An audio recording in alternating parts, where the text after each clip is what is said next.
CoCoTALK would like to thank our patrons, the real sponsors of our show. So a heartfelt gratitude goes out to Al Hartman, Alan Huffman, Blair Ledoux, Brendan Donahue, Brian Weasler, Christina Armstrong, D. Bruce Moore, Davey Mitchell, Diego, Disney Saints fan, Eric Canales, Fedor Stamen, Grant Leedy, Jason Bucata, Jason Downs, Jenna Farron, Ken Reichert, Kyle Etter, Malfunk, Paul Fiscarelli, Paul Shoemaker, Richard Lorbieski, Rob Inman, Steve Bjork, Terry Steen, Terry Steggy, The Backyard Shed Gang, Tom C., and Tom S. Thank you very much, patrons. CoCoTALK is an unscripted live broadcast. Anything can and will happen. The views and opinions expressed by members of the panel and the live audience are their own and not necessarily those of the CoCoTALK show, its sponsors, affiliates, or subsidiaries.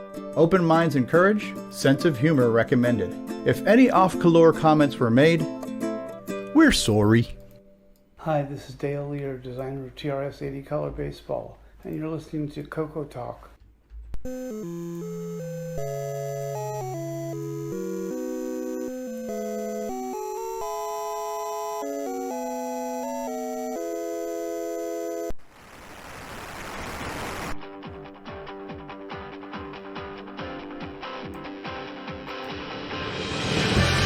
This is CoCoTALK, the world's leading live talk show featuring the Tandy Color computer.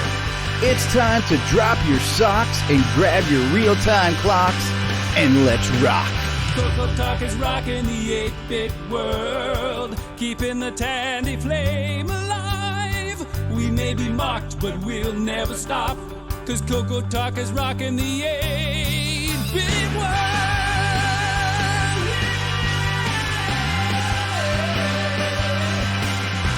All right, good afternoon, everybody. Welcome to a very special episode of CoCoTALK. We are now at episode 152, celebrating 3 years of this train wreck. We're sorry. CoCoTALK is rocking the 8-bit world, keeping the Tandy flame alive. We may be mocked, but we'll never stop, 'cause CoCoTALK is rocking the 8-bit world. All right, we're here, we are live, and we're sorry.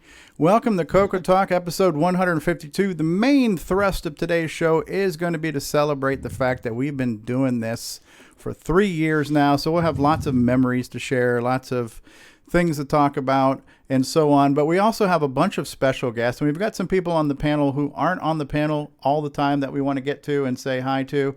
And we also have some people who are pressed for time. So we're going to break protocol, which is consistent for this show. And we're going to jump right in and introduce a special guest that we have today, who's one of our special guests that's pressed for time. Somebody who's joining us from Scotland. And and we don't get a lot of people from Scotland on this show. So we're going to play This Is Your Life, Duncan. Thank you for joining us today on our special 3-year anniversary. So how are you, Duncan? It's man, I'm fine. So why don't we start with, tell us where you began and what you did back when these things were new, and then you can fast forward to tell us what you're doing now, if anything. Okay, let me explain. This is my very first CoCoTALK Live experience. So I guess it all starts in the early 80s. Motorola at East Kilbride, who were obviously heavily involved in the reference design of the Tandy and then the Dragon, approached my department, computer science at Strathclyde University in Glasgow, and said, do you know anybody who's good at 6809 assembler? And the lecturer that they contacted knew that I was quite good, and so he put me in contact with Motorola. Motorola put me in contact with Metoy. That was pre-Dragon days, and I was subcontracted to write the BIOS for the Dragon, which I did. Awesome. What is your full name, Duncan, for those who are not aware?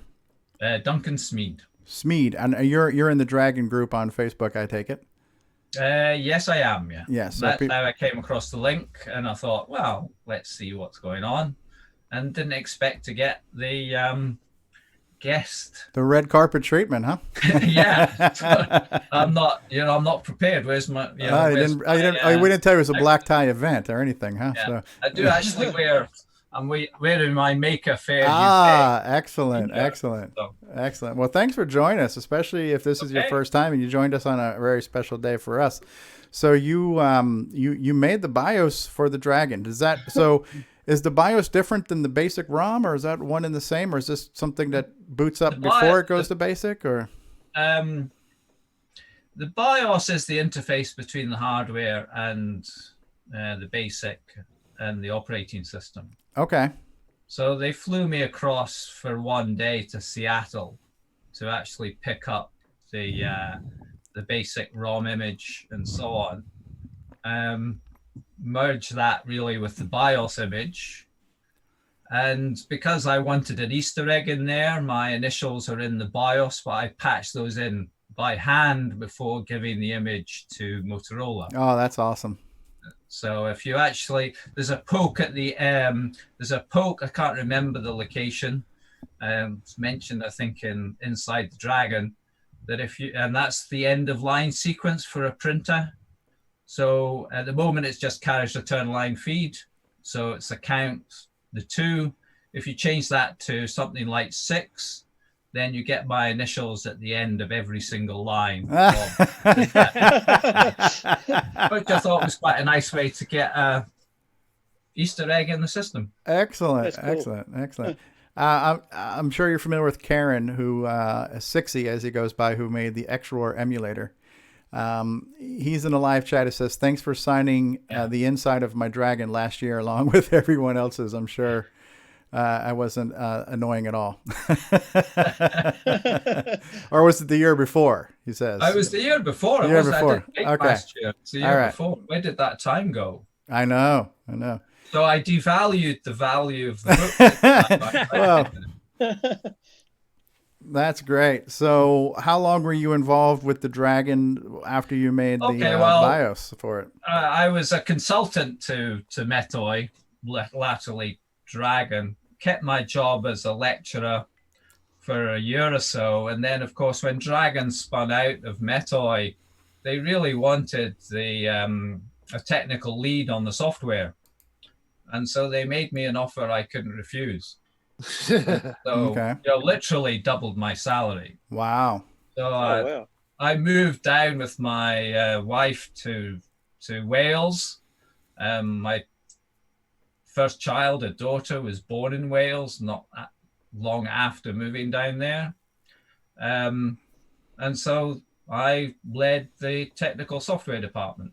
Wow. Now, her first name isn't Tano, is it? Sorry, no, it's not.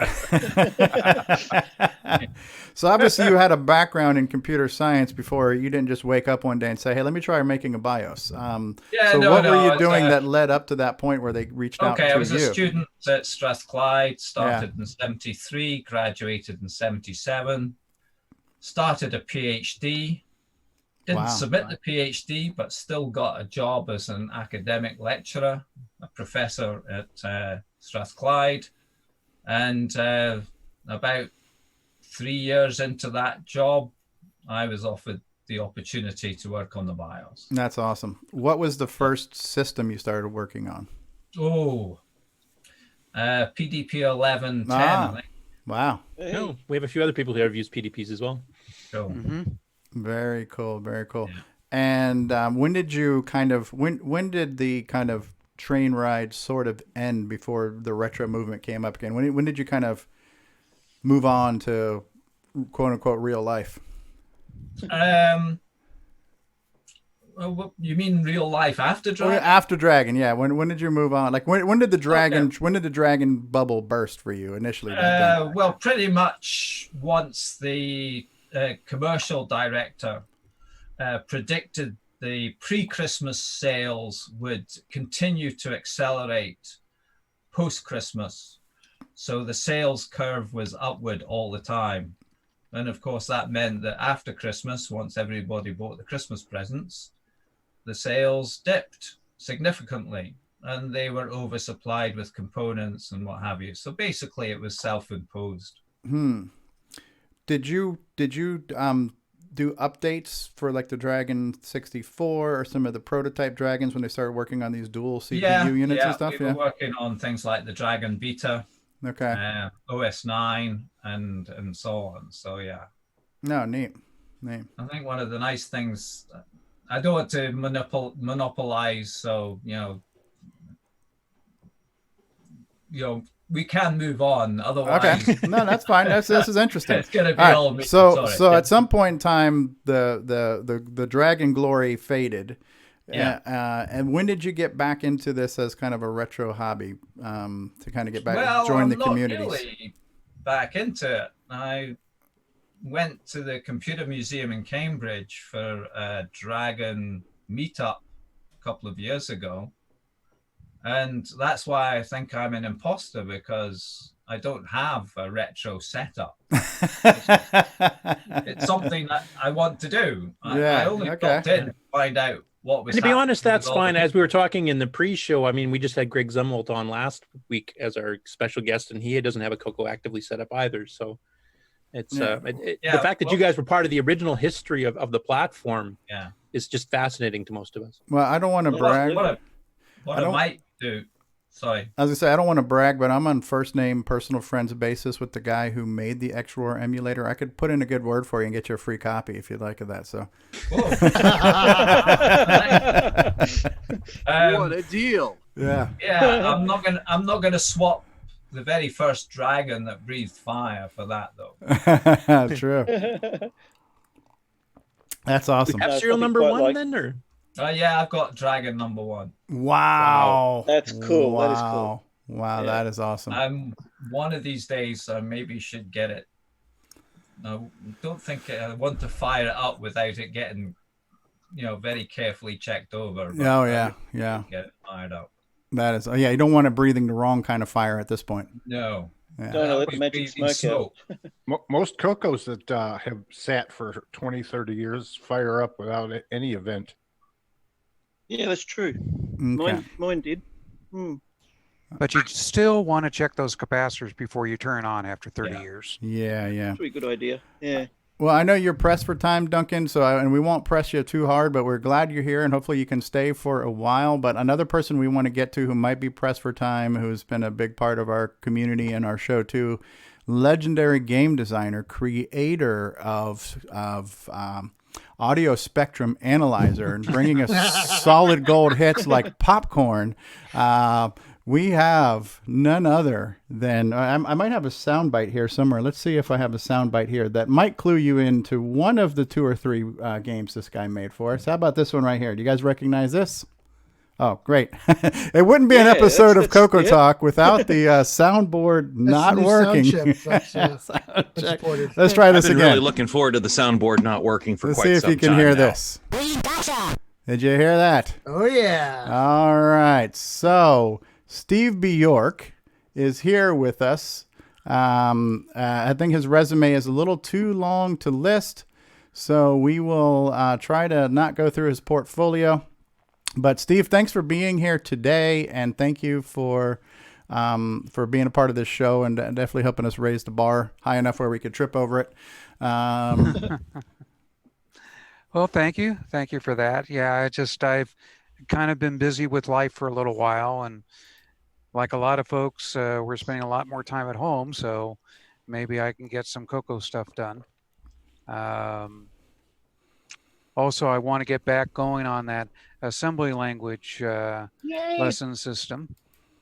Yeah, I'm looking at creating a game and then dissecting the game for the next batch of lessons. Oh, neat. And the idea that I had for the game is a very simple one. It's based around the idea of Burger Time. Okay. If you're familiar with the arcade game. Only it has to do with floppy disks and drives. And of course, you know who it's based on. I've got a hardware problem. Yes, David Ladd's Nightmare. David Hey. Enough. David, that is an honor to have to be immortalized by a game by Steve Bjork. Only one other person in history has had that done, so you should be honored, David. Yeah, I started drafting out the character. It's of course going to look a little bit like David Ladd.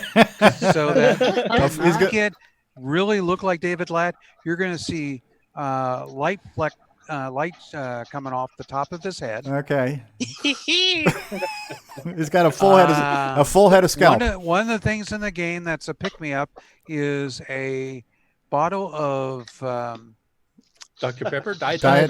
Pepper, and water. And water. That's going to be his pickup. It was like if his power pills. My Marty's Nightmare tribute. He walked around looking for cups of coffee from 7-Eleven for his pick-me-ups. Okay. We've got a good one there. So I'm trying to work out the details and stuff like on that, and then I'll actually program it. I think what I'll do is try and make it where it's a combination Coco 1, 2, 3 game. Oh, neat. So if you're making it a lesson for 6 out of 9, it'd be best to have the widest. Have your people range. gotten a hold of David's people as far as licensing and releases and all that kind of stuff? Well, he said he's willing to do some sound bites for me. Really? Oh, there you go. Really? Digitized voice. Will this game contain a grease weasel reference? That's what I really want to know. That sounds like an idea. Yeah, the audio phrases that the game will say will only be in the Coco 3 version. I was going to say, we're probably going to have to be pushing some 2 meg upgrades because we can go crazy with sound bites with David Ladd. So yeah, well, that's the thing is it'll look to see if it's got 512 or 2 meg, and if it's got 2 meg, he'll put in things like the grease weasel and stuff like that. So. Steve, another option for the Coco 1 2 owners is if you have an SDC, you can use that new stream.io command to blast some sound right off the SD card directly too. You could do that on a Coco 1 and 2. Yeah, but I don't have the memory for it. Well, you don't need to map in memory. You just tell it to stream it to the DAC. Yes, but I need the sound bites in memory. I have to have a sort. I only have 64K. No, but that's the thing. The stream mode means you're reading off the SD card directly. Oh, I see what you're saying. So it doesn't have to be in RAM at all. So you could sneak it in on a Coco 1 and 2 with an SDC. Yeah, I would have to do that when I've got the graphics paused. Yeah. Options. But, we got options. Yeah.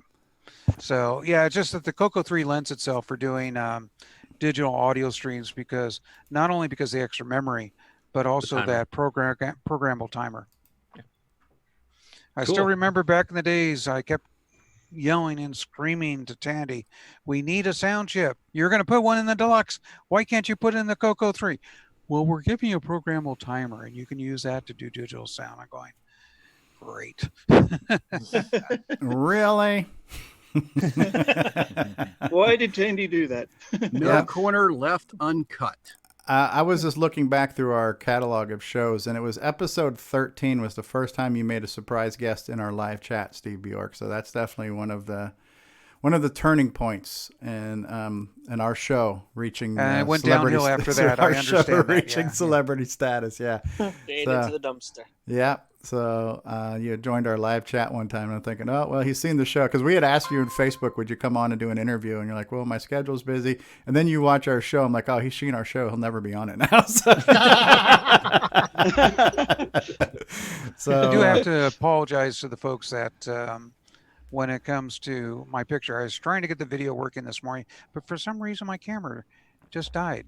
It's been working for years and just wouldn't work today. Good coronavirus. Yeah, probably got to reinstall the Microsoft something. Windows Update virus. No, it's just it's a Logitech virus. Come on, tell us the truth. You're in your underwear and you just didn't want to be seen. Anyways, but I've been watching the community a little bit, trying to catch up on the stuff on Discord. Little plug for Discord, guys. You can't get enough of your Coco. Go to Discord. It's almost as good as being at a fest. Almost. Yeah. And you've definitely contributed a lot to our show in content and in kind of production, steering some of the production value and getting us to focus on streamlining things and stuff like that. So, yeah, you're one of the many people who have made this show better. So I definitely want to say thank you for. Well, thank you for that. But the thing is, I've also noticed you guys have been working hard on yourself trying to streamline the show a little bit. Yeah. I'm surprised.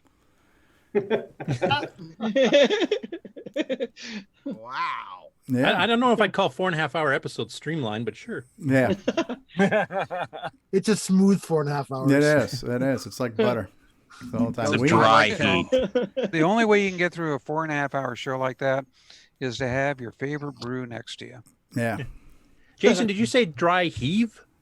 No, it's like a dry heat, like Oh, like in okay. I thought you said it was Arizona like a or dry heave, somewhere. and I was Yeah. going to agree with you. No, Okay. no. We actually have about as many people in the panel today as we usually have in the audience. There's something like 23 people on our panel. We might be breaking a record here, and we got new faces, which we're delighted to have. And so it's always great to hear from people we don't get to hear from all the time. So we'll hopefully get a chance to say hi to everybody. So we might have a potential new game and some more assembly segments, which was great. That was kind of a natural evolution of things, this whole learning to program in assembly, 6809 assembly, that Steve Bjork provided us 10, 11, 12 lessons in that area. Those are available as a playlist on the YouTube channel you're watching us on now, so you can check those out and watch those segments without having to watch the other 3 hours of crap around them. Yeah, we look forward to more of that. We got a lot of people interested in doing assembly. We got Mr. Dave out there who's been doing some projects. We've got Robert Murphy who's joining us today who's interested in getting back into assembly, so we can talk about that. Paul Fiscarelli's out there who did the Long Branch Never, who gave us the environment to do our assemblies out there. Hey, Paul. Yay. Yeah, Yeah. Paul, that was great. Yeah. So a lot of things to talk about. Anything else? Any particularly fond or not so fond memories of your journey with us, Steve Bjork?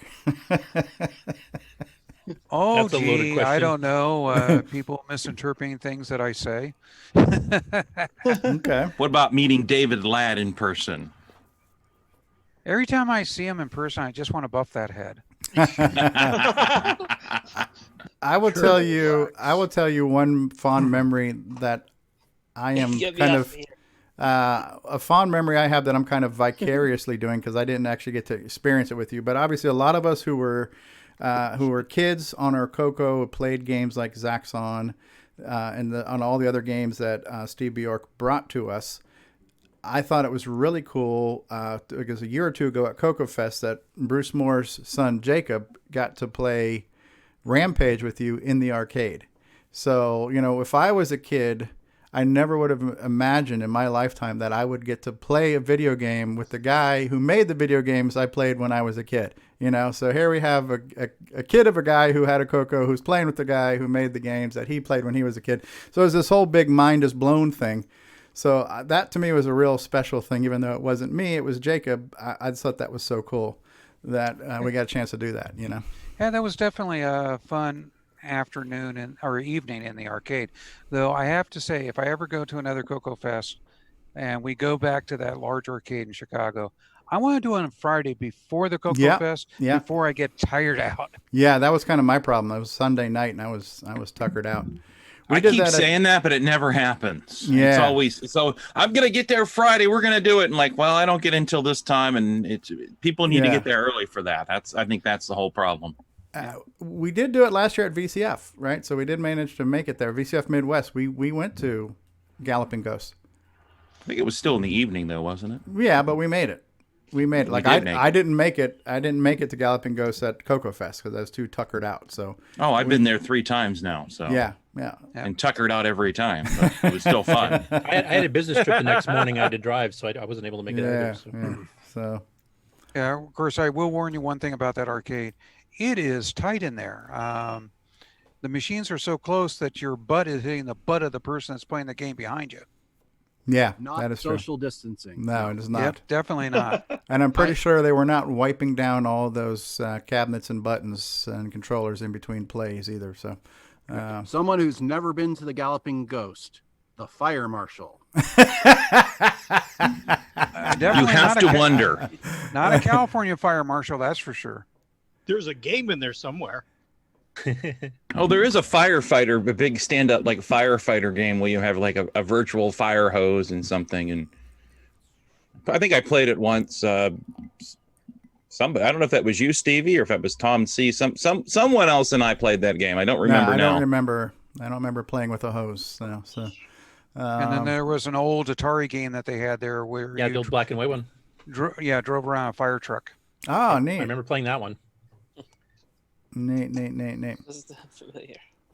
Jason's broadcasting from his bathroom. Yeah. All right. So do we want to try to get to the panel now and say hi to the panel? And then we will, Sounds good. For those of us who are newer to the panel, we'll do a little mini life story from you. Short life story, if you feel like sharing your life. So how about right now, I'm going to go ahead and introduce the Hollywood Squares. We've got 24 people on the panel right now, which is pretty cool. This might be a record. We're breaking the internet. But our resident Apple guy, Mark D. Overholzer's here. Hello, Mark. Howdy there. 24, I think that's a record. New to the panel, and we'll hear more from you in a little bit, but Robert Murphy is with us. Hey, Robert, how are you? Greetings. Howdy. L. Curtis Boyle is here, who's missed very few Coco Talks in the past 3 years. Thank you for being here again, L. And Curtis. we actually did the pre-Coco Talk stuff. Oh, too. yeah. We were doing our own interviews that kind of helped spawn it too, I guess. Yes, we did. And a man who's made Coco Talk just, a memorable place. But Nick Marotta is here. Hey, Nick, how are you? Good, thank you. All right. A guy who has been practicing social distancing for over 40 years now, Terry Steggy is here. Hey, Terry, how are you? Happy third, guys. How are you? Duncan is still here with us. Thanks for being here, Duncan. The Timberman creator, the Slayer, Paul Thayer is here. Hey, Paul. Hey, everybody. How are you? We have a guy who has made a game. Let me see. I'm trying to remember the name of his game. If I'm not mistaken, the name of his game is called Nightmare Highway. Nightmare Highway. And that would be none other than Ken Reichard, famous celebrity brother of Jason Reichard. How are you, Ken? I'm doing fine. How are you? We're doing great. I'm not sure I'm going to pronounce your name right, but is it Bells, Damon Bells, or is it Beals? No, it's Beals. Beals. Hey, Damon. Thanks for being here. Thanks for joining us. Hey, having fun. All right. We have our backup streamer, producer, engineer, and all-around fun guy, Mark Bosley's in the house. Hey, hello. From Arizona, Ron Delvo is here. Hello, everybody. The other half of the celebrity Reichard brother team, Jason, the Coco Man Reichard, best known for his line. Stop right there. Hey, Jason. Oh, mucking things up since episode 36. We met him in person at VCF Midwest. Chuck Allison is here. Hey, Chuck, how are you? You're muted, but you're waving. Okay. He knows the way to San Jose, and he also knows a thing about DW term, DriveWire, TTL, RS-232, ANSI control codes, and you name it. Mikey Furman is here. Hey, how's it going, everybody? Oh, very good, very good. Brian, the Music Man Shoebring is here from Chicago. Hello. No frog in the voice today. Wonderful. He's got a gun stock. He didn't buy the triple large. He brought the 44X wall size Gunstar t-shirt hanging up on the wall behind him there. John Lowry is here. Hey, everybody. Glad to see Jason has toilet paper. Yes. A guy who likes to say, "Oh, crikey." From down under, David O'Connor. Hey, everybody. It's good to be here. We have already introduced legendary game designer, creator of Popcorn, and many other fabulous titles for the color computer. Steve Bjork is still with us. Hi, Steve. I'm still here. All right. Another guy from down under, a guy who often says, "Have a look at this." Nick Marentes. Good day. Good day, everyone, from the land down under. Most famously known, well, he's known for two things. He's known for optimizing the MC10 ROM, and he's known for making my head explode. James Diffendaffer is here. Hello. He's actually known for three things, too, because if I'm not mistaken, we also have these sometimes with you, James. All right, so he's off. I can't even see what you got. It was just train noise in the background. It's something that you kind of bring with us from time to time. We have a guy who's most famously known for saying, "Oh, I'm much happier breaking stuff." It's none other than David Ladd. David Ladd is here. David, are you feeling enthusiastic today? Good day, everyone, and I hope everybody's ready for the show today, because today's good, because guess what? I'm now off my meds, I'm fully roaring to go, and I'm unhinged. No one knows what to expect from an unhinged David Ladd. Everybody ready? Let's Get out of your shell. Oh, This version of David Ladd's going to be good for those sound bites for the game. Good thing we're recording all this. Oh, he's off his meds and he's ready to party. It's David Ladd, ladies and gentlemen. Let's go. That could be the game right there. Oh, and we have of the celebrity duo Dave and Sharon. Dave is here. Hey, Dave. Hey guys, how's it going? Good. Thanks for being here. And last but certainly not least, creator of X-Roar, the Dragon emulator, and also emulates the Color computer. We have Karen, a.k.a. Sixy. Karen, you with us? Hello. I'm scared. Are you scared of David? Are you scared of David being off his meds? As we all are. We're all scared. Oh, Lord have mercy. All right. CoCoTALK now with 20% more David Ladd. We have a lot. Maybe his meds are the power up in Steve Bjork's new game. Okay. We have a lot of things to talk about, a lot of things to celebrate. My shoulders are going to need, they're going to have to be relocated later on because I'm going to hurt myself patting myself on the back for the next 4 hours today. But we got a lot of things to talk about and celebrate with this show. But we're going to start off before we get into that. We got a couple of Coco thoughts to happen. No. So apparently last week's Coco thought was maybe not quite understood, fully comprehended. I know I didn't get it. I thought maybe Samuel Gimes got the coronavirus. I wasn't sure what was going on with that one. But I was hoping he did. So anyways, we have a corrected or amended version of last week's Coco Thoughts that will hopefully clearly explain what Samuel Gimes was trying to convey. And then we've got a new Coco Thought. So let's kick that off. And then I think we're going to go straight into a brand new tribute to David Ladd since he's here and he's off his meds and he's feeling good. So let's get a couple of Coco Thoughts and then we'll be back after these words, boys and girls. And now, Coco Thoughts by Samuel Gimes. My measured reaction to Coco Fest being canceled.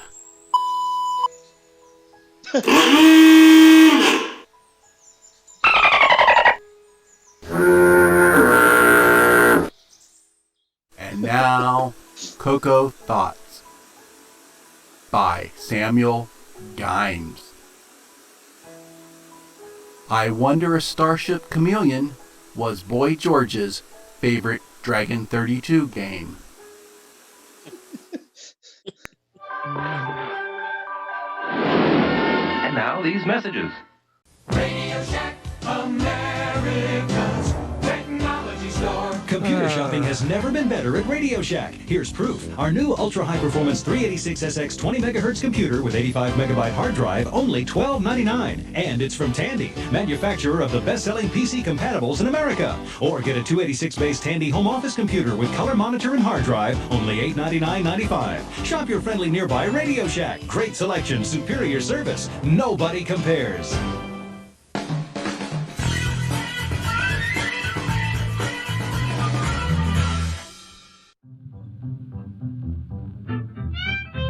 ESP 8266-01, RS-232, TTL Wi-Fi network, 4-pin DIN, Fitbanger, DB9, PC IP, DriveWire.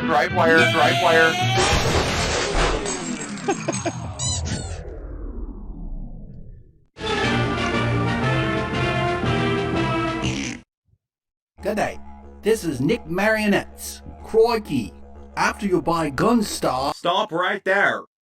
Okay, fine. After you bought Gunstar, go ahead and buy your copy of the Coco Fest edition of Nightmare Highway. Nightmare Highway. It's a quarter of the quality at half the cost. Hello, I'm David Ladd. Thank you for watching CoCoTALK, the world's leading live CoCoTALK show. This portion of CoCoTALK brought to you by Placeblex Dietary Supplement. Placeblex, thought to help you with your floppy life.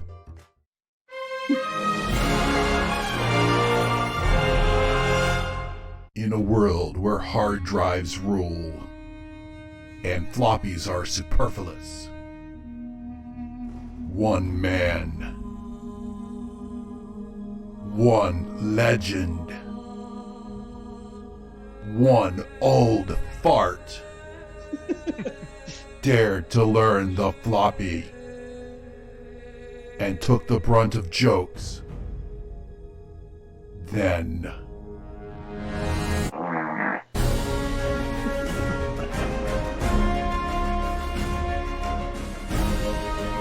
all hard drives and SSDs died, but the floppy survived. And the only man who knew floppies became a legend once more. Floppy Life, the David Ladd story. This summer, straight to YouTube. 8-slot MPI, floppy drive, Coco SDC, Sound Speech Pack, Orchestra 90, RS-232 pack, modem pack, Super IDE. You start adding all those together if you want them all usable at the same time. Well, guess what? You just went over the 4-slot MPI. David Ladd. Oh, I'm much happier breaking stuff.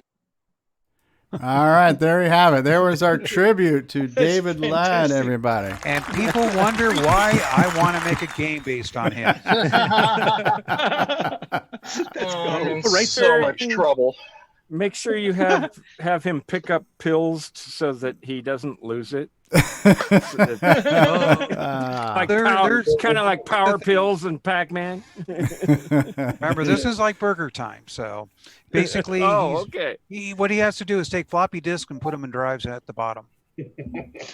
All right. On that note, how about we do some more This Is Your Life? We've got some people on the panel we don't hear from all the time. So how about we start off on the top of the screen with Robert Allen Murphy. How the hell are you?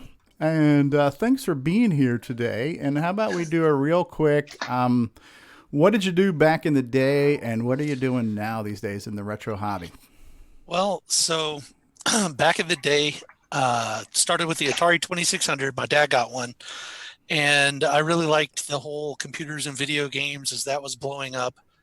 And so, I don't know, 80, 81, I ended up getting a Coco 1, and it came with this little book called Getting Started with Color Basic.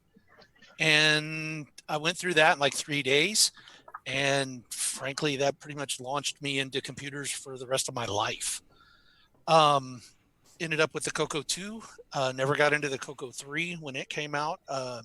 My dad had gone off to the Commodore 64 dark side, and we played Zork on that, and I followed him over into those and the Amiga. And actually, when that happened, here's what somebody said. Hey, it's that Commodore guy. Somebody call security. Exactly. Up right there.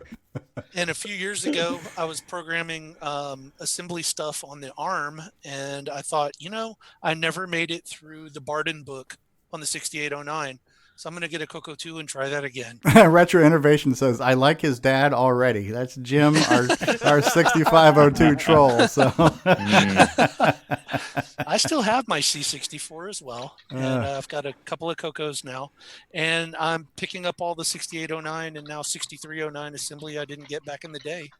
But, really just thinking about it, my whole career in computers, it started with the Coco. And it's been amazing to get back into it and see that it's still growing even after all this time. Yeah, you just made me think of something. So since we have a couple of the Dragon folk here with us, did you guys have the equivalent of that book? Like we had the little cartoon Coco guy who made it real easy to learn BASIC. Did you guys have the same book or a similar book for learning BASIC on the Dragon? Yeah, I guess so. Obviously, a lot of the Coco stuff was applicable to Dragon 32. Yeah. So somewhere amongst my archives, I don't think they're on my bookshelf at the moment, but I have quite a lot of that color basic and whatnot. Yeah, I'd be curious to compare the Dragon's basic versus the Coco, because the thing about it was really illustrated. You had the little cartoony looking guy, he had a TV for a face, the Coco for the arms, like the stick figure body coming out of the Coco, and they really broke down everything in a real easy to follow. For me as a kid, not having a background in computers at all, it made it real easy for me to absorb BASIC. So I'm just wondering if the Dragon was as approachable and as digestible if their version of the book was. It's difficult for me to answer that because I wasn't a typical Dragon user. Yeah, true. Yeah, so, you might have done the disassembly of the ROM or something, but yeah, interesting. Yeah, I was pretty good at 6009 assembler. Yeah. Yeah, that's neat. So sorry about that, Robert. But Still it's my favorite processor. Yeah, well, I think a lot of people are mentioning that too. So I think that's a thing that a lot of us probably have in common, Robert. The Coco kind of launched us in whatever our respective technical career is today. Yeah, I think so. Was that your first computer? Yeah, that was my first full computer. I mean, I played with the what was that, Atari Basic cartridge, where you could try to like type in 3 or 4 commands and that was it. Yeah. And I thought it's kind of cool to make the machine do what you want, but this ain't the machine. It literally had like 24 bytes of RAM or something, like some ridiculously low amount of memory. Imagine all the cool one-liner contests you can get out of that machine. Load A, you're done. Did you ever experience the MC10? No, I haven't. I've seen them on here, and I'm kind of interested in it because of Jim Gary and the 50 million games he's programmed. Yeah. Absolutely. Yeah. Got that correct. Yeah. Nick Marentes is an expert at propping doors open with MC10s. Hey, Ben Drake says, hi, happy birthday, CoCoTALK. Thanks, Ben. Another one of our UK brethren. So what are you doing these days? How long have you been back in the retro scene, and what kind of got you back here, Robert? Well, as far as the retro scene itself goes, I never really left. I still have my Commodore 64, and I have my Amigas and a whole bunch of other, like a Timex 2068 and some things like that. But my Coco died or disappeared back in maybe the early 90s. And a couple of years ago, Paul Shoemaker set me up with a Coco 2B. I was looking specifically for the lowercase version. Okay. And he had one that he set me up with that he had refurbed. And it was a fantastic one. It's the one that's running in the background right now, with Daggerath on it. Nice. And then the, everyone's always got the whole, have you got your Coco 3 yet thing? And after about a year, I'm like, no, I don't have a Coco 3. I think I'm better. And did so, and I really enjoyed it because, like I got the Mighty Mighty Gunstar. Oh, no, we can't see you. Oh, it went away. Yeah. I was holding up Gunstar. Hold it up again. Yeah. Gunstar Pilot. Yeah, so nice. Crikey. You know what happens every time a sale is made? You know what sound goes through Nick Marentes' head? If you got the vroom vroom from his Ferrari. Yeah, right? Another Ferrari in the desk drawer, the garage, the side table. Right. But that's, today I work on a distributed supercomputer system that's something like 20,000 machines. And the things that I've learned from just doing assembly and basic programming, I get to teach all the kids coming out of school today saying, look, you need to save memory or save cycles or whatever just to make the dollars we spend on the computer worth a little bit more. And that all goes right back to that getting started with Color Basic book. Wow. That thing That's was, cool. It's still my example to show people, here's how you write technical docs. Just do it like this. Yeah, cool. That's great. When did you rediscover the communities, at least, as far as the mailing list, the Facebook page, or what was your first thing you found that kind of got you back into communicating with everybody? CoCopedia, actually, the wiki. Okay. Because as I was trying to pull the Coco 2 stuff together, I ended up, Googling everything and kept landing on different articles at CoCopedia about things like DriveWire and the stuff that I was looking to get working. Is that the one that Alan Huffman's doing? Yeah. Okay. And then beyond that, the Dennis Bathory Kitts' mailing list, I had seen, landed on pages that were from that over the years. So I signed up to that, ran across the podcasts, and I was never really a fan of podcasts or video casts, and, kind of looked at okay, fine. But as I started going through them and realizing that there was so much going on, it was worth investing the time. And so probably over the last 2 years, I've slowly just ramped up. Cool. Yeah, we've noticed you've been in a live chat for a little while now, so I'm glad we finally got a chance to speak to you. So thanks for joining us. Yeah, sure. we will run around and hear from a few more people now who aren't always on the show. Paul Thayer, we don't hear from you a lot, so we'll get to you, but we won't get to you just yet. But hey, Damon, you ready to play This Is Your Life? Sure, why not? All right. Well, thanks for joining us on our special 3rd birthday. We are almost out of diapers now in this show, so. Yeah, I've been listening in to the YouTube videos for about a year now. So I think I know a lot of you guys, but we've never met. Can you guys hear me? Yeah, we can hear you. Yeah, we're now meeting the way everybody in corporate America is meeting now too, because everybody's doing go-to meetings and not coming into workplace anymore. So this is just like a company, normal work day now. So it is. Where do you live? We use Zoom at our work, and yeah, I've used it all this week. So I'm just outside Indianapolis, Indiana. Oh, plus you're close to CoCoFest too. Then when it happens. Yep. Well, my quick history, just like before, the Atari 2600 came out, and I wanted one because all my friends had one, and my parents said, no, we're going to get you something that you can actually do something with, computer-wise. So we got a Coco for Christmas, gray, 64, standard basic. I think I got 1 or 2 cassette tape games for it. And just remember the long load times. This is crazy. You still have it? Still have it. Awesome. It's in boxes. I'm trying to get my desk back here cleaned off so that I can get everything set back up. But then went through the usual progression, upgraded it to extended, upgraded the memory. And then I did eventually get a Coco 3 when they came out. I worked for Radio Shack while I was in college, actually while the Coco 3 was introduced. So, saw one of the first ones, unboxed it, set it up in the store.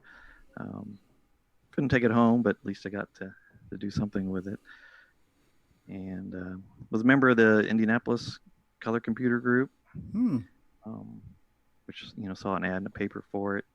Went to one of the first meetings. Didn't realize club is really pirate sharing software group. But it also got to open up a world of software to me that all I had to do was check it out. That's code word for piracy. The price was right. The price was. Let's just try before you buy, honestly, right? Yeah, and I don't know if anybody else was a member of groups like that, but we get together monthly, and people would bring a computer in and set it up, and everybody had a show and tell.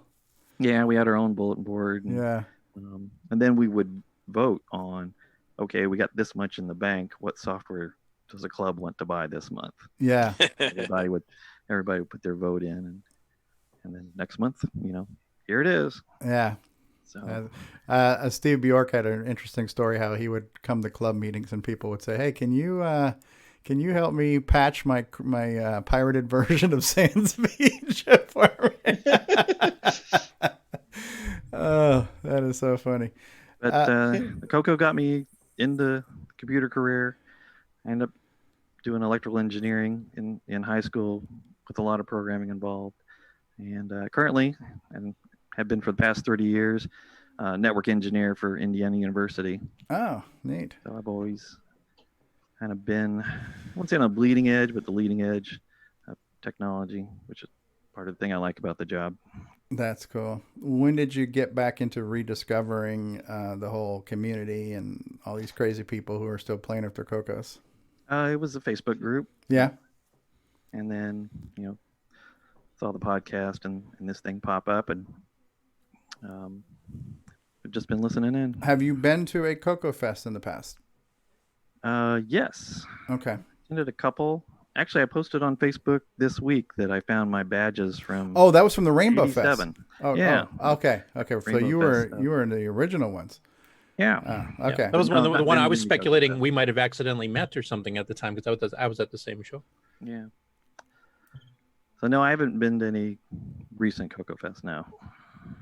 Very cool.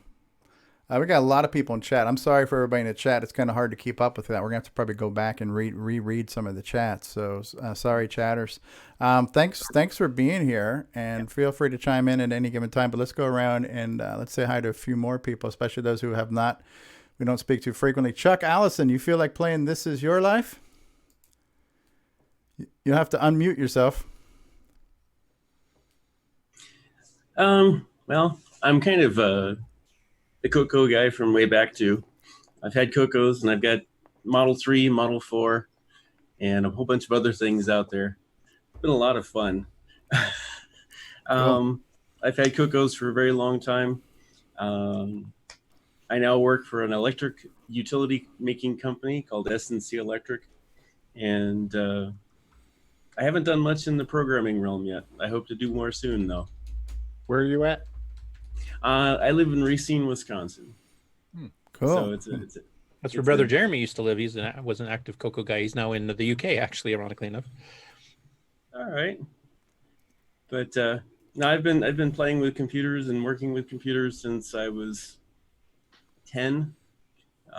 My first computer kit was a ZX80 from Sinclair. Wow. And I worked my way up from those. Didn't have my own color computer until like 1987. And that was a Coco 2. Then ended up with a Coco 3 shortly after that. You still have your originals? I have the original Coco 3. I don't have the original Coco 2. Cool. And I still have a Coco 2 though. What do you do? What did you do with your Cocos back when they were somewhat new? Were you like a user? Did you do any dabbling in software, hardware? The one thing I did that was most impressive with the Coco at the time was doing RTTY for Mars when I was on board ship. I was in the Navy for 20 years, and I used to run packet radio and RTTY off of the Coco to send Marsgrams back. So what is a Marsgram? I know it has something to do with ham it's like radio. a telegram for Mars is a military float radio service, and it was a way you could make phone calls and stuff from ship through amateur radio operators. And Did you know Dale Puckett back in the day then too? Dale Puckett? Yeah. He was also in the Navy, and he was also active in those same communities on the Coco. He also wrote some of the books. You had a column in Rainbow. Okay. I don't think I know him for that. Okay. Just checking. Some of the programs are awesome though. Absolutely. What are you doing these days? Are you running real hardware? Are you running emulators? A little mixture of I've both? got a Coco 3 and a Coco 2, and I've got a Coco SDC. Yeah. And I use a GBS 8200 to hook it up to a VGA monitor. So Okay. Get a decent picture most of the time that way too. And what do you like to do with your Coco? Do you like to play games? You like to do OS 9, or what's your thing? I'm currently learning to do assembly. Oh, neat. Neat. Very cool. We're very slow learner on this part though right now. Because I'm also learning LabVIEW at work, and it's like, ugh. And how long have you been like part of these different retro communities and stuff? Has it been a while, or kind of new to it? Or Recently got back into it. Hadn't been in it for a while, and the Vintage Computer Fair, or the Computer Expo, Midwest Computer Expo last year. That was where I first got back into it. Pretty quick. Okay, and that's now I have a bunch of them. neat. Yeah, I remember seeing you at VCF Midwest last year. Mm-hmm. So very cool. We're glad to have you here today on our birthday, and feel free to chime in as we continue to go around and talk around. Who else is here that we haven't? Karen, can we put you on the spot? You can try. You don't have to be on camera if you don't want. You are on camera. Look at this, ladies and gentlemen. Very rarely seen live on video. The author of X-Roar. We need something like this. We need like the Nightmare Highway. Oh, that's the wrong button. But yeah, we're. You know how hey Ken Riker, can you work on a Nightmare Highway that says X-Roar? So when I say X-Roar, it'll say like Nightmare Highway. X-Roar. Yes, the author. Karen, thanks for being on the show. You've been on once or twice in the past. You're probably most known for creating the XRoar emulator for the Dragon and Color computers. When did you get into computing originally? Well, early 80s. It'll be the same story as everybody else. I had a Dragon. I had a Dragon 64, so probably about 83 or 84. And very much the same story that kicked me off into the career I have. Yeah. What do you do now what pays the bills? Oh, I'm a sysadmin to pay the bills. XRoar is not. You're not quite making Nick Marenti's pop star money on your XRoar sales. Never quite came through. Maybe if you start charging for the new online XWord, maybe. Yeah. Well, no. Right. Well, I mean, I like XRoar. XRoar Online. Yeah. XRoar is a great emulator. Very user friendly. I remember when I first started doing YouTube videos, I was using VCC, and then I got into XRoar because the colors looked much better, the artifacting was better. So thank you for doing that for us. That's a great contribution to the community. I'd like to know how did you get the name? Well, it was to emulate a dragon, you see, and what do dragons do? They roar. They do. Oh, yeah, right. Okay, And makes sense. everything that ever ran under X11 had an X prefix, so kind of names itself really. Okay. And where did you get the chat handle 60 from? What is that from? Oh, ancient. I mean, it's so dorky. Is it because of 6809? Used to be 6809, but you can't start your nickname with a 6, so SIX809, and then I just made it a bit less dorky. Cool. That is very cool. Yeah, XRoar is a really cool emulator. I like it a lot, and it's cool that you joined us today. Yeah, and so as much as XRoar on its own has been a great thing for the community, now that we have XRoar Online where people can play it in a browser, and that's now even integrated into the Dragon archive. We've been showing some of that in the news where you can now go straight to the archive, click on a game, and run it in a browser. Now, how much would you pay? But wait, it's still free. So that is just awesome. And I think it's on Cocoa Pi too. XRoar is on Cocoa Pi, which is the Raspberry Pi Cocoa project that Ron Klein's been working on. Yes. So thank you for all that you have done for the community at large. And thank you for being here today. Just since I'm speaking to you now, do you have any particular fond memories of things that have been happening in the world of retro hobby in the past 3 years for you that you want to share with us? Besides us. Going to the Cambridge meetups has been really cool. Be interesting to see whether it happens this year. And I don't know where it is. It's not far, but I can't see it. I have my cassette copy of Dungeons that I got from you. So thank you for that. And very well produced package and everything. I'm working on something new. Excellent. And I know part of XRoar is Bosco. Steve Bamford has been working on the Circe's Island, which is one of the most anticipated games now, next to Gunstar and Nightmare Highway. That he's working on that on XRoar, right? So the XRoar allows him to emulate the computers and the GMC cartridge and everything else. So it's a great development tool for Bosco to use. That game is amazing.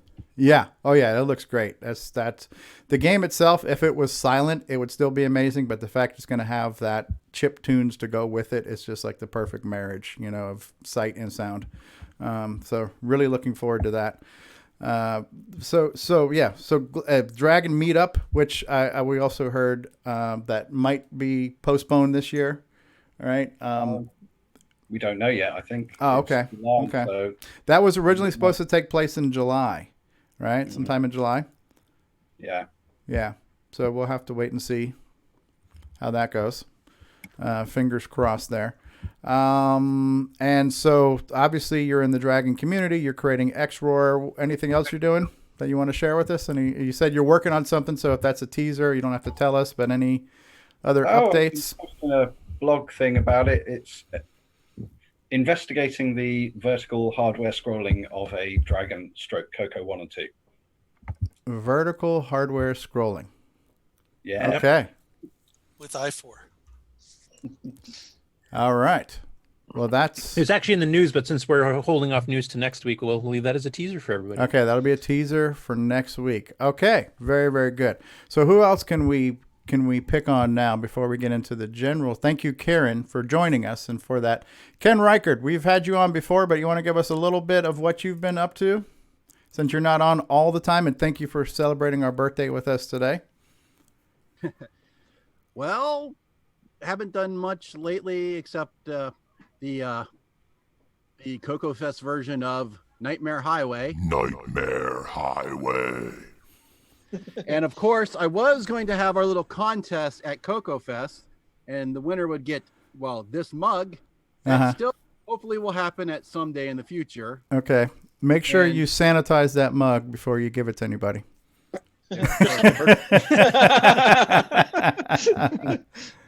And will it go in that little chalice holder?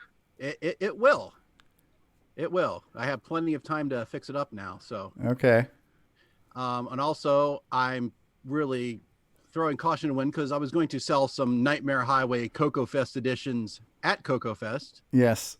I've gone ahead and and afterwards, if there was any demand left over, I was going to make them available to buy online.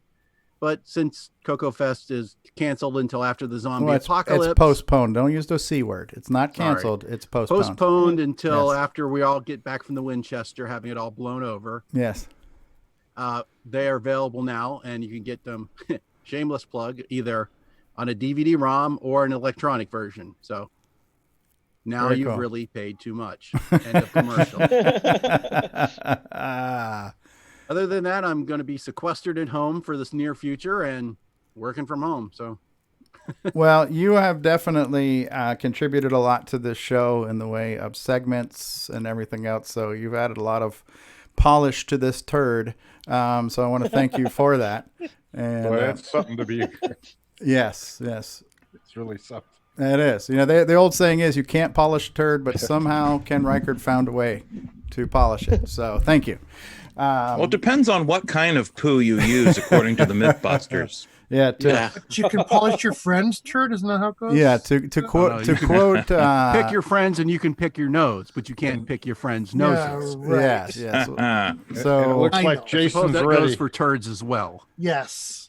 To I see Ken's trying to do his thing for the killing the coronavirus. He's got microbes behind yes, him. He's yes, he playing. does. That's good. Absolutely better than Clorox wipes. It is. We heard. Okay, David Ladd. We've heard from Dave and Sharon. Do you want to? I know we had you on at the end of a show a couple weeks ago, but do you want to remind everybody a little bit about your history and your future? Yeah, sure. Thanks for having me on. Okay, history is the same as everyone else. Coco 2, Coco 3, programmed the hell out of it, probably on a black and white TV most of the time. And I started hacking a lot of stuff, and I really haven't had a Coco for about 30 years. And now I got my Coco 2, and I'm trying to do some really good things with it. I have the Raspberry Pi in there to handle all the USB functions. I got the USB keyboard. Today I got it successfully printing on a Wi-Fi printer. So I just want to see how far I can take it on a budget. Excellent, excellent. We've just been joined by Diego from Uruguay. So, hey, Diego. Go, Diego, go is here. He's still muted, but hopefully he'll join us here in a second. While we're I also waiting. want to mention we have a guest from the Ukraine in the chat, Maxim Blackwell. In the chat, Excellent, excellent. Well, yeah, I was just getting ready to start going through the chat. So while we wait on Diego to get here, so we started off with Mark Overholzer, Curtis Boyle, Nick Marotta, Retro Innovations. Retro Innovations says, day 5 of self-isolation. Bored enough to tune in to CoCoTALK. Thank you, Retro Innovations. Tim Franklin's out there. Is everyone within my social distance? Hey, Tim Franklin is out there. Sixie is out there. Cool. It's Duncan. He said that when Duncan first came on. Nick Marotta, Sixie, Mark Overholzer, Tim Franklin, Sixie. Terry Steggy is out there saying happy 3rd CoCoTALK. Dave and Sharon says hi, everybody. I'm obviously going back through the chat here. Tom C came in saying hi, Coco Nuts. And who else is in the live chat? Paul Fiscarelli said, yo. Hey, Paul Fiscarelli. Terry Steen, author of Balloon Fire, Gray Lady, and the inspiration for Nightmare Highway. He said, no Coco Fest, therefore no sofas. Hey, Terry Steen. Dave and Sharon, Terry Steen. Mikey was here. Tim Franklin. Who else did you say was in there? 60, and trying to scroll through here. Terry Steen, Retro Innovations, saying, I like his dad already. That was a good one, Jim. Good timing there. Ben Drakes, our VR guy, saying, happy birthday, CoCoTALK. David Lord is out there saying, howdy. Hey, David Lord. Curtis Boyle saying, hi. Polyester Links, how are you? He said, hi, I had a dragon, so I'm kind of like a cousin. Hey, Polyester. Is that who you said is who's our friend from the Ukraine? What is their name? That was Maxim Blackwell. Maximum. So I'll catch up to that. Steve Powell's here. Hey, Steve Powell. Evan Wright on Facebook said, hi, all. Hey, Evan Wright. Good to see you. David Lord, Curtis Boyle, Steve Powell. What's your next project? Who are you asking that to, Steve? Was that to Karen? Polyester Links, Ben Drakes, Maxim Blackwell. G'day, mates. Cheers from the Ukraine. Hey, Maxim, how are you? David Lord, Nick Marotta. Moat58 says, hello, all. Hello, Moat. Sean Ernst is out there saying, hiya. Hey, Sean. Canadian Retro Things is there. Hey, Canadian Retro Things. Steve Powell, Dave's Hobbies, Dave and Sharon, Mr. James Different Daffer. Okay, I think I've caught up on the live chat. I think There's so. a new one, Nimble. Happy birthday, CoCoTALK. I'm not sure who that Nimble, happy birthday, CoCoTALK. Hey, Nimble, Steve Poward. Okay, was to Curtis saying, what projects are you working on? And who else has just joined us in the chat? Diego has joined us. D. Bruce Moore has joined us. And Rich Eck. I can't even tell who that is. Rich C. Hey, Diego, can you hear us? I can hear you. Can you hear me? How are you, Diego? Same as everyone, I guess, stuck at home. Yeah. You've been part of our community for quite some time. You've been part of the train wreck that is CoCoTALK for the past 3 years. So thanks for being a part of it and sharing your projects with us. How, by the way, how are sales on your latest game? When you check your inbox, do you hear things like? Yeah. Actually, I need a bigger monitor to go to my bank account. Because Zeros right off the end. Yeah. Awesome. So now I got a 14 inches CRT. And that's huge. Wow. That's huge. I got a big screen. It's going to be fantastic. It's beautiful. It's got R, it's got G, it's got B. It's fantastic. Wow. It's got all the colors. All three of them. Remember when a 9-inch black and white was kind of standard, you know? Yeah. Very cool. Thanks for being here. Amber Dave and monochrome Sharon. is where it was at. Thanks for being here, Diego. Definitely a guy who's contributed something to the community and to this show. DeBruce Moore is here. Hello, DeBruce. How are you? You're muted. I am unmuted now. All right. Are you coming in mono or stereo today? Let's see. DeBruce Moore. Check. Stereo. You're coming in stereo. All right. How do I? We lost your video. I don't know if I clicked on something. I was trying to spotlight you. You just killed my video, man. Sorry. Turn your video back on. Do I start my video? I have to do that? Okay. There you go. So let me see if I can spotlight you now. Okay. I have just spotlighted you. So now your video size matches your ego size, so we can see you. It's an imposter. See, he's got the facial hair. Are you that? That's B. Deuce Moore. No, that's Brock Harbison. I've been outed. It's the evil D. Bruce from the alternate universe. Yeah, you're like that Nick Marionette. It's the grease part of the grease weasel. No, I'm just kidding. Yeah. I'm doing the handlebar right now. Yeah, you are. Vroom, vroom. Since I'm not leaving the house, I can get away with it. Yeah. So behind you, we see what we would have saw at CoCoFest. Remember, we're not saying the C word; it's the P word. CoCoFest is postponed. But this would have been it is a hardbound coffee table book celebrating 40 years of the Coco, which is a great idea. And there it is. He's holding it up in person. Oh, it's Inception now. Yeah, here we are. That looks a little small to be a coffee table. Yeah. It'd be a tea table. Gee, that's not really It's a metric coffee table. I see. Here, hang on. I got to turn off my virtual background. This is like. Yeah, you're going in and out of phase. Yes. It's translucent. Oh. There you go. Nice. Hardbound book. That's cool. Yeah. Lovely. You can see the pages shining. They're all very. Yeah. Are there lots of pictures? It's all pictures, man. It's a photo book. Oh, is there any pop-ups? Oh, wouldn't that have been fun? Hey, let me show you. We're gonna have a 3D David Ladd pop up. Here, let me show you. Have a little voice chip in there. Hello, and it pops up. New commercial software. Look at that. Oh, look at that. Jason, you need to do it right. It's hello, everyone. Are you ready?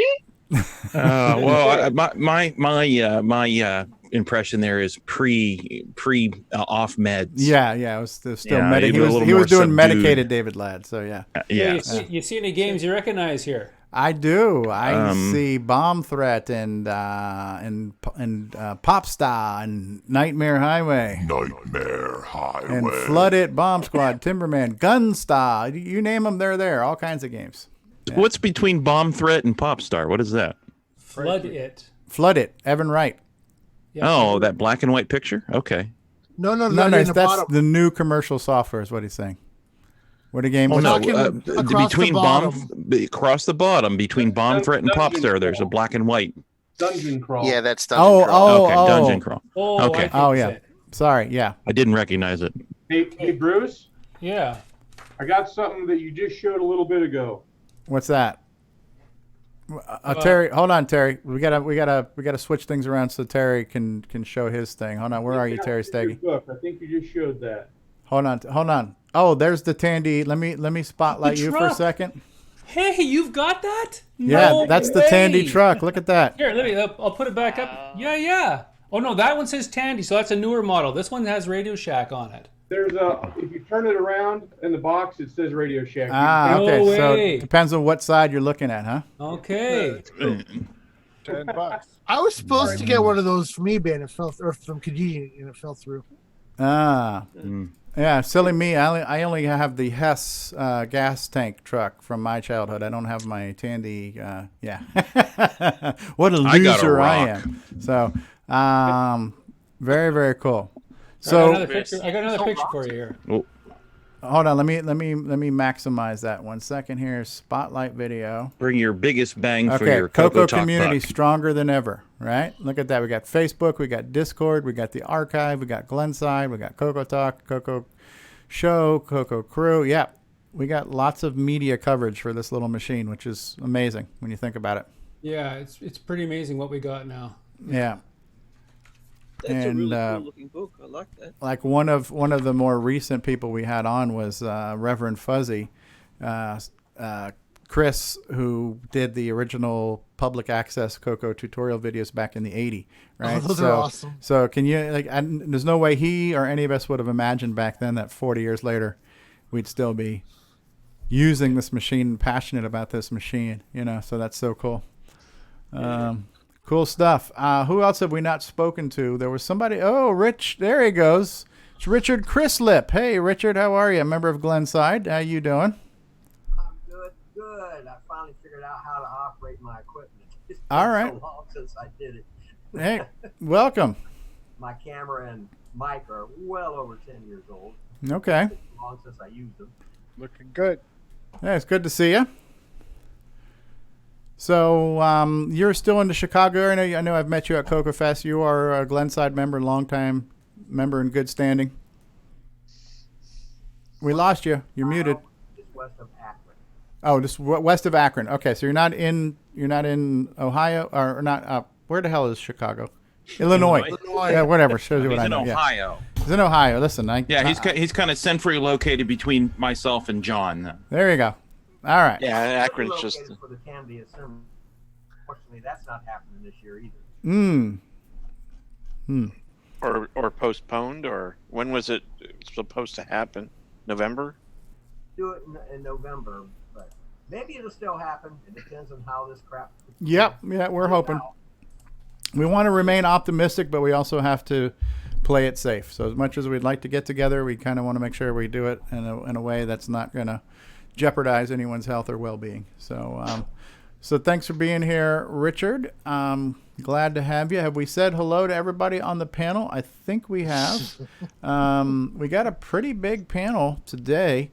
We'll get into just talking about the past 3 years of celebration, but I'm going to run another commercial and then we'll be back. We have an updated commercial for Nightmare Highway, so I got to find it. We'll run that. Way to make a cup of coffee. Yeah, you're going to do that. All right, so we're going to run an updated Nightmare Highway commercial. We'll be back after this, and we're going to be talking about Coco and 3 years of Cocoing and all that good stuff in about 3 minutes. See you then. We will return after these messages. CoCoTALK is brought to you in part by Placeblex Dietary Supplement. Placeblex.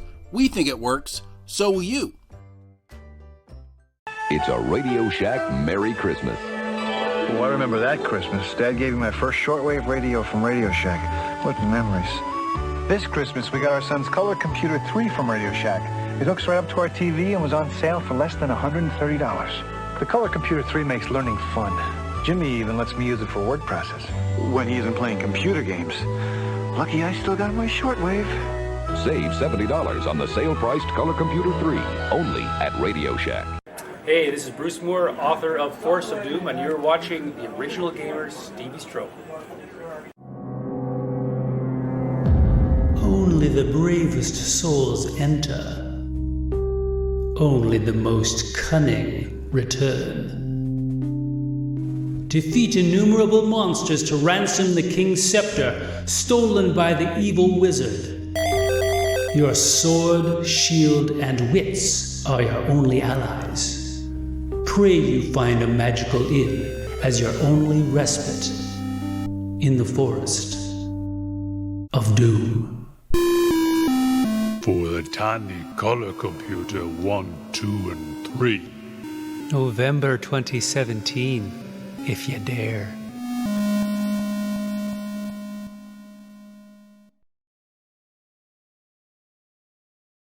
This is Ken Reichert, author of Nightmare Highway. Nightmare Highway. And you're experiencing CoCoTALK? Just when you thought it was safe to go back to Coco Fest. Nightmare Highway. Nightmare Highway. Coco Fest Edition? Still low resolution, still digital to analog converted sound. More machine language. And basic. Nightmare Highway. Nightmare Highway. Now includes the power of Terry to clear the road ahead. Nightmare Highway. Nightmare Highway. Available as a DVD-ROM with all my past games as an alleged bonus, including my unreleased 4th Rainbow Adventure Contest entry. Unreleased for a reason. Nightmare Highway. Nightmare Highway. Get your physical or digital copy at cancanmakeit.com. Now you've really paid too much. Nick Marionettes on electricity. Crikey! Electricity's a fad. The biggest market is with open flame. Brought to you by Nitrous 9, Ease of Use Edition. Hashtag OS9 Forever. Crikey, that was Nick Marionettes. All right, so we're back. Bruce, are you still there? And Ken, if you were trying to talk, you were muted. I didn't hear you. I saw your lips moving. Okay, there we go. Well, Duncan is still with us. Thanks for being here, Duncan. And Paul Thayer the Slayer, where'd you go? Okay, there you are. How you doing? I'm joined too, so don't forget him. Who else is that? Henry Reitfeld. Where is he? I don't see him. He's on the second screen. Ah, there he is. Yep. I need to leave relatively soon, guys. So All right. Thanks for joining us, Duncan. It's okay. I'm still here. Okay, and we do this every Saturday. So anytime you want to pop back in and say hi, feel free to do that. Okay, great. Yeah. All right. So, Paulie Thayer, the Slayer, how you doing? Thanks for being here. Yeah, thank you guys. I'm doing well. Thanks. And thanks for all the projects that you have been doing for us, like Timberman and a lot of other stuff. You got us interested in, working on Temple of blah, blah, blah, blah, Downland 2 and a bunch of other stuff. You've helped me with my Cosmic Aliens, giving me a cool little editor that I could use to make some graphics, put those up on the screen, and thank you for that. What are you working on right now? You working on any projects or any of the... Oh, I'm still working on Downland 2. It's slow going. Okay. Yep. Got some other stuff going on at home too that's been kind of taking my time away from that, but nothing bad, just, have to go do other things. And then I don't know when I'm going to start working from home, but should be pretty soon, I'm suspecting. So yeah. And it looks like you've got Gunstar up there on the screen right now. Oh yeah, that's what I've been getting my ass kicked at the last couple days now. I can beat it on Wimp. It's just on this hero mode, it's a little bit harder. But I want the high score. So yeah. Anyway, yeah. Also don't want to be mocked incessantly by Morentes. Yes. Oh, he'll do that anyway. It won't matter. So. Right. Yeah, I have to play it on the emulator too, which is a disadvantage because I have to. I don't have the joystick doesn't work for whatever reason when I use it on my PC, so I have to use the keyboard going through as a joystick input. So yeah, that's difficult. I tried that too. Yeah, because it for whatever reason, like sometimes when you're transitioning from one arrow to the other, like the ship won't move because I don't know, something to do with the way that the keyboard's inputted, not the game itself. So yeah, it makes especially it a little on bit more diagonals, difficult. it seems to screw up. You'll hit the two keys and let go one because you want to say switch from going down and left to just down, and sometimes it'll miss it. Or Yeah, it makes it a real pain in the ass, but I like that. Makes it a little bit more challenging, I guess. There you go. There you go. So, but things are well for me. I'm just slowly working on Downland 2 when I get time. Kind of writing some not necessarily routines or programs, but like writing other programs for like collision detection type things and whatnot, and figuring that out through other programs and then just copying code over as I go. So, okay, neat. Yeah. Building a library, if it were. Yeah, so to speak. Yep. Yeah. Very cool. Well, thanks for being here, and thanks for being part of our community. We certainly appreciate you. Another guy we appreciate, Henry Wrightville. Do you hear us? I think so. Yeah, I think we see you. We see you. I believe. There you go. I believe we hear you too. How are you, man? I'm doing well. Well, it's Here for 14 days. self-imposed, or is it work imposed, or? My work decided because I went down to visit sunny South Carolina for 3 days that I deserved to extend my vacation by 14 days. Because you traveled. Well, I think they're under some misconception that the coronavirus won't cross the 49th parallel because we're too polite to allow it to happen. Well, but nonetheless, 2 more weeks of paid vacation is not a bad thing. Not at all. Not at all. Well, I want to say thank you for being here. We're glad to finally have you on. I remember when I saw you, I guess it was last year at VCF Midwest, I go, come on, we want to get you on the show. You're like, I don't know. There's nothing I do that's that interesting. But meanwhile, every week we're featuring one of your YouTube videos because you're always working on something interesting. So we're glad that you finally joined us to celebrate our birthday. And thanks for joining Discord too. Yeah, thanks for joining Discord. And I just want to I was going to say I appreciate the invite to Discord. So yeah. It's nice to be able to meet everybody more often than just once or twice a year. Absolutely. You've done so many cool things project-wise. So I don't even know where to begin. But one of the cool things you did was you took that arcade 1-up cabinet and then you hack that to run VCC and be kind of like a Coco emulator in an arcade cabinet. You brought that to Coco Fest. That was really cool. You've done so many projects on your YouTube channel of things you're doing with the Cocos and playing P51 between. I can't even remember all the stuff, but we try to feature your videos all the time when you post them. So you do a lot of cool stuff. We appreciate you and all the cool things you do. We're glad you're here today. one of the things we're doing today is just kind of celebrating the 3 years we've been doing this show of 3 years of CoCoTALK. But really, CoCoTALK itself is a celebration of the community. So we're really just going to be celebrating the past 3 years of the community. Are there anything in particular, fond memories, cool things that you want to just highlight that you particularly remember been going on recently?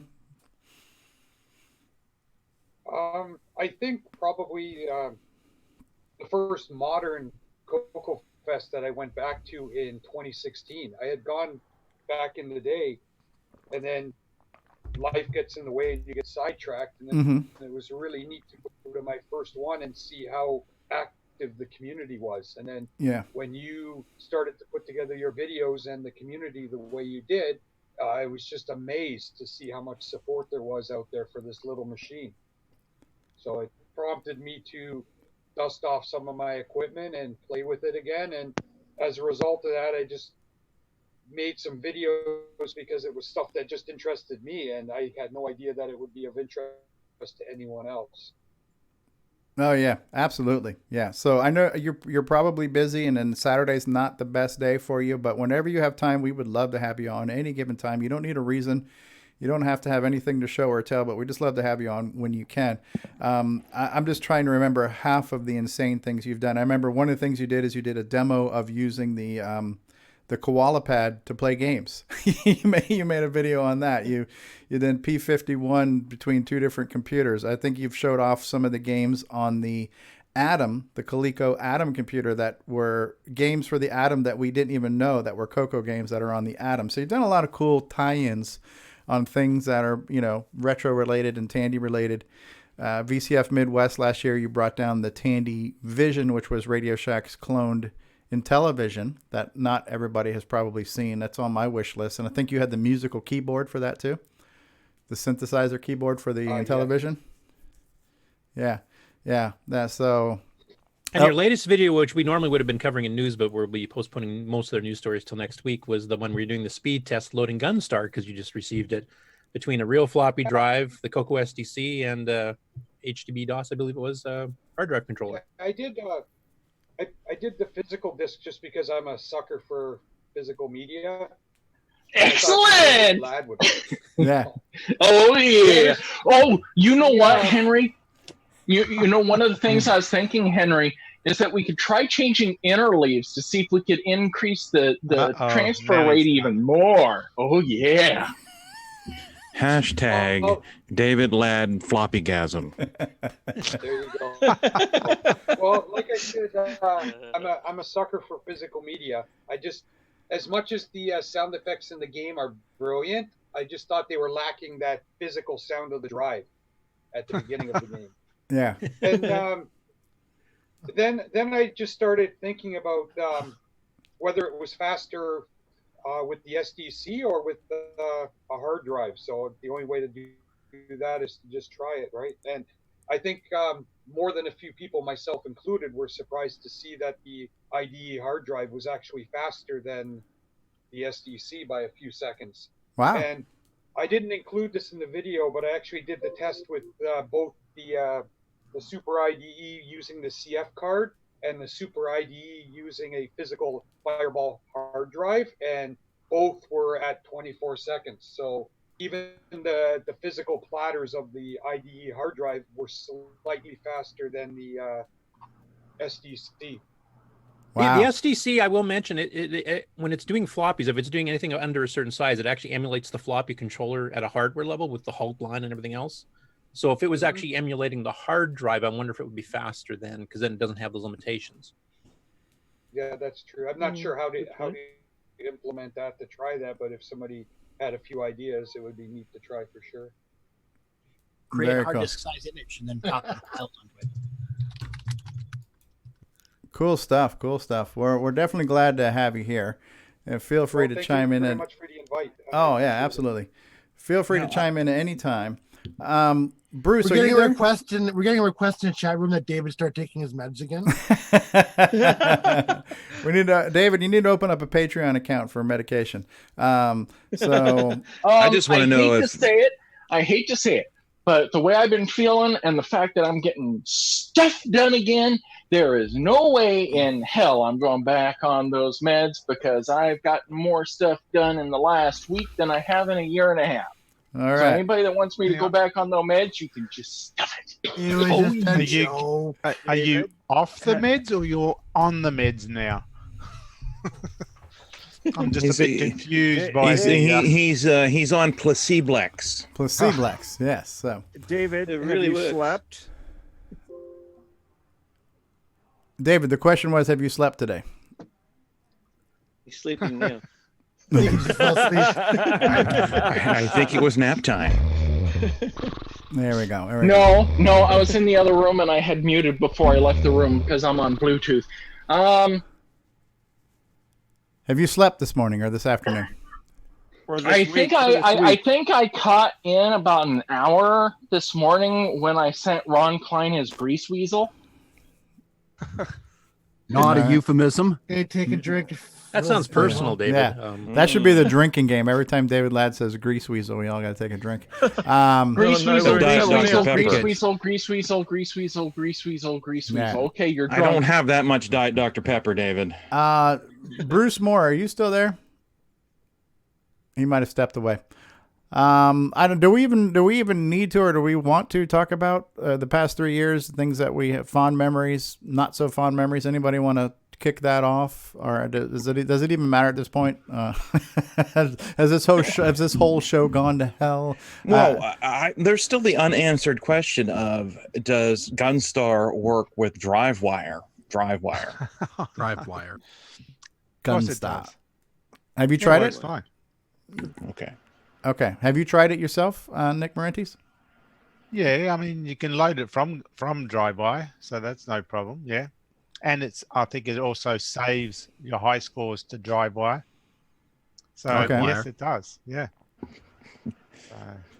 It's made in Australia. Of course, it works with DriveWire. And who made you the expert? Sorry. Who made you the expert? Me, the expert. It made you the expert. Oh, you wrote it. Oh, okay. I wrote it. Yeah. I was gonna say maybe we can get some input from the author, but apparently he's here. All right, Jason Reichert. Jason Reichert has his Mark Overholzer viewfinder on. There you go. Well, that was a fun memory from the last 3 years. You know, that was at VCF. We took the Mark Overholzer hat pictures, among other events. So loved. Yeah. It is definitely Oh, by the way, speaking of that, so just to give you guys an update, if you were not at the Glenside meeting, which just happened this Thursday night, and boy, did you miss a hootenanny.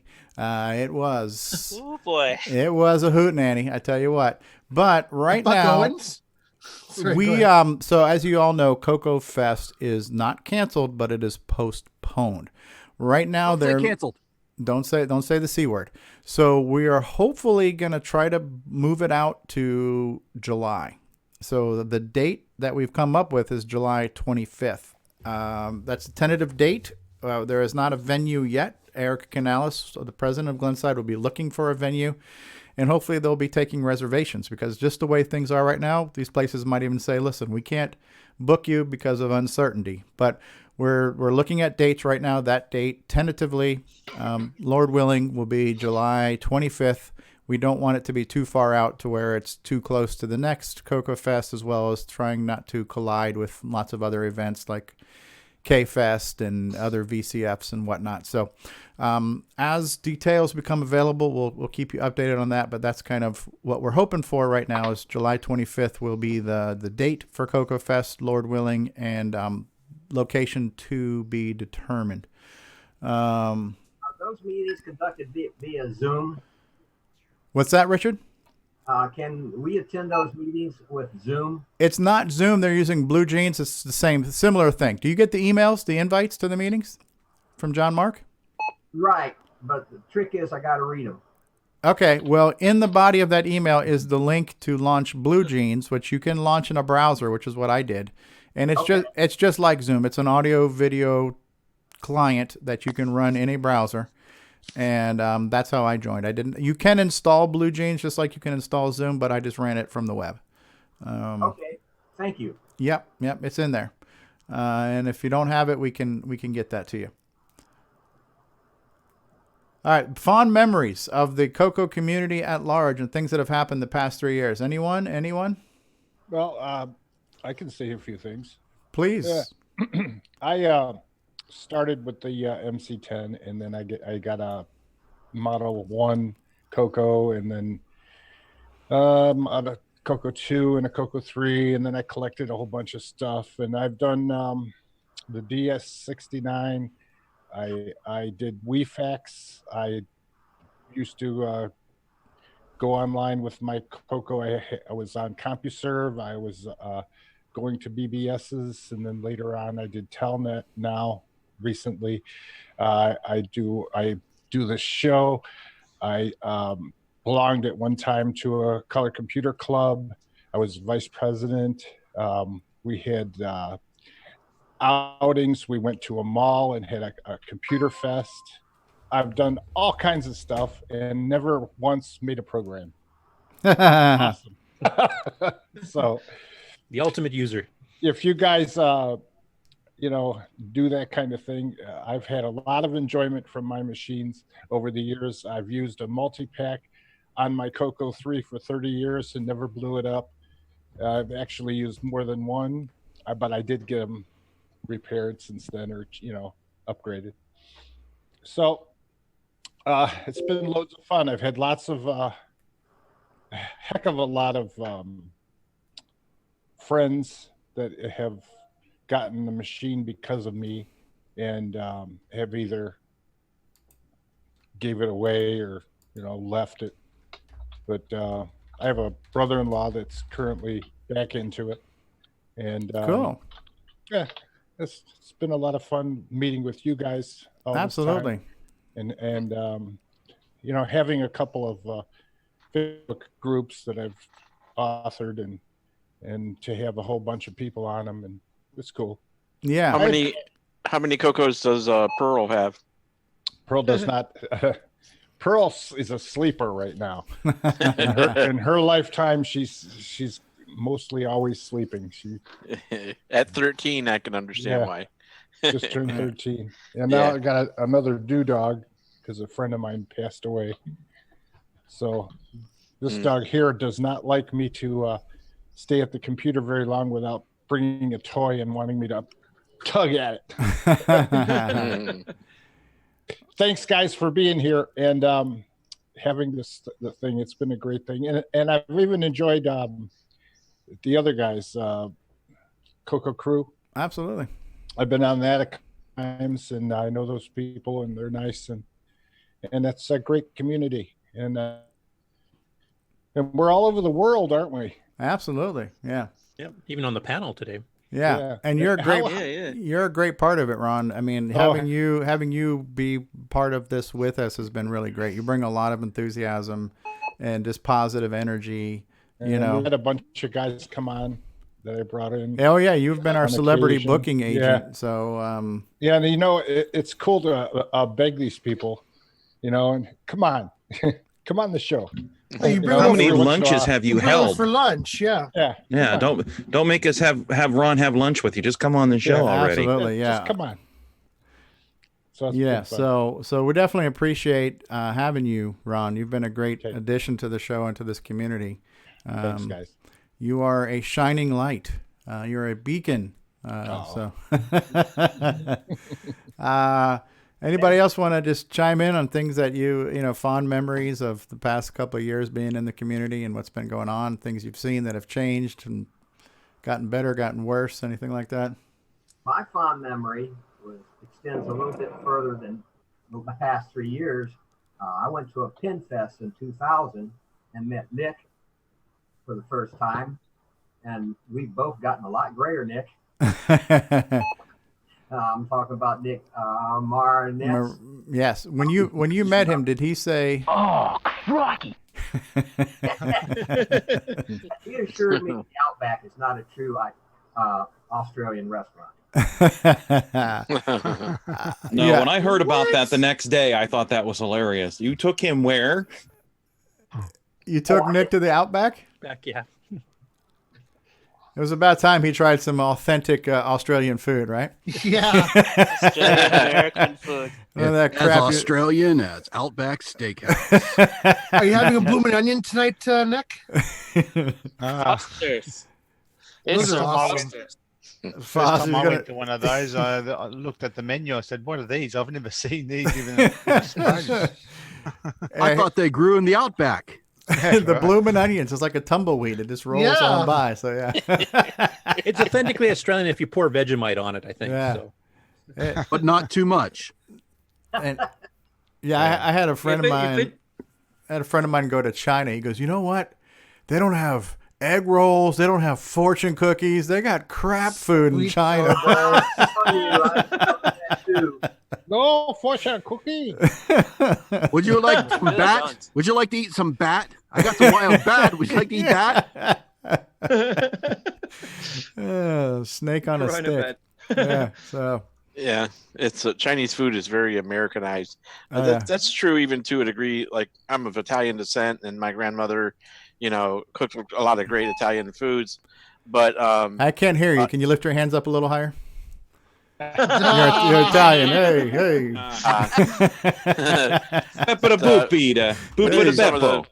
Even some of the things that we eat, the Italian foods that we ate here, are a little bit different than the actual authentic Italian foods because just the availability of certain food types and things like that. Do you call it sauce or do you call it gravy? Sauce, I guess. Sauce. If we're talking about like spaghetti sauce. Yeah, there's a debate about that. I can't. Yeah, some Italians call it gravy. Well, I'll settle the debate. It's sauce. It's called sauce. Thank you. Okay. My cousin Iggy will come and visit you and finish the debate. You've been hitting the sauce. Yeah, that's a different kind of sauce. Yeah. I thought gravy was that stuff you put on mashed potatoes or in some parts of the country, French fries. Oh, that's disgusting. With cheese curds. That's disgusting. We Gravy should all on share French fries? cannoli. Oh, I knew that was going to take. That was going to be cheese a. curd. You got poutine. Oh, that's like that must be a regional thing. I don't really partake, but I see it happen here all the pretty common time. across Canada. Poutine started in Quebec and kind of moved around from there. Common here in Australia. It's gonna be too. chicken gravy, though, right? No, Oh, yeah. brown gravy. No, brown. Tastes better on, with gravy. on fries. Yeah, brown gravy. Yeah, absolutely. It's good. Actually, mayonnaise is good on fries too. I heard that was a European thing, dipping the fries in mayonnaise. I don't know. If Welcome to Pulp Fiction. Get him off the show. Yeah, right. Crap and everything. Did he say pineapple on a Yeah, pizza? did you also put pineapple on pizza, you bastard? Oh, I've done that thousands of times. I spent 25 years. Done. I Cast spent him out. 25. I spent 25 years in the You know what they food call a service. quarter pounder in Canada? Oh, that's Pineapple. is that a Royale? It's called a quarter pounder. It just got a little maple leaf next to it. Yeah, doesn't it's it? not a Royale with cheese. That's like one of the coronavirus memes. There's like an empty freezer in the grocery store, but there's still pineapple pizza there, saying even in the apocalypse, pineapple on pizza is still wrong. Right? So I saw that. Yeah. No, actually, I spent like 25 years in food service in the pizza business specifically. So I've made more Hawaiian pizzas than every one of you've consumed in your entire life. Nah, I'm sorry to hear that. Yeah. Well, that won't take I much. didn't eat them. Yeah, it's got to be a I didn't support eat them, group for I that just somewhere. made So, them. yeah. I didn't eat them. I just made them for other people to eat. So you enabled it. Yeah, who keeps turning on their Apple II? I keep hearing an Apple II beep going on in the Does background. that make it okay? That's not me. I'm going to blame the Apple guy in the upper left-hand corner. Yeah. Who's playing Oregon Trail? I knew things had gotten serious when at the vending machine at work. I knew it had gotten serious when there was lack of beverages, but there was Royal Crown Cola. Oh wow! That's Like things are getting bad. Number three cola in the world. Killed her. Yeah, we went somewhere recently that had RC Cola. I like RC. Yeah, Royal Crown, RC Cola, and a Hey, moon pie. Ken, Right? So Ken Reigard probably has Radio-controlled cola. had Verner's. Verner's. Yeah, I'm Verner's not root a big beer? fan of that. Verner's drinking ginger ale? Verner's right now. Verner's It's too ginger ale. harsh. It's too Verner's- harsh. Well, it'll take a rust off your tires. Yeah, and the lining off Verner's your ginger stomach. beer. Oh, Henry, you don't have to raise your hand. You can just speak up when you want to say something. Yeah, we all too. talk over each other the whole time. So What? it's, Just talk. RS232. RS2. Oh, wait a minute. Drive wire. Drive wire. Go ahead, Yeah, I Henry. was just going to say we can add the drive wire to those results. It's 25 seconds to load Gunstar from drive number 250 of my drive wire. And it runs well. So. Ah, nice. Cool. These are Still the doesn't beat out important the things. IE, though. Hey, speaking of drive wire, did they fix it? Has that ever gotten fixed for the new latest releases of that program that runs on Python? Yeah, Mikey's here. Mikey Furman is the guy who's working on Pi DriveWire. Yeah, that's still in progress. The right now still need to use Python 2. Okay. So the one thing I am working on to improve that situation is I am preparing binary releases for every operating system I can think of, so that you don't have to worry about having the correct version. Well, I appreciate your work. So I'll continue resisting the upgrade it wants to do. Yeah, I understand. I don't know. Doing that conversion is a lot of work. So Can't you do a side-by-side install of Python 2 and Python 3 and then just Yes, you can. In virtual environments. I use Rattlesnake myself. You're from Arizona, of course. Your rattlesnake will clear the room very quickly. Yeah. Stevie was chasing a snake not too long ago. Yeah, yeah. Well, I'm going to just here for those of you who are not aware, let me give you a quick history of how this whole show kind of came into being too, right? So it was around 2015 is when I started doing YouTube videos of the Coco. And that's when I kind of got discovered by the community members as well as some of the authors of some of the video games. They would find my videos, they would comment on my videos, and that's when I got pulled into, at the time there was even a Google Plus page. I remember the Coco Google Plus page. So there was Google Plus, there was Facebook, there was the mailing list. And I started joining these electronic communities and I started realizing, man, I'm not the only person who remembers this thing. Like when I first started doing Coco videos, I recorded like a 25-minute video, like an introduction to the Coco. Like, yeah, I figured I had to tell people what this thing was because nobody would have heard about this or could even understand this. So I made a little video kind of explaining the history of, you know, the Atari, the Apple, and then the Coco. And so I made that video, and then I started playing Coco games, and that was around 2015. I got discovered, if that's even a word. And I started meeting people, started talking to people, found out about these groups. One of the people who was influential in my videos was Curtis Boyle, because he would correct me constantly. And then Curtis at all. Point me to his website where there were things that are like facts and stuff. Instead of just the stuff you would make up yeah, before. Yeah. And so facts. So Curtis and I first kind of became correspondence friends, and then we started Skype talking to each other a couple of times, and then that led to like an interview. I actually interviewed Curtis, and he was going to show off his collection of cool custom joysticks, Coco controllers, and some ones that some people don't have or maybe have never seen. So he had a really interesting collection of Coco joysticks, and so that was like the first quote unquote interview I did with a member of the community. It was Curtis. And then that kind of led to Rick Adams. Rick Adams was our first, we'll call it big celebrity that we interviewed. Rick Adams. When did you first learn you were level challenged? Level challenge. Well, that's a stigma. What's happening is that the haters and naysayers they say things like that. But so Curtis was kind of the gateway that got us to Rick Adams, that got us to Dale Lear.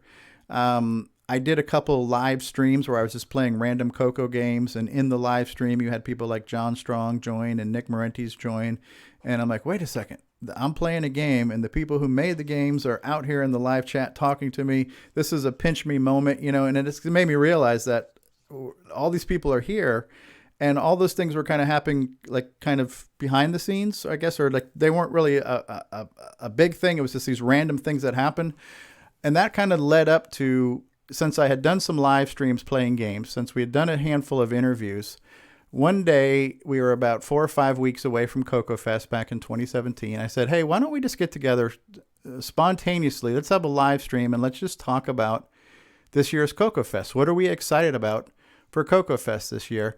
And that was it. There was no plan. There was no idea. It was, let's just get together and let's talk about what we're excited about. And that was CoCoFest #1. And that was going back to March 19th of 2017. And that was about 4 weeks away from CoCoFest. So we had about 4 weeks talking about things leading up to CoCoFest. And that was where all this began. And it's hard to believe it's been 3 years since then. And all the things that have happened in this community in the past 3 years and the things that have happened on this show. There are so many, I can't even remember them all. But if we run out of things, I can start going through some of the episodes and read off the titles to give us some talking points. But just to remind everybody, what was our humble beginnings? That was it. The humble beginning was no plan. No plan, yes. So things haven't really changed that much. Yeah, right. That theme is carried through. No. Memorable Absolutely. moments was the time that Grant forgot to mute his mic, shall we say. Taking live streaming to literal depths. Or Bill Noble letting the nuclear bomb on Oh, the that boys was for great. one time. The EMP, the fart heard round the world. That was great. I also love hearing Bill's wife in the background, whatever soaps she's watching that day. Turn it down, Bill. I'm watching my stories.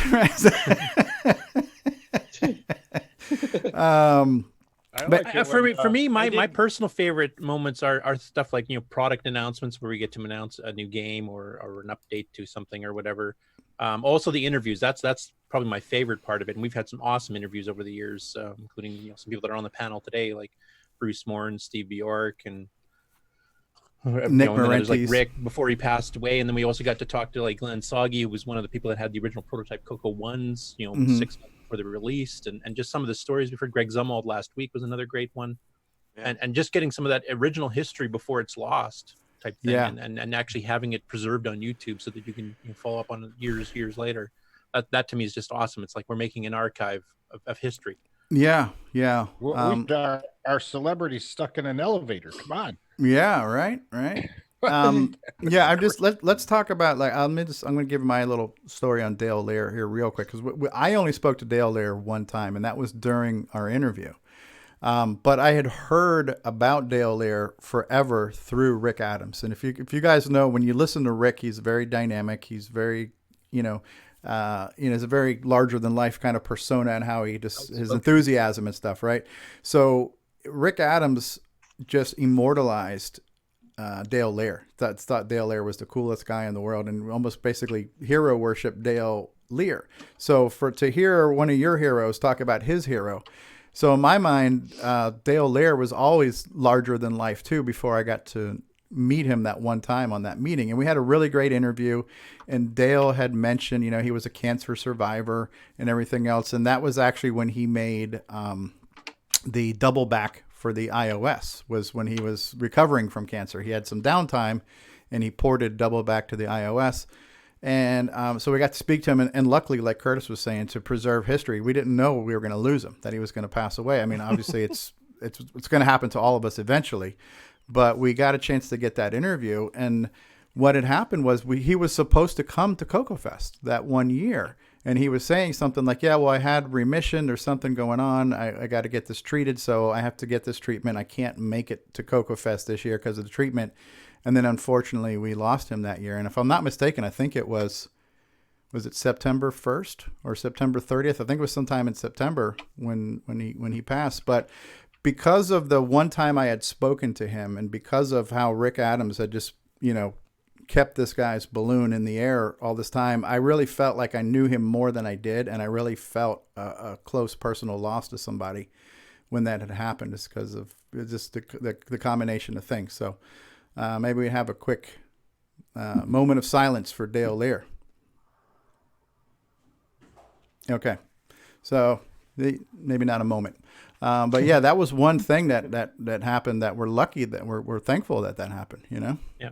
And that was a really great interview too, because Rick became a co-interviewer, and Rick and Dale, they carpooled together at work when they both lived in California, and they both had moved elsewhere by the time we interviewed them. So they were reminiscing old stories, and they would prompt each other to remember something none of us would have even known to ask. So it ended up being a nice, multi-interviewer with one interviewee type thing, but they were sharing stories and stuff. It was awesome. One of the best episodes we've done, I think. Yeah, that was cool. Get morbid. I know what you're talking about, Steve, because I had a relationship with the crew that B-17 that crashed last fall. Oh. Well, that hurt. Yeah, I bet. And also just a quick piece of trivia too. So at the beginning of our show, we have a soundbite from Dale Lear where he says, "This is Dale Lear, author of TRS 80 Color Baseball. You're listening to CoCoTALK." That was probably one of the last things he recorded before he passed. And that's kind of why I play that all the time, is just kind of to honor him. And I didn't know at the time he sent that might have been one of the last times we were going to hear from him. But that's when I first started converting our show from video only to podcast. And I had posted his interview as an audio podcast, and I had put out a message on the mailing list saying, "Hey, does anybody want to record a bumper for us?" He emailed me the bumper, and that was the last time I heard from Dale. And that wasn't too long after that is when he actually passed. So I'm grateful for the opportunity we did get to meet him. Don't play it.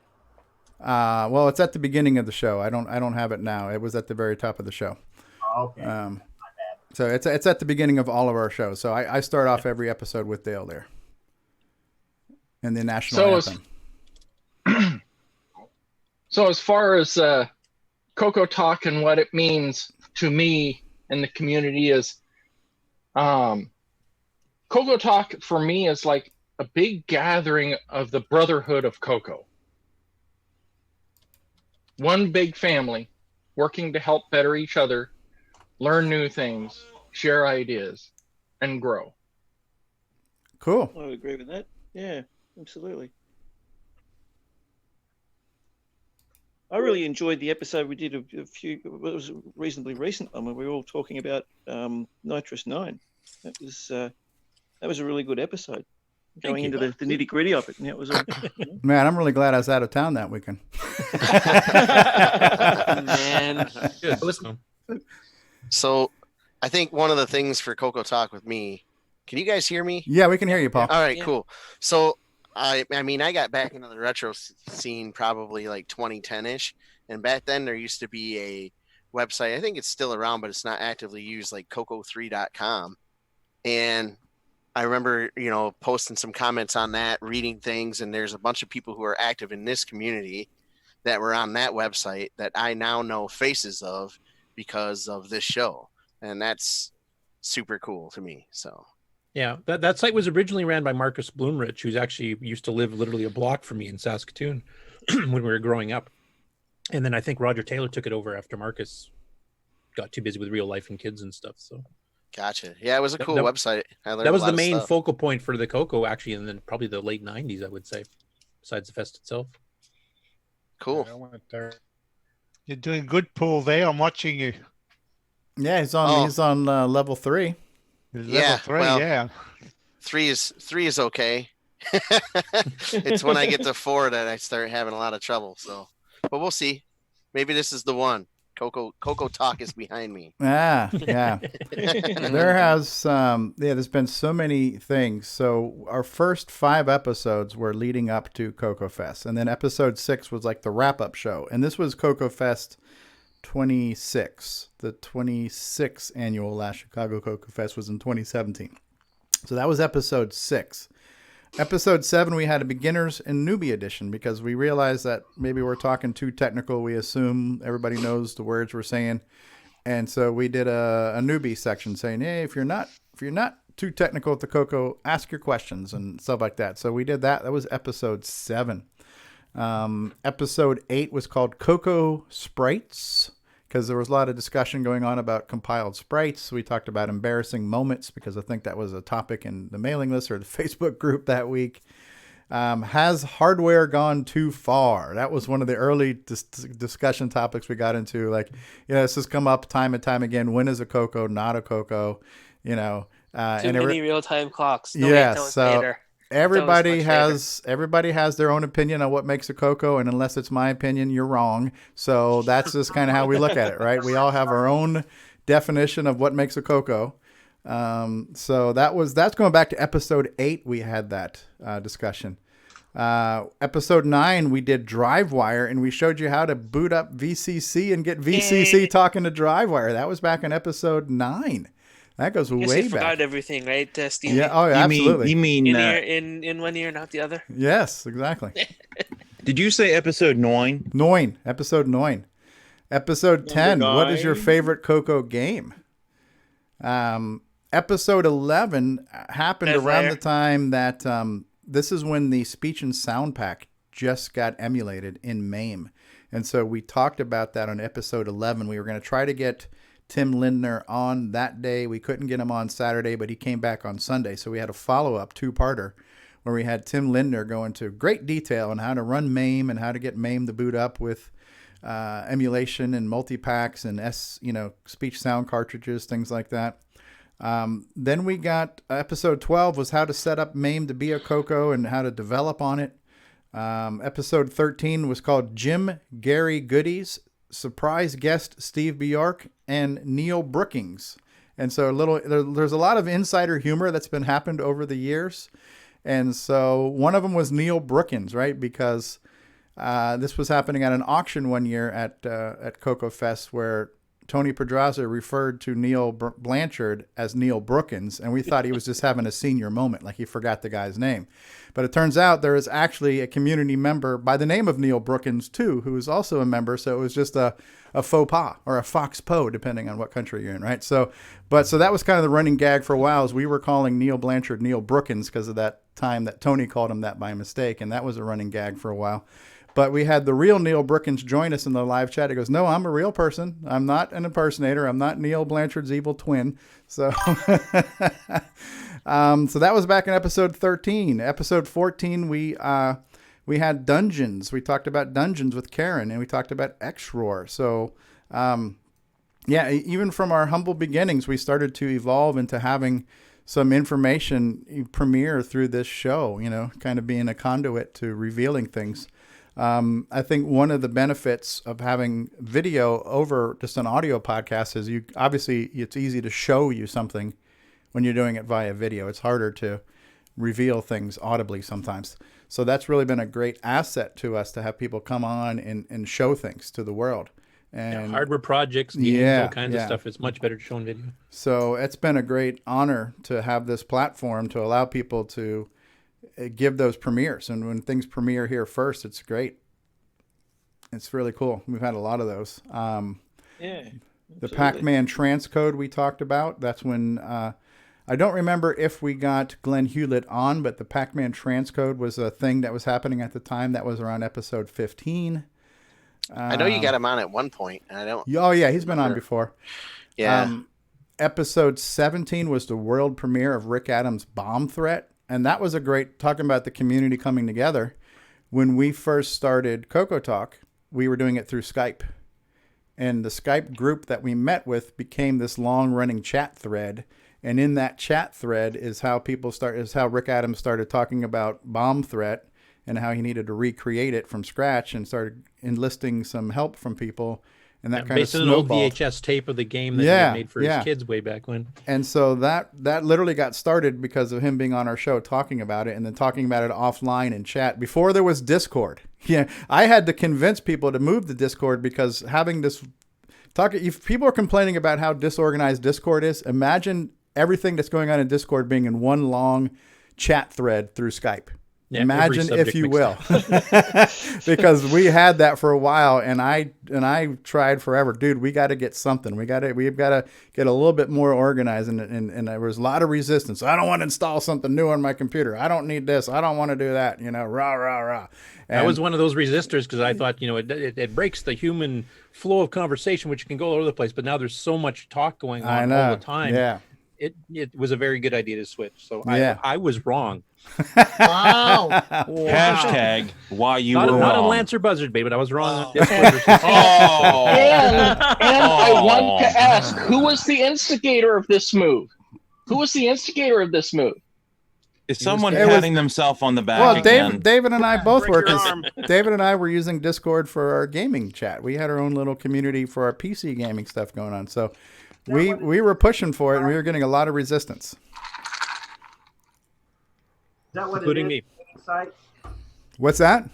Is that what it is? A gaming site? I just joined it. It's not a gaming site. It is it's a voice and text chat platform that was developed original for people who did PC gaming. where you could have a group party of people chatting together while they played a game. That's what it was developed for, but a lot of people use it as online communities. Okay. Like instant messaging. Hey, speak of the devil. Rick Adams is with us. Thank you. Rick. Yes, you're too kind. And Legendary game designer. Paul's on level 4. I see. I've never seen level 4. Yeah, take a close look, Stevie. Yes. This is level 4 of Gunstar. Spoiler alert. Rage quitting. Look at those grinders on the floor. Oh, he's got a little flippy thing. Is there any hoagies? Some pierogies, maybe? Poor boy. Grinders. Boogies and grinders. Oh, look at that. See, level 4. That's cool. Yes. Looks like a crime scene down there. It does. Absolutely does. It is. Crime against humanity. Oh, there's a coronavirus. Oh, you just shut it. Look at Paulie. 23. Speaking of high score screenshots right there, he's got 23,000 in Gunstar. That's got to be doing pretty good, right? Where do we order this game from? NickMorentes.com. Yeah. Thank you. Gunstar. 609 required, just so you know. Look at Paulie. All right, let us know how you do it there. We'll keep that going. Nick is still talking to us, but a few more sales and he may be. Yeah. Yeah. He'll be on his way to the Lambo dealership. I want to see him get to the end. Hey, Rick Adams, thanks for joining us. We were just talking about, as we're reminiscing, how we got the bomb threat kind of evolved from you being on CoCoTALK and how it started in Skype and moved over to Discord and became a thing. Thank you. You're too kind. I was just laughing about the toilet tissue on top of somebody's monitor there. Yeah, that's crazy. Well, he was still selling subtly, just there, not mentioning it, you were waiting other people. You were supposed mention to save that for acquisitions, so to reveal. Order. Well, Yeah. I bought this big 36 can case of Diet Dr. Pepper too, so I have that to show off. That's your apocalypse supply.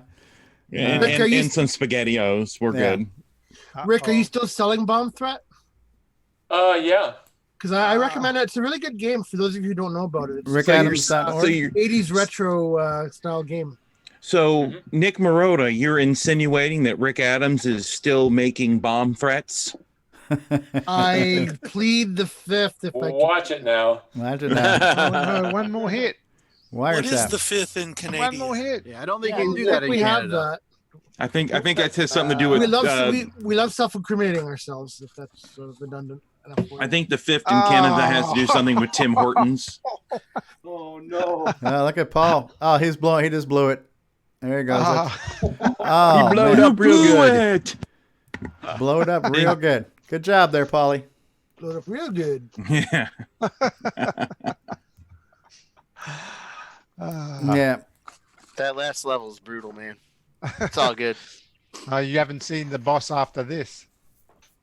Dun dun dun. Yeah, you kind of want to say it. You don't want to. You don't want to give that away. Second one for hero mode or what? No. You would have seen it in Wimp mode. Oh, I did. Yeah, I played him. I can't wait to see how much more difficult this is going to be. Australia is on a whole other difficulty. People grinders, man. It's pretty graphic. Woo. I think that may be the first Coco game ever to feature people grinders. Yeah, NC7, first NC-17 people. Yeah, right. It was very distracting the first time I saw that. There's a lot of animation on Nice- level 4. nice It's pretty touch. impressive. Absolutely. Yeah, a lot of nonstop. My David Ladd story is I met David Ladd at my first Coco Fest, but I only met him briefly and we didn't talk too long then. And you've been in recovery ever since? Yeah. But we became better friends in the year following that because we started playing games together, playing Minecraft and stuff like that. So David Just and I watch became. out, he's a hugger. Yeah. We became really good friends our second year, and then obviously now meeting him in person when you know somebody better. Like Curtis, I felt like I knew you because we'd spoken a handful of times. So when I met you in person, that was great. I'm sorry. But David, like a lot of on my first Cocoa Fest, I met a lot of people, but I didn't know a whole bunch of people. But there was, like you say, when you like, I felt like I knew John Linville and Neil Blanchard because at the time they were Cocoa Crew. It was those two guys, right? And it's kind of like the people you hear on the radio, right? So you kind of feel like you know them, right? So I kind of felt like I knew those guys, and they were very approachable. So it was nice to meet them and say hi. I got to meet everybody. I remember meeting Ron Klein, Brett Gordon, William Astle. Even at my first Cocoa Fest, Cocoa VGA, Brendan Donahue, he was there. That was like in the early days of Cocoa VGA. It was still kind of like an idea he was working on, but he had demos of that. You know, meeting Mark Marlette from Cloud9. You heard all about Cloud9 at the time. That was the big Cocoa hardware company. It's hard to imagine 4 years ago, Cloud9 was one of the only Cocoa hardware companies at the time. Now we've got half a dozen people making Cocoa hardware, to show you how much has changed in the past 4 or 5 years, you know. We even got somebody making a Cocoa.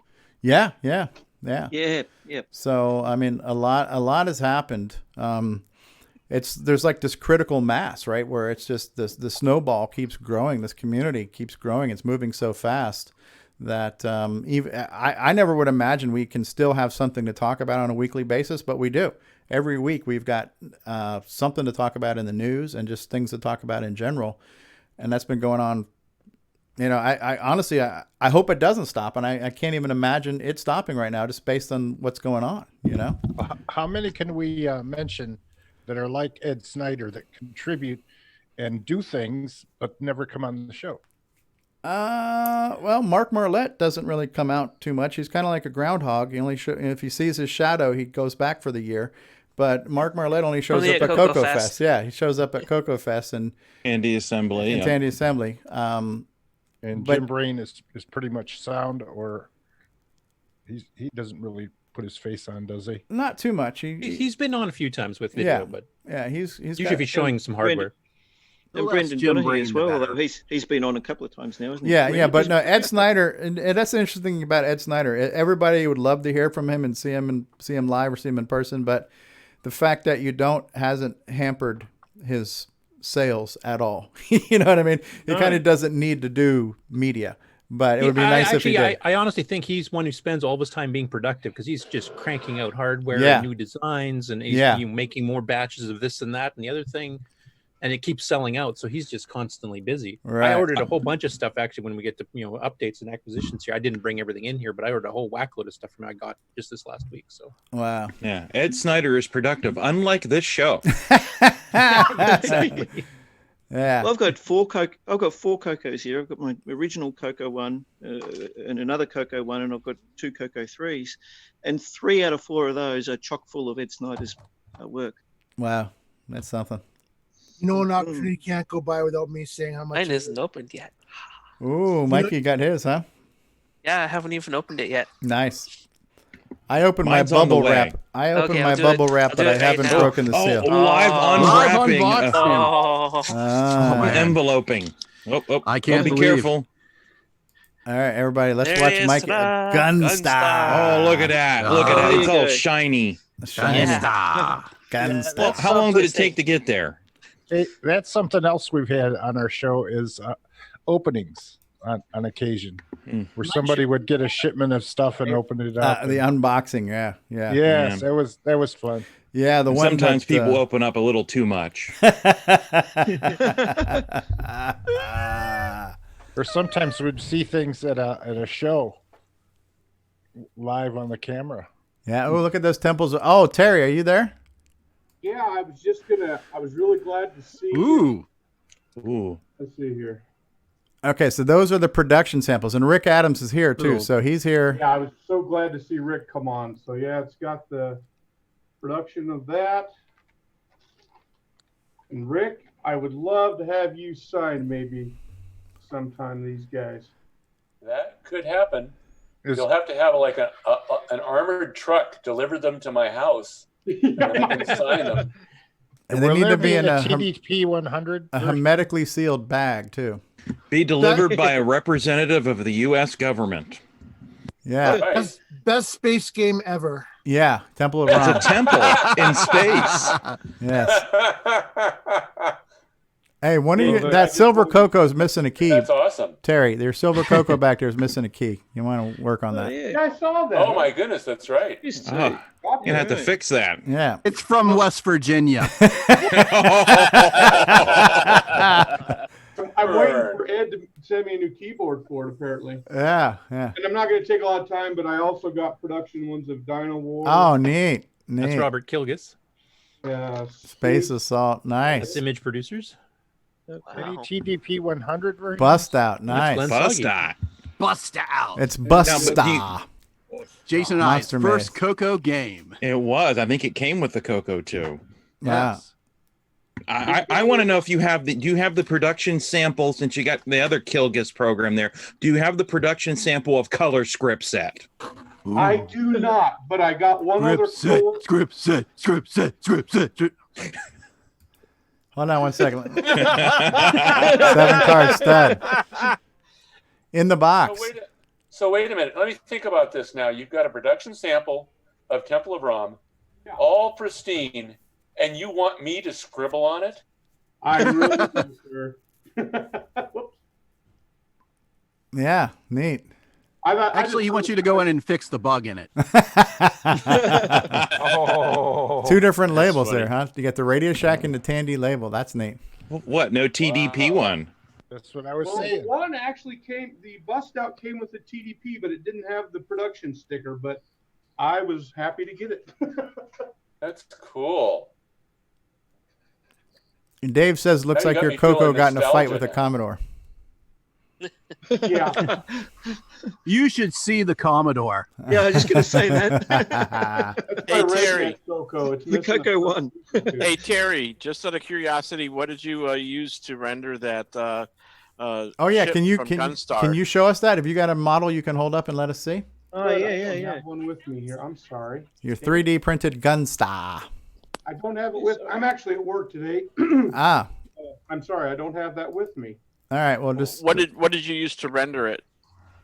Actually, I use a couple things. I have forgot the name of it. It's a Chinese-based one, and then I also cleaned it up using Microsoft's 3D designer they have. Mm-hmm. But yeah, it worked pretty well. And then I put it on Thingiverse. I think it's had 68 downloads so far in the last day. So Wow. I thought that was pretty cool. Yeah, I'm one of those 68 downloads. I was playing around with the model in Blender a little bit. Cool. Yeah, I know David was printing one. I don't know how far he got with it, but Yeah, I haven't printed it out yet, but I was I playing think you with need the the model mute, in Ken. where is he? I can't see him right now. Is he? He's below the TDP guy. Ah, here we go. Mute. Okay, we just muted Ken. Okay. All right. Very cool. Very cool. Harry, Neat. how come you're not home? what's that? How come you're not home? Well, I had a lot of work to do, and I figured, well, nobody's here, so now I can get some done. So You're doing a great job working here on CoCoTALK. Tell us who you work for again. Is the only person here getting paid to be here right now. So Maybe Terry can help work on fixing some bugs in my program. yeah, right. this is a freebie for my work, but Nice, nice. Yeah, but now they got to decontaminate the office. He's in that shade of red now. yeah. And I actually have still have the aforementioned very worn, very well used copy of Bust Out. The label is peeled up and it's been scotch taped, but still have it here. The original. The original. Do we still have the original Black Beauties that came with it? You know what? If we do, they are mixed in with so many. I have so many of those things now. I would have no way of determining which ones. What else are have we the got? original? We got the Melted 2, the Black Beauties, the Bust Out. Ken, you're eating your microphone. You're a little loud right now. A little overdriven. Yeah. Sorry. I got excited. Okay. Hashtag no. The cassette and the wonderful TP10. Yeah, the TP10, which I no longer have. I have other ones now, but I Hey, loaned the that's- TP10 and got someone. For never those gave of it you back. who can't find toilet paper, TP10 paper might make an interesting substitute, right? So interesting may be the right word. Don't use it in the sun. Stevie. Yeah. You know, I had a comment that I put on Facebook because I thought it was kind of funny at the time. So about Jim Brain had mentioned something about TP and stuff. So I said, well, now all we need to do is get someone to print the TP reports on TP. All right. It's quilted. Come on, JT. JT. Well, I tell you, some of my fond memories are the kind of community contributed content to this show, like the commercials and the segments. Like early on in our first year, Brian Joyce from Australia, who we haven't heard from too much, but I am friends with him on Facebook. I still see from him time from time. Brian created commercials and segments for us. He created the Best of CoCoTALK Volume 1 and Volume 2. That was good. He created, the What Did David Ladd Break? He created that Floppy Life commercial, which I just asked. I asked Samuel Gimes to lend his voiceover to that. So and that was my treat today, was to show you the Floppy Life. Everybody who's been hearing that on the podcast and only hearing the music because you can't read the words that are coming up, I'm like, we got to get voiceover for this commercial. It's such a good commercial. So we got voiceover now for the Floppy Life commercial, so that'll be in rotation now. But we've had so much content. You know what else was cool? Finding out that Radio Shack referred to the Coco 2 as a Coco 2. Yeah, but I think that was Canadian. But it was French first. Yeah. I don't know. And then later on. Yeah, that is cool that there is a commercial for the Coco that refers to it as the Coco, and it is a Radio Shack commercial. But I don't think they ever did that in the U.S. Yeah, I think it was an Intertan versus Tandy thing, because Tandy ran the American market, and then Intertan ran everybody else, Australia. Yeah, UK, Coco Do Canada. commercial is definitely one of my favorites. That's why we run. Anything worth doing is overdoing, if you ask Jason and Ken Reichert. And what about the that Coco pack in Australia was interesting to see. Yeah. Oh yeah, absolutely. With this bundled donut dilemma. Yeah. So, I mean, the fact that we have 25 people on the panel right now, I think says something, that we come together like this. The thing that I've seen change in the past 4 or 5 years that I've been involved, it used to be the only time we got together, and Neo too. Hey, Neo. But it used to be, if we were lucky, we got together once a year at Coco Fest. And when I first went to my first Coco Fest, they were talking about that thing they call the Coco Fest blues, right? Because you got together, you had a great time, you had great camaraderie, and now, unfortunately, you got to wait a year before you can do it again. So it's like the time after Coco Fest used to be known as the Coco Fest blues. I think we've kind of gotten rid of the blues, right? Because we no longer have to wait an entire year to get together. We have, the world has Guess gotten again. smaller. Yeah. Well, for Coco Fest, but we get together virtually every day now on Discord, and every week here on CoCoTALK. So I think we have become a much more connected community. And you know what, Steve, you have some anxiety about hour 3. Hour 3. Yeah. You start going, gosh, I'm tired. And then sometimes when there's too technical talk, it's like, yeah, head explodes. Yes. Steve Bjork has to leave. Steve, thanks. Steve, thanks for being here. We definitely appreciate everything you've done for the Coco and what you've done for this show.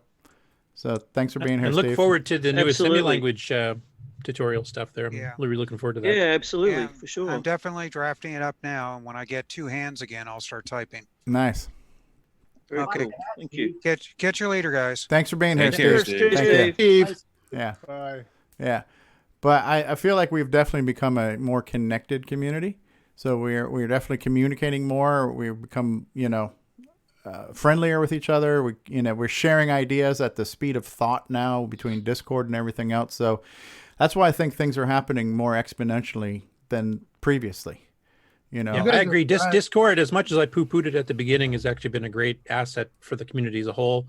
People doing hardware projects have got, special channels where all the hardware guys are talking to each other and helping each other with ideas and, how do I do this and that type of thing. Same with the software side of things. It's been good for promotion for new products like Gunstar and Force to Doom and everything else too. It's been a great asset. I was completely wrong on that one. I will admit that. And Stevie using big words like exponentially. Exponentially, yes. Do you have one of those word-a-day calendars? Is that where that came from? There's been a lot of synergy. We have lots of synergy. His vocabulary is increasing exponentially. It's exponentially because of the synergy that's been happening.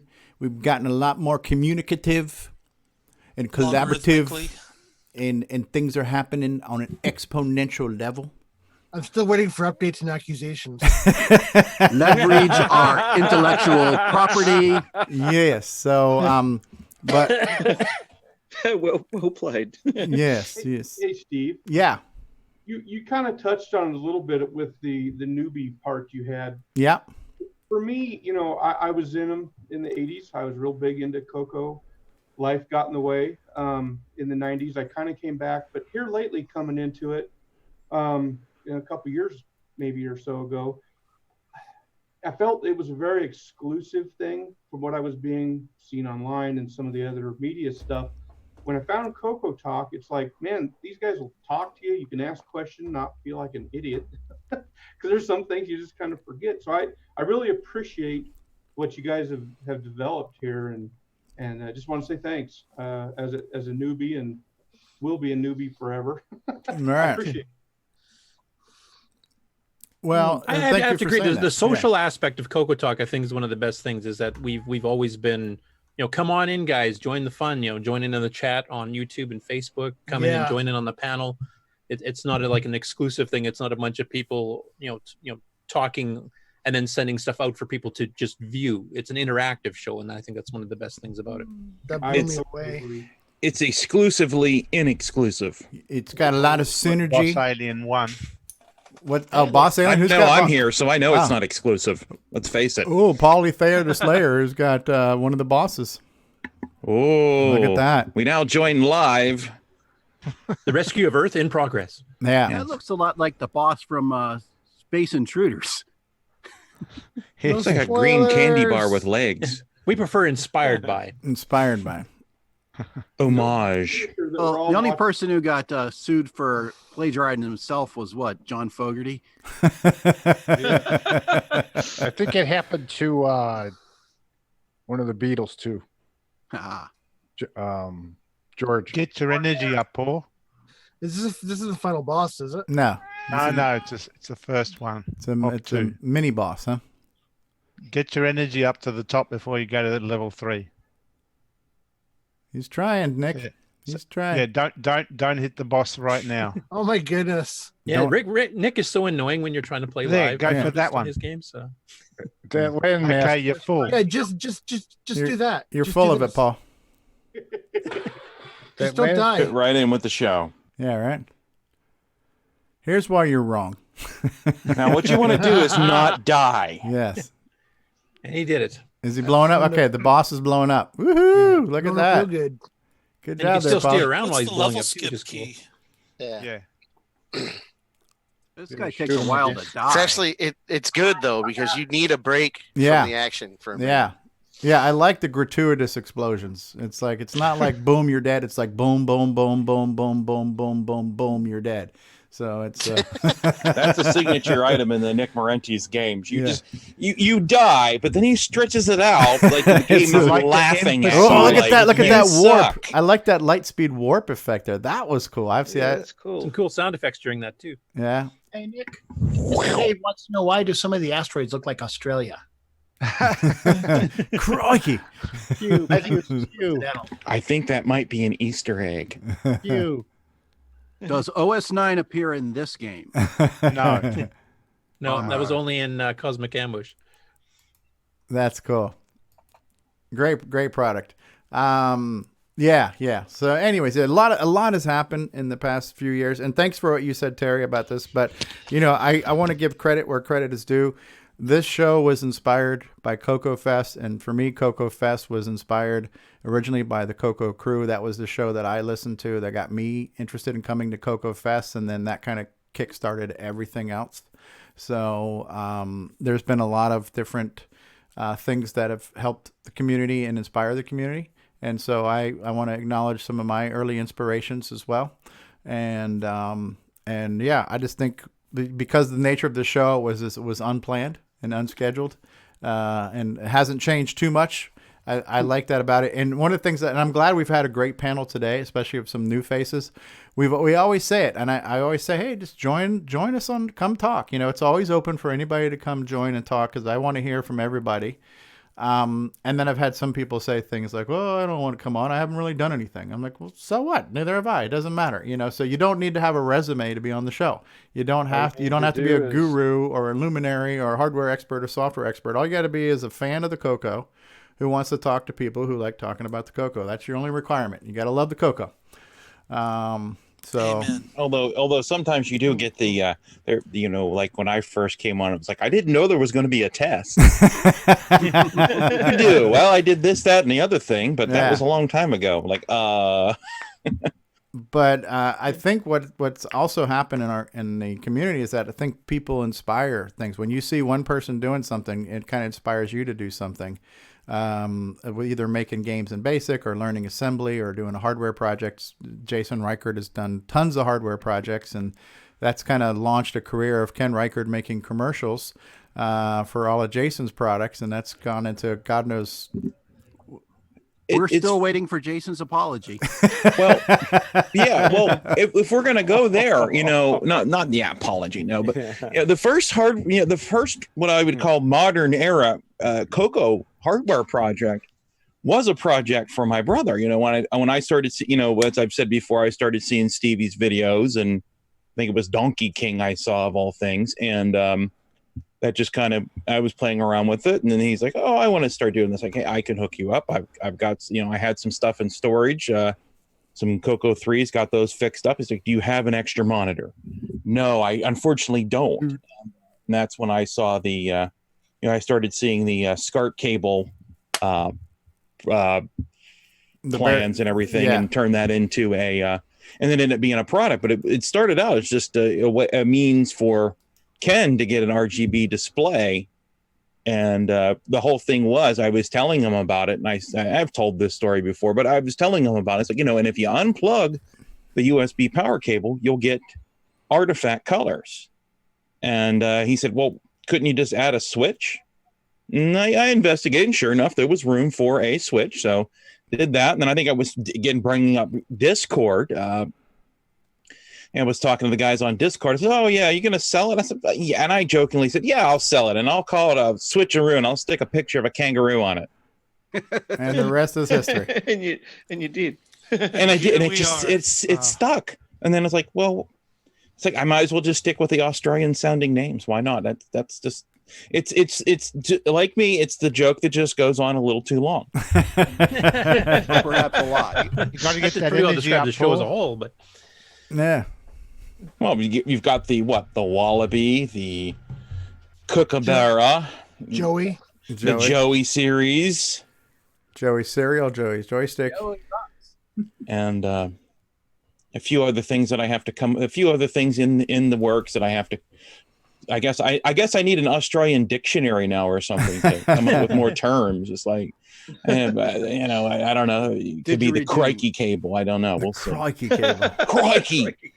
And speaking of the community's evolved, and we've been watching it evolve from everybody sharing projects and stuff. I think that's also happened with the show. I mean, the show's progressed where we have, actual segments and segment headers, and we've added new ones just recently, like Game On and Game On Spotlight and stuff. So like the community itself, the show itself has evolved. We've got, better bumpers, and we've got, ads made by actual people that are part of the community instead of just pulling the old ones from YouTube for Radio Shack and stuff. So, I mean, as the community evolves, so has the show. And I think that's really good that it's dynamic, that, we're not locked into a certain format and we just do the same thing every week. It's we experiment. Yeah, and that has been kind of this self-correction that seems to happen. This evolution, this kind of organic growth and change that's happened. I know for me, and it's kind of how I look at it. Like, really, we're a volunteer fire department, right? Nobody's getting paid to be here. Everybody's volunteering their time to be on the show, and people are volunteering content and volunteering segments. But there were things that did bother me about the show, like maybe we're getting too long-winded here, or maybe we could do this or we could do that. There were things in the back of my mind that I was saying, if we were really doing this for real, this is what I would like to change. But I never really wanted to complain, because that's the worst thing you can do when somebody's working for free is to complain about what they're doing. You know what I mean? That's not really a morale booster. So I never really complained, but there were things that I was like, I wish we could do this or do that. But what started happening is other people started chiming in saying, yeah, wouldn't it be great if we did this or if we didn't do that? You know, so then it wasn't just me. It was like all of a sudden it just kind of took on a life of its own. And there were a lot of people who were kind of focused and dedicated to not only just showing up. And we started off as a bunch of guys who just showed up every week, right? So we've come from just showing up to talking about things and planning things and wanting to revisit things and trying to, even though it is free form and it's fluid and it's dynamic, we do try to have some structure. We do try to consciously say we don't want to just blather on and talk forever. You know, we want to try to be concise and things like that. So we are always trying to self-correct, course correct, and improve and optimize and fine tune and stuff. And so it's cool. And a lot of the segments and things we do were just ideas that people had and they threw it up on the wall and it stuck. So we've had core dump, we've had game on, we've had all these different things. A lot of great ideas have come from Nick Marentes. We've got lots of content from Ken Reichard and from even Coco Thoughts might be Coco Thoughts and Rob Inman. Rob Inman has done a lot. Fired. You know, so it really has been. Use your bombs, Paul. Sorry. Paul, let's go back to Paul live. Breaking footage. Go live to Michigan. Paul Thayer on the alien homeworld. On the alien homeworld over the people grinders. Paul Thayer's humanity's last hope. Peoples and grinders. Yeah, use your bombs. Weaponizer, go get the weapon. Yeah, weaponizer. Use your bombs. You're hearing from Nick Marentes. Use those smart bombs, Paul. He might know a thing or two about it. Yeah. All you don't need is a bunch of backseat drivers right now, right, Paul Thayer? Yeah, no pressure, no pressure. Other way. Look out. There's only 23 of us. It can't be that bad. My goodness. He's doing good. He's doing good. What I like about Nick's advice is it's always the obvious stuff like shoot or, don't die. Dodge. Use your bomb. Shoot that. Don't die. It's a guilt-free score. Don't do what Donnie does. You'll get to see Boss too if he gets through this. Oh, no spoiler. There's a pick-me-up. Pick it up. Look out for the grinders. Ah, hell, he got hit. His health bar is still good, though. Yeah, it's good, but you're going to need it. Damn aliens. No! Those damn aliens coming in here taking our jobs. Use the bombs. Okay, that was his last bomb. The cluster bombs? Yeah. It's a cluster. Well, Stevie, what do you expect? They came here to eat us.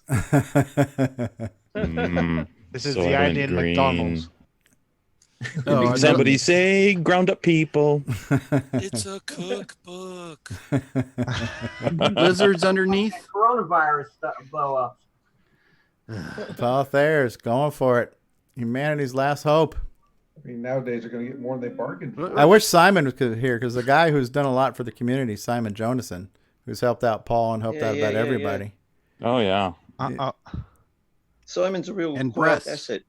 Well, it's part of that whole community sharing, like sharing information, sharing ideas, etc. Like we're very collaborative. In fact, we've heard from the Amigos have actually mentioned that the Coco community seems to be a lot friendlier than some of the other retro communities that seem to have a lot more, well, I made that so you can't use it or that type of attitude.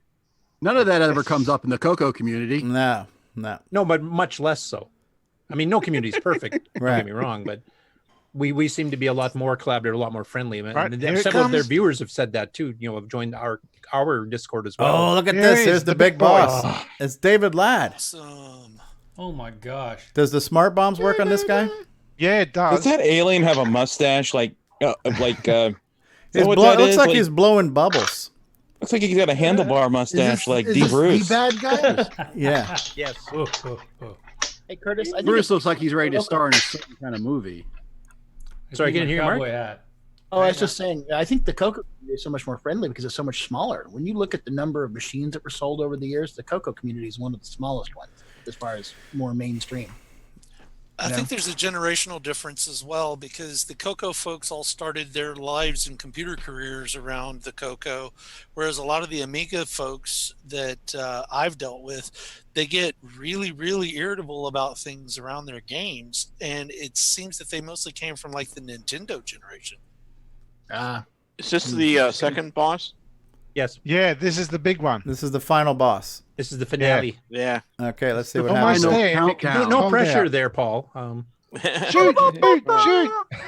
Don't die! It's the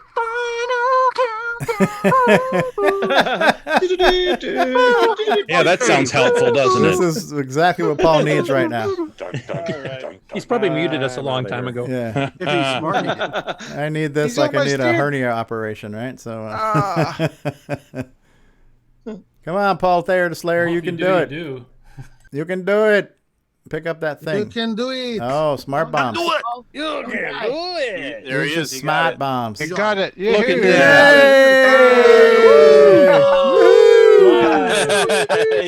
he Get got him it. a For mug. saving Earth. Let's Now surprise. you get to see the little bonus content at the end on the All outro. right. Yeah, you get to see the bonus. Oh, not the bonus. Should we turn Not it off? today, alien fiend. That's all right. Let it roll. Good job, I Paul. wouldn't taste good anyway. The Get battle away for from her, Earth you- is won. Congratulations. A winner There's is more you. coming yet. Hey, and Hey, you spelled congratulations right. What's up I with was. that? That's what I was going to say. You spelled everything right. Well, I didn't get over 40,000 like that one guy did. That is awesome. Don't press any buttons. Just Don't let press it any roll. Don't hit buttons. anything. Let's let it play through. No, you guys have been telling me what to do this whole time. Shoot! I did win though, so I gotta take notes because I don't have an end game for. Okay, there's a OmniStar yet, 6. so- Is that a so, 6? so Now I get Nick to see kept how it's telling me really to done. use. Nick kept telling me to use the Six. bomb. It is the Oh, is it a final 6309? Yeah, Oh, yeah, right. 6, yeah. my strategy was to wait to use the Cute. bombs until I had a pickup, but that doesn't always work. 6, 3. Oh, what's going to come next? What's going to be next? What's going to be Jenny. next? Wait for it. Eight. Wait for Yeah. it. Is it a 9? Is it a 9? Happy 6, 3. Thanksgiving from Oh. Yay. Oh, sorry. 9. Why does it have Be 65? sure to drink your Oh. Ovaltine. Yes. Perma-shave. 9. 9. 6309. 6309. 9. 9. 9. And then it spells out crikey. That's what it should say. Yeah. Look at the size of that 9. Ah. Oh. So is that the big ending? 6309? Yeah. 9. 9. Excellent. I Excellent. thought it We was saw going it to say here. always drink your Ovaltine. We saw it here. Hey, Vegemite. Paul Shoemaker's out there. Hey, Paulie. How you doing? Drink more Ovaltine. Cool, cool, Right. cool, cool. Other, yeah, there's been so many memories, right? Our first introduction to OS 9 was on episode 18, where Bill Noble showed me how to boot up OS 9, and I took my first look at it. That was on episode 18. Steve, you had mentioned. I'm sorry, I've been playing the game most of the time, Yeah. so this is like way back. You talked about the sprites or whatever. If it wasn't for this show, I wouldn't have learned about compiled sprites, and I probably would have never got Timberman done. Oh, wow. Cool. So, I mean, yeah. Hey, who's Moto G5 who's just joined us? How are you, Moto G5? Hello, Moto. How are you? Moto G5. We just got joined. I got all kinds of people join us. Duncan. Is Duncan here? And who is Duncan? Has he spoken yet? Did we speak to Duncan? Is that the yo-yo guy? Duncan Smeed again? Or? Oh, Duncan's still back. here. Okay, Duncan's here. All right. They're a more Scottish name than Duncan. Yes. So Duncan Hines? Duncan Hines. Hey, Nick. I don't know if this Yeah. is the emulator, but every once in a while, when I type in my new high score, it completely locks up. But my high score will be there when I load it back again. So that's Yeah, that's strange. Maybe it's the emulator. yeah, it might be the emulator. So You're just typing Which one it do you wrong. use? VCC or main? yeah, I'm using an old VCC too, but yeah, I'm using All right. VCC. So yeah, just to let you know, if you Very, hear very about cool. it again, it's probably just the emulator though. Hey, Scott Kelly's here. Paul Well, the old Shoemaker's here. VCC. Hey. The old VCC doesn't have the updated 6309 core, Ah, yeah. So that's a patch for a VCC. so right? it could be it if should you bring the- upgrade your VCC. Yeah. Well, I do have 6309 on this one. So Yeah, but it's incomplete on the older versions of ECC. Yeah. Oh, The 6309 emulation was spotty. Oh, spotty at best. Your software sounds like the show. Hey, Yes. found one of the spots. And Jason was talking earlier about watching Stevie's videos on YouTube, as I remember him doing those before this show, right? And I used to get so frustrated that he would do, no offense, Steve, but such a crappy job playing up, like through the first or second level, and then you're like, I want to see more. So, Hey, Paul. Steve is about to announce this is the last Coco Talk. Paul, I'm holding up 3 fingers. One of them's for you. Take a wild guess. Oh, we've lost Take the one on the someone left. here. How many fingers do you use in Australia? The one or the 2? Crikey. Well, the thing about it is like I have a teenage son, right? That I watch YouTube videos of people playing games all the time, and those Yeah. guys are always like awesome at it, you know. Ah. So you had your niche, man. Yeah. You just weren't. Gotta have a gimmick. Yeah, But oh, yeah. no, it's been great, man. Stevie, dye your hair and give an Irish accent. See if that helps. That might do it.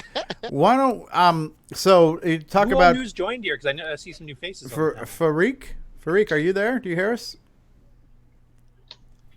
I think some people are trying to join us. Maybe can't. We're not getting the audio working. Not sure. How about we jump into we can continue to reminisce forever, but let's get into our game on segment and our game on Game on, man. contributors. Nick Marotta, are you prepared for game on? Yes. Do you have the video? I do have the Rob? video. We're gonna do the intro. Okay. Yes. We'll do the intro. We'll let Can't wait you to talk find out about what the that one's game. We'll reveal the winners, and then we can talk Buck about Owens. tips, tricks, etc. Does that sound good? Yep. All right, I'm here gonna- we go.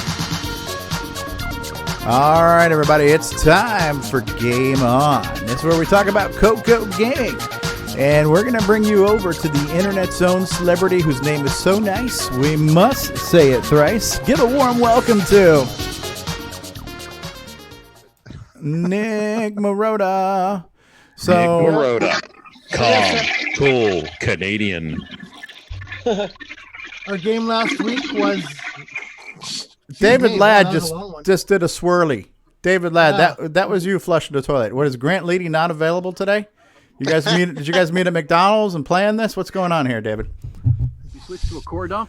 Yes, we just I thought got that was one a of sound those. effect you ran. No, that was I live. was like, that's mean. What are you doing that? Oh, it's real. That was Yeah. Wait a minute. that was David Ladd Grant doing the here? swirly. Is Grant here? So, Nick Marotta, what was the game that we were all playing this week?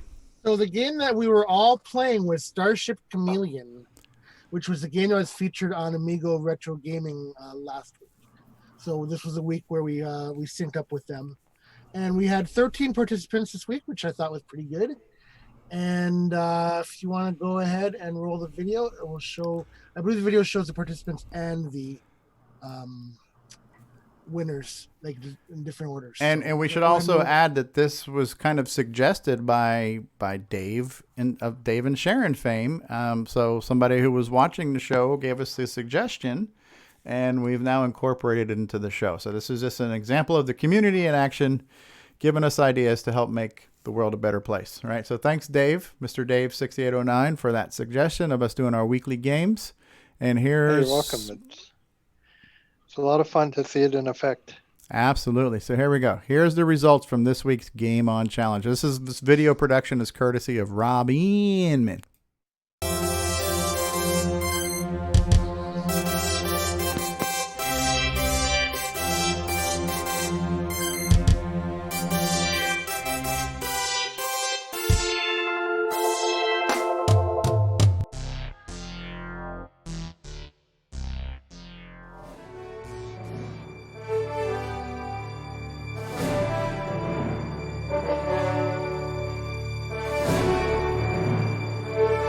That's Aaron from Amigo Retro Gaming.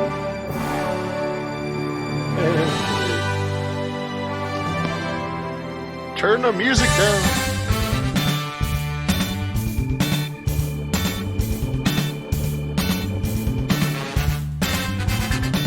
not surprised.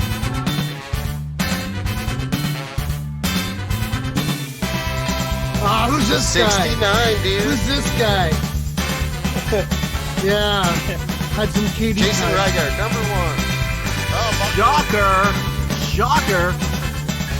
And a shocking upset. You know, I'm glad you did okay in this game. Sinner comes before you. Sinner. Shame. You've been called out.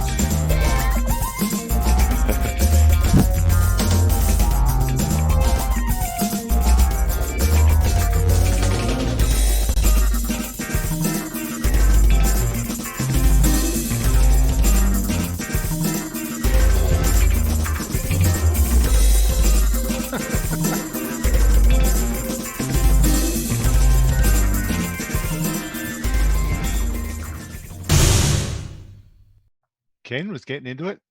Yes, I was very happy to see Ken Yeah. took part in We this do have to week. lower the volume on the background music though, because it was really hard to hear you over that. Agreed. Oh, okay. Yeah. So yeah, we had a couple new people. We had a couple new people this week. I think our Alan Murphy was new, and CoCoTALK salutes Buck Owens. There we go. The Buck I'm really Owens glad to salute. see Buck did well this week. You know, I was feeling pretty bad for him. Spoiler alert, the winner this week is. So those who played, tips and tricks, favorite moments, least favorite moments. Oh God, we should get Buck to do the tips and tricks on this one. He totally stomped everybody else's score. But the only tip or trick I think I have is that the launching of the bombs and both the ones you get points for and the red ones you have to avoid always come from where the 3 little aliens at the top are. So if they all congregate to one side, then you know it's going to come from that side. So you can kind of follow visually where it's going to come. It's not just random, dropping of stuff like it's say in some of the other Kaboom style games where anywhere from the top you can drop at random. But here if you follow those 3 little aliens on the top, you can find out where they're going to be dropping from next. Very cool. I liked Black Beauty with this one again. I have to Yeah. say. Black Beauty for the win. Yep. Black Beauty Bambalam. Now, Getting it. this game did make its way to the dragon, I take it, right? What's that? This game did make its way to the dragon? Yes, it was actually officially sold for the dragon. Yeah. Was it Ben Drake's? I think he actually owns a copy of the original dragon version of it. Okay, probably on cassette. And Boy George. And Boy George, yeah, that was He's great. playing it with the dragon controller, right? He's the one that showed the picture of the dragon joystick. Yeah, that really controller is compensating for something. I don't know what. Big hands, big joystick. So, do you want Big to feet, announce big what shoes. what the game is next week, Nick Marotta?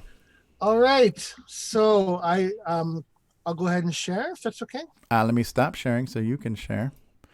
Ladies Sharing and is gentlemen, caring. Nick Marotta is going to share. So this is a lesser known game, but I think you guys will have a lot of fun with it. It is. Oh, jeez. I haven't heard of This that one. suspense is killing me. It is. Drum roll, please. Can you see that? Gunstar. Gunstar. Already played that. Oh, this seems like a Nicorenti's shameless ineligible. tie-in. Been playing that for the last 2 years. We're trying to get Nick to actually participate and play a damn game on the show here, Nick Marenti. So we finally picked one he might actually try. Yes. Yes. I'm anxiously awaiting the updated version of Donut Dilemma. Yeah, I just got my package in Yeah. the mail today, so we can look at that. Very cool. Gunstar. So a Coco 3 So game. obviously hero mode. So you get a score. Hero mode to get the score, right? And this is showing you that you can play it in an emulator because you're running this in VCC. I am. So you don't have to have, if you don't have a 6309 in your real Coco, you can play it in the updated VCC with the 6309 patch or in MAME with the 6309. The machine for that's called Coco 3H for the Hitachi version. And I'm expecting a score by Grant this week. Grant Leedy. Yes. Grant Leedy is a sinner. Sinner. Yes. Shame. I love that tie-in to Game of Thrones. Shame. Shame. Yeah, Rick Adams in the Discord chat mentioned I also own Gunstar and haven't fired it up once. Probably won't play it much. I'm a terrible gamer, but I wanted to see it in action. Yes. And if you don't have this game, of course, go to nickmarentes.com and pick yourself up a copy. While supplies last. Operators are standing by. And Rick Adams, I feel your pain. That's why I buy games. Yes, because every time a new order is coming in, this is what Nick hears. And I have to say that from what I played of it from the digital download, it plays like butter. Man, if I had to hear that every time I sold something, I'd be taking it off the market. Is everybody excited to play Gunstar? I know I am. Ferrari. Hello, everyone. Hello. Hello. It's me, David Ladd. I'm off my meds. Look at my grease weasel. Hello, Margaret. Next week, we're going to have a David Ladd sound-alike contest. Are you ready? Are you excited? I know I am. So thanks to everybody who took part again this week. And I hope you guys have fun with Gunstar this week, and looking forward to seeing what you guys can do. And I'm going to be praying for Buck Owens. Hopefully he'll... we'll pray for you. Bless your heart. We'll pray for you, Buck Owens. We know you need the help. And Curtis Boyle might get another 5 minutes before supper to have time to... Well, I've got lots of time now. I mean, both my major clients are shut down now, so for the foreseeable future. What are you playing there, Paul Thayer, where you're shooting falling helicopters? It's Mega Tank from a Rainbow magazine. Ah, that's cool. Mega Tank. Mega Tank, yeah. I saw him playing a solitaire game a little bit ago. I'm not familiar with that one. Yeah. I was trying to showcase a Ken Reggert game. Yeah. But you see where that got you. I didn't know how to play it. So the instructions for it in the Rainbow somehow got messed up, and it doesn't tell you any details on how to play that game. It's really interesting. I like this game, how you kind of move. It's kind of like Demon Attack. Stevie, so we can see it? Yeah, we could do that. Hold on. Yeah, I'm sitting here staring at a small screen. I think this was July 91 Rainbow. Yeah, this it's in basic. It's in basic? Yeah. Is it on the archive? Yeah, it's basic. Yeah, it's in the archive because that's where I got it from. Yeah, that's a really good job for a basic game. Yeah, well drawn sprites and stuff. Not bad. Animation. What's that? Coco 1, 2, and 3, or yeah, 3. Animated explosions there, and you get the flapping wings of the bad guys. And does this one require a 6309? I believe it does. Yeah. 512K 6309 required. And if they hit the ground, you don't die, so there's no penalty for letting. You can just ignore them if you wanted to. I don't know about that. Or do you lose points?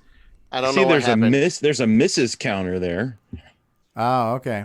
Yeah, I think you get a certain amount of those. Yeah. Oh, how much do you get for hitting that arrow? So this is a game where you have a wife? Is that what the misses thing is there for? Or? I was just going to say, leave your misses out of it. Yeah.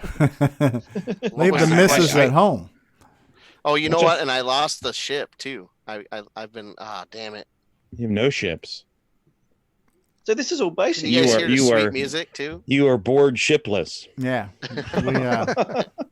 We don't hear the audio, but that's fine. It looks cool. Oh, good. I love how you got the helicopters coming down. They're not that hard to hit because they don't really do anything but just slowly come down at you, right? So Hey, Strickyak is here. He says hello from the center of Santa Clara County. Is that where you're at too, Mikey? You in Santa Clara? No, that's neat. Neat looking game. There's just and that's what I love about the Game On Challenge now. There's so many games that we might not have played before or might not have been interested in playing. Like I didn't think learned to play back in the old day that you get some tips and stuff on how to play. I didn't think I was going to enjoy like Amazing World of Malcolm Mortar, which a lot of people didn't really understand back in the day and now know how to play the game. Yeah. Shit. Do we want to go ahead and do project updates and acquisitions now? They can do that. Do we have? We're only 3 hours in, so we got time. Let's do it. Let's do it. An hour left. Let's do it. We got an hour left. We have to do. I've got all the time in the world today. Oh yeah, baby, let's do it. I am Before going we to go predict. off the game on segment, though, Nick, did you want to share your sales figures so far? Right? Yeah, I sold 3 copies. It's pretty good. So all the rest we've been watching here have been pirated. Good to know. Nah, They get your copy from me for $5. All I'll say that sales have been very good. I'm very happy with the uptake of Gunstar, and thank you to all those people who bought a copy of Gunstar and supporting my work. Yeah, what can I say?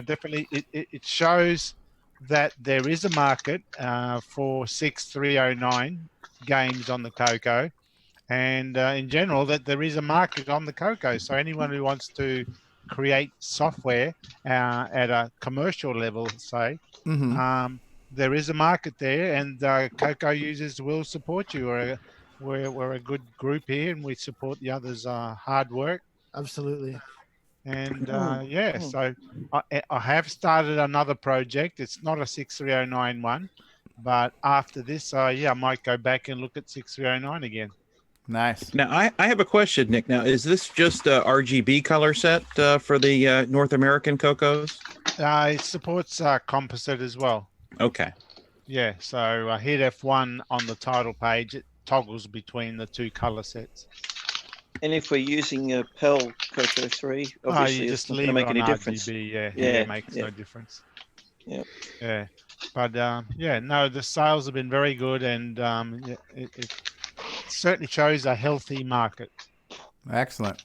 Maybe you've blazed the trail. Healthy market of a bunch of shut-ins right now. Yeah. Pretty well. That's right. I got your shut-in.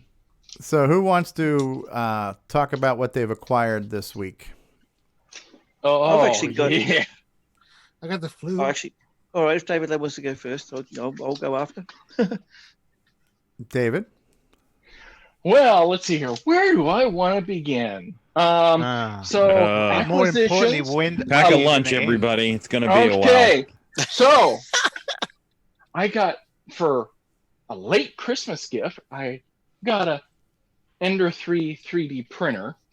Greatest tool that anybody could have gotten me. I've been printing nonstop for like a month and a half now. And then on top of that, project updates. I have actually gotten a design put together for the next revision of the PS2 mouse interface. Ooh. So now I need to send that off to get the PCB made, so then I can test it to make sure it works. Okay. Very cool. And now off to you, Stevie. All right. Who else has an update? Yeah, I got something a little bit special here that I've. Let me see if I can get my camera working properly here. I've been, as people know, I've been talking about it for the last few weeks. I've been rearranging my whole studio. And what I've done just recently, I've just gone and put all my CoCo stuff together in one spot. So I've got like a little bit of a museum going on here at the moment. Nice. CoCo VGA. Here's my 4 CoCos. This one here is my original one I've had since new. It's those 2 have both got CoCo VGA, as you can see. A couple of CoCo SDCs there. This is my CoCo 3, thanks to Bryza. He sent me that one. Hope you can see that there. It's got the 2048K Color Computer 3 badge. It's got the Ed Snyder special keyboard. It's got 2 megabytes of Voice and Tech Boomerang RAM. See a couple of Mega Mini MPIs in the background there too. Yeah. Yes. There's a couple of Mega Mini MPIs right there. And you've already demonstrated that you can plug an MPI into an MPI. Yes, indeed, you can, and they don't blow up. Much to our surprise. Yeah. Yeah. Up here we've got the original. That's the original American one. As you can see, it's spelled color, COLOR. Color. And it's spelled correctly. It's a Color Computer one. It's a grey case one. Here, this is the Australian one. Color Computer too. But look at this. It says Color Computer 2, and it's the large white one. Yeah. And it's so in Australia they were known as a Color Computer 2. Whereas everywhere else, I think the white large ones were known as Color Computer 1s. Yeah, it was the 64K color Coco. computers is what Yeah. they're- Yep. Here behind there, that's my the Model 4 case. This Coco 3 is going to be transplanted into that case. Repack. Yep. So I'm waiting for a 12-inch monitor, LCD monitor. I'm going to put in there to arrive. And Stevie, I think you recognise that. It's not the Coco. That's an Archer science fair, huh? Those are that's the original Radio Shack one. That one. Yeah, I love the spring clippies. They made it real easy to get your wires in and out of there. Is that some type of paper product behind it with a koala on it? That's the obligatory. koala soft. It's like wiping your bum with a koala bear. Crikey. We use kittens up here. Yeah. Bears. Over here we have CCR81. Yep. High-res joystick interface. Nice. The getting started and going ahead, which is sitting underneath it. Books. Yeah, nice. Over the front here, we've got a couple of. I've got these new in box deluxe joysticks. Oh, those are the Craft craft model. Yeah. I have a couple of those. Those are nice. What's the plug on those? Same one as a Coco, the 6-pin Yeah, DIN. it's the same. Yeah, but it's labeled craft. Okay. Yeah, plugs right in. I have one here. That's that was my original cassette. I didn't have a CCR81 when this was a Kmart brand, Audio Sonic. Ooh. Yeah, but it worked. It worked well, and it was reliable, and all my computer games and everything, and programs and everything were recorded on that little recorder. And, Neat. Here we kind of have, reminds me of the later recorder they're the last tape recorder that Tandy came out with, 83. Yep. The assembly language programming manual. William Barden Jr. I've been digging back in, so you can see it's got my bookmark in there, where I've been reading from. Some of Carlos Camacho's new badges. We don't need no stinking badges. That's the warranty sticker there too on the left, the kind of holographic one. Yep. These ones here, yep. Yes. Yep, they're the new warranty stickers. Nice. Are you going to put one of those on your Model 3 upgrade? Yes. Yeah, and you'll be able to take it to the Tandy Service Center, no problem, right? I've gone through these before, but in the original box, the courtesy of Brian Schubring, the Orchestra 90cc, and the blue one is a speech pack, and the original manual there for the Orchestra. Nice. Coming back over this side now. Crikey. You got a lot of Coco crap. Yeah. Compete with Ron Delvaux here or what? Yeah. Color basic. Let's getting started. Going ahead and getting started. There's lots of Color. more copies Yeah. there. Galore. I'm glad they fixed Galore. those typos before they printed those over here. Oh, the metal black CDs. Yeah, metal ones and plastic ones. So I've got I both love the there. metal ones. The two black ones there at the back, the original plastic ones, they're the original ones I got with my Coco one back in the 80s. Those are Radio Shack, and the others are Tandy. No, they all say Radio Shack. No, they also Radio Shack. They're all got Radio Shack. And they sold the ones that say Radio Shack in Australia. Wow. Yeah. Because I have some that say Tandy. So do I. Chess cartridge.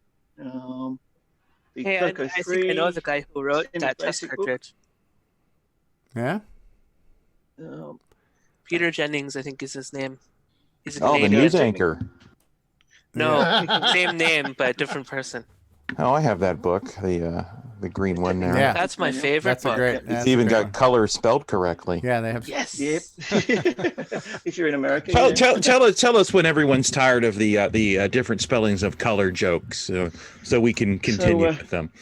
Just a little overview there. That's if I pull back on everything to see if I can fit everything in.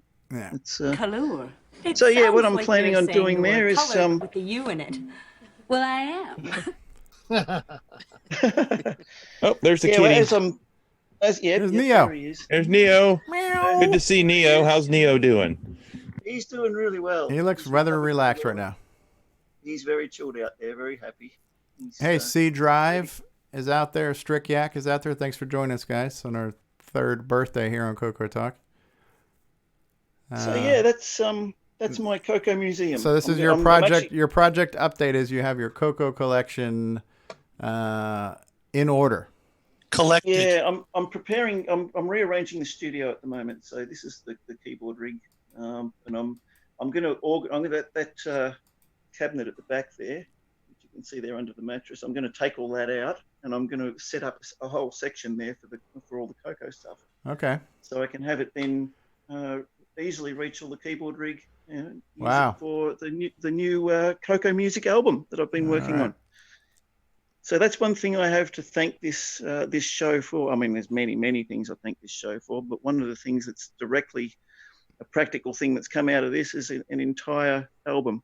Well, we have to thank you too for making the album. So yeah. And is that going to be coming to places where tapes and CDs were sold? I am actually going to be releasing that on cassette. What about? Gotta get it, Sam Goody. What about an 8-track version? Or, to release it on cassette, I'm actually going to be using these. I'll go down and get it at my International Record Mart. Why don't you go down to National Record Mart while you're at it? I'm going to order mine from Columbia House. Columbia House. I'm going to get mine free from BMG. Yeah. I'll just 12 for a penny. Spin the light around here and see if I can get. I'm going to record it off the radio. There's two. Can we print it on a 45 in the rainbow? These decks here are they're high-end decks. That's 2 Nakamichi decks on the bottom, and the top one is a top-of-the-range Harman Kardon CD 491. Drooling. Yeah, it's an ongoing project. I've got a bit of a love for cassettes and high-end stuff. Neat. So yeah, Cocoa music is going to be recorded on those decks and made for sale. I had one of those in my possession for a brief time. The Nakamichi or the 491? The Nakamichi. Yeah, they're beautiful decks. So is the Harman Kardon, actually. Remember I had it? Deck. Right. My... All right, well, while David's finishing his panoramic view there, does anybody else have anything they wanted to share with us? Updates? Anybody else? I'm sure a lot of people received their copies of Gunstar. I'll be happy to show off mine. L. Curtis Boyle. Yeah, I put in an order with Ed Snyder quite a while ago for a whole bunch of stuff, and he's got most of it manufactured, and he shipped it out, and it happened to get here right before everything got clamped down. So I won't show everything because most of it we just saw with David's stuff, like this Mega Mini MPI and another Coco SDC. The other thing I got though was I got a couple of his keyboards, the Kokomi keyboards, but these are ones with the custom keycaps for OS 9 Nitrous 9 users. So one of them is already set up in the other room, but I brought my 8 meg. This has got the 8 meg prototype board CoCoMem from Jim Brain in it. I didn't replace the sticker yet, but this actually has the keycaps specifically for OS 9 users. I don't know how well this will show up here. So what are we looking for in particular? Okay, like the brackets, the left and right open brackets on the 8 and 9, the caps lock on the 0, the at and the left apostrophe on the at sign. Wow. But the clear key is normal sized. Clear and break. What does it say above clear? KMSE, which is keyboard mouse. Keyboard mouse toggle. So basically, for some of the keys that have control characters that are quite commonly used, I have the regular key on the regular key, what it registers as on the bottom, and then on the upper left and upper right, I have the shifted and the controlled versions. So you'll be able to, hit your control characters for backslash and that kind of stuff without having to try to remember where the hell it is on the keyboard. I was thinking originally of doing a fourth one. I was thinking of doing a fourth one for the alt keys, but then I remembered the alt keys are high bit characters, and then with all the different fonts in Nitrous 9 has those change every time you switch fonts, so it kind of became ridiculous to try to duplicate those. So I just did the standard control characters. But yeah, you can do stuff like your back tilde, you've got your underscore, you've got backslash, squiggly brackets, square brackets, all that's already all labeled on there, so you don't have to look up in the manual. That's neat. Yeah, it kind of legitimizes this keyboard, makes it look like a real PC keyboard at this point here. Yeah, I liked it so much I ordered two. Both my Coco 3s have it now. So that's cool. I like that. I noticed you got the same color scheme that I've got on mine too. I really like that color scheme. Yeah, I was contemplating getting the blue one, but this one looked a bit more subdued. I don't really need the super bright colors like the blue. The blue looks really awesome too. I mean, I think it's a nice keyboard too, but I just wanted the more subdued. Yeah, I'd like to pick up one of his.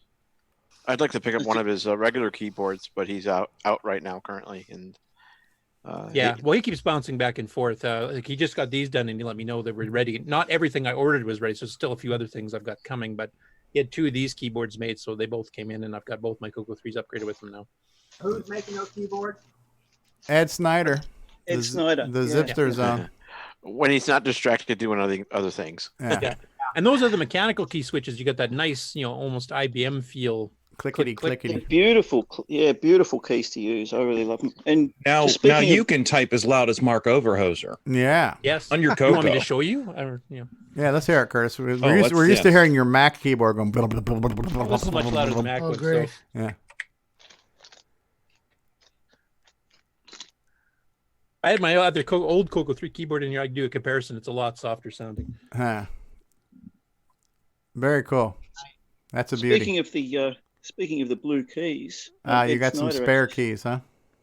Yeah, Ed Snyder actually sent me with my keyboards. He sent me some blue keycaps for the arrow keys there, and a key puller. So I've got a proper pulling tool there to actually remove the old keycaps and put the blue ones on if I want to.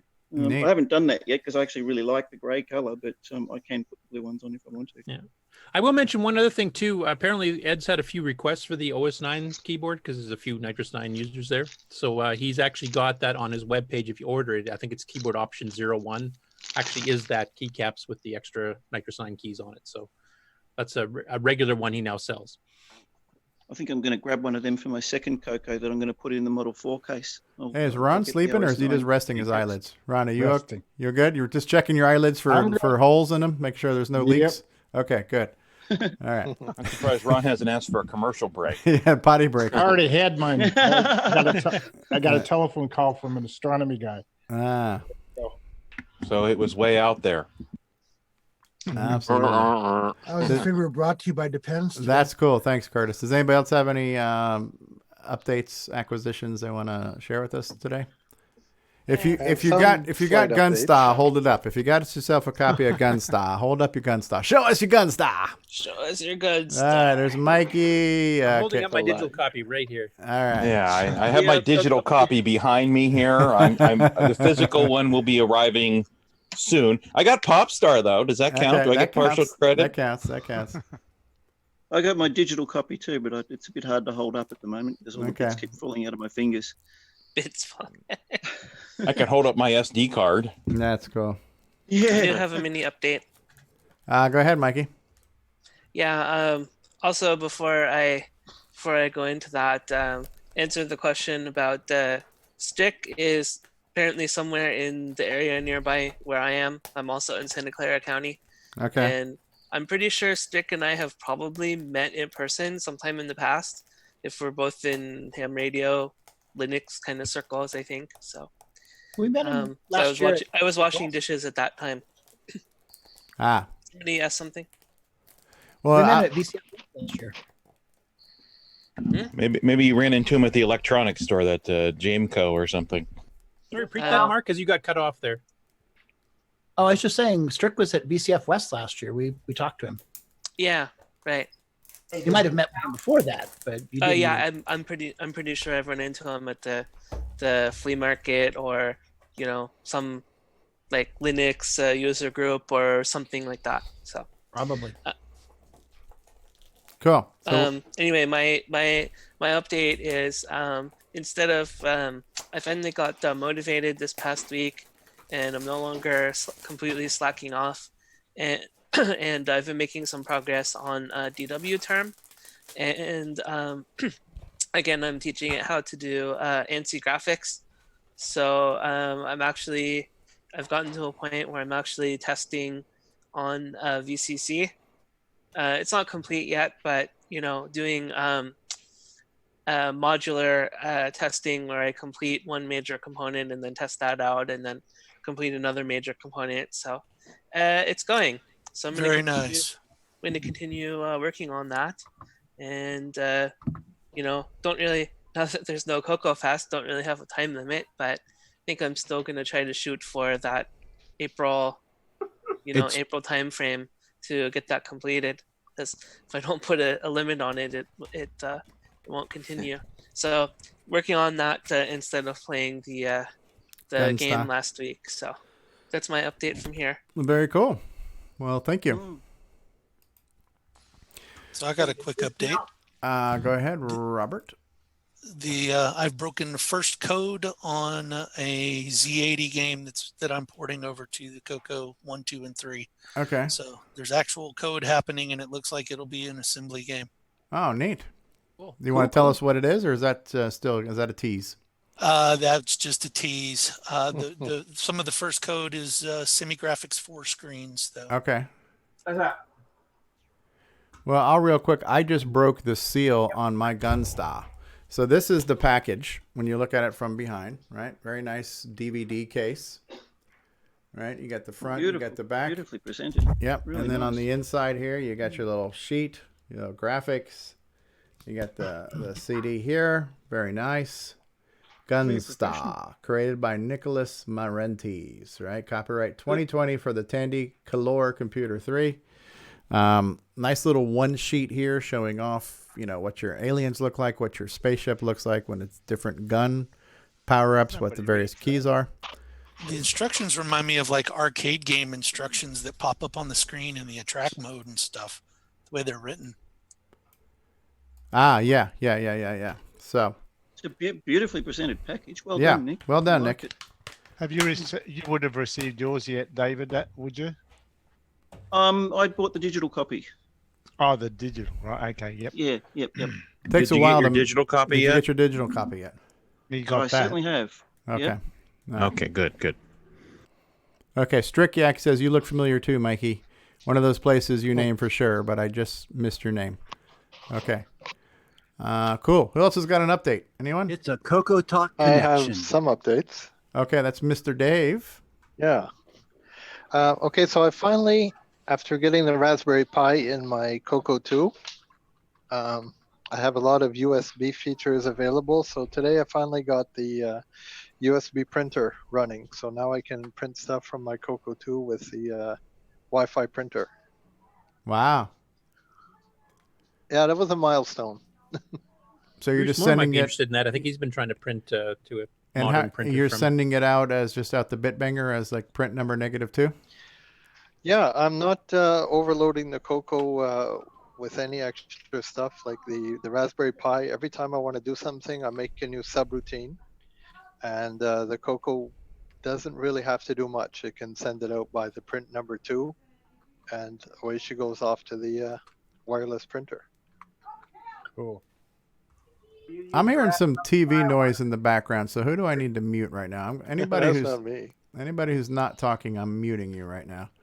Can I share for 1 second? Yeah, let me stop sharing. You go ahead and share, Mr. Dave. All right, let's see. I don't know.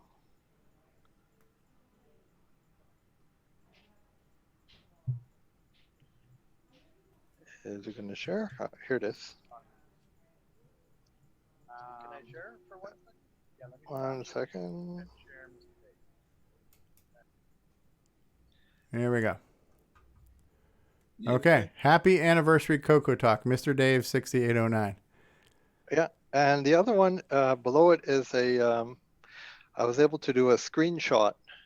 So I have a little, the program that you see written there actually sends a screenshot because you can see it's doing the peak of memory location 1024 to 1536, which is the video memory. Okay.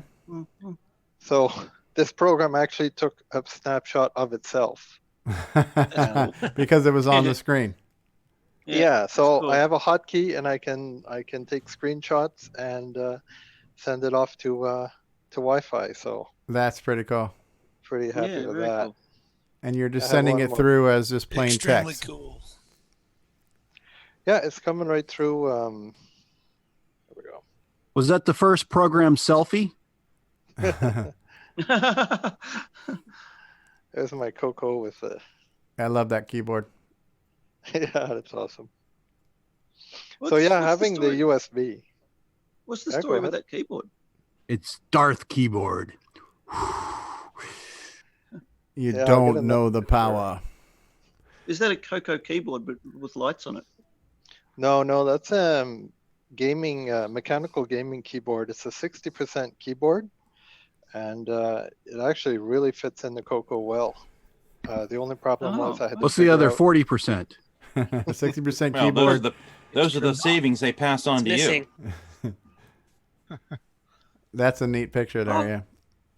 So you've actually transplanted that into your Coco. That's really cool. And it Yeah, uses and most Pi. of the data There's a comes in Raspberry right Pi through in the there. keyboard. Yeah, that's nice. That's cool. I like it a lot. Yeah, He that's explained cool. it last. He explained it on last week's show. Yeah. He's running it through a Oh, Raspberry I haven't Pi had to a get it chance to to work. watch it yet. Yeah. Yeah. Yeah, so the Raspberry Pi is basically last being a week must be the USB week- controller for the Coco. Yeah. Yep, cool. And now I'm working a little better on sending the Raspberry Pi and the Coco or talking behind the scenes using the Bitbanger, but I really should use a parallel memory address, you know. I'll be able to do high-speed stuff after. That's cool. I've got an idea for you. I'll chat with you. Okay. That's there you go. Community in action. Sharing is caring. Plus And- Coco DMA. Now, for everyone who wants to get stressed out about it being a Franken Coco, it's still doing everything 8-bit, and it gets all this information through the keyboard or the Bitbanger. So Yeah, it's I still don't a get. Coco too. I don't think anybody in this panel is going to get stressed out over that. No, probably not. Oh, no I just way. think it's going to rise against us. That's all. Yeah. That's my only concern. And I was going to ask, It already Frederique, is that, I don't know if I'm pronouncing your name right, but you've been, I think, trying to get your audio working. Did you ever manage to get it working, Fred? Yeah. or- Hey, Fred. You're muted now. We see you, but now you're muted. Let's see if I can unmute you. Can you hear me now? Yes. There Hey, Fred. we- yep. Hey, Frederique. How are you? I tried to join earlier, but I was having problem with the sound and everything. I'm fine. I'm just wanted to say hi to all of you. I'm recently joined the Facebook group, and I was surprised by all of you with the Coco thing, and I just wanted to come by and say hi to everyone. Oh, thank you. Awesome. That's awesome. Welcome. Yeah, very cool. Welcome. Also, Yeah. I want to take the opportunity to excuse Curtis Boyle, and if there is someone from the archive here, I may or may not have leaked you in the past, about just the info and some software. But that's it. You may or may not have what now? Leached them. Get a lot of information with. Oh, okay. Oh, That's Yeah. what we're here for. So Where are you at? Where are you at? I'm at Brazil. Brazil. Recife, in northeast of Brazil. Yeah. So you used the Coco clones there, which we're not quite as familiar with. Yeah, So- I use the CP 400. Oh, neat. How do you guys spell color in Brazil? Do you say COLOUR or OR? Come on, man. We are just below USA. We are just You spelled it properly then, right? Yeah. And it's a funny because I only knew the English spelling of the words, and when I started to see color, why do people can't spell? It's such a sophisticated. easy Yeah, words? it's the Europeans. So that's why we left Europe, because they couldn't spell. 2% taxes. You guys left over Commonwealth 2% spells it right. taxes. So- Extra U's are fancy. Yes, They are. We're glad to see that Brazil's got their spelling in order too. That's They're awesome. cultured. You spell it with a U because it's dignified, Yeah. like the rest of the Commonwealth. Cultured. Well, thanks for joining us. We're glad you could be here. Fred, is your machine set up? Can you see it?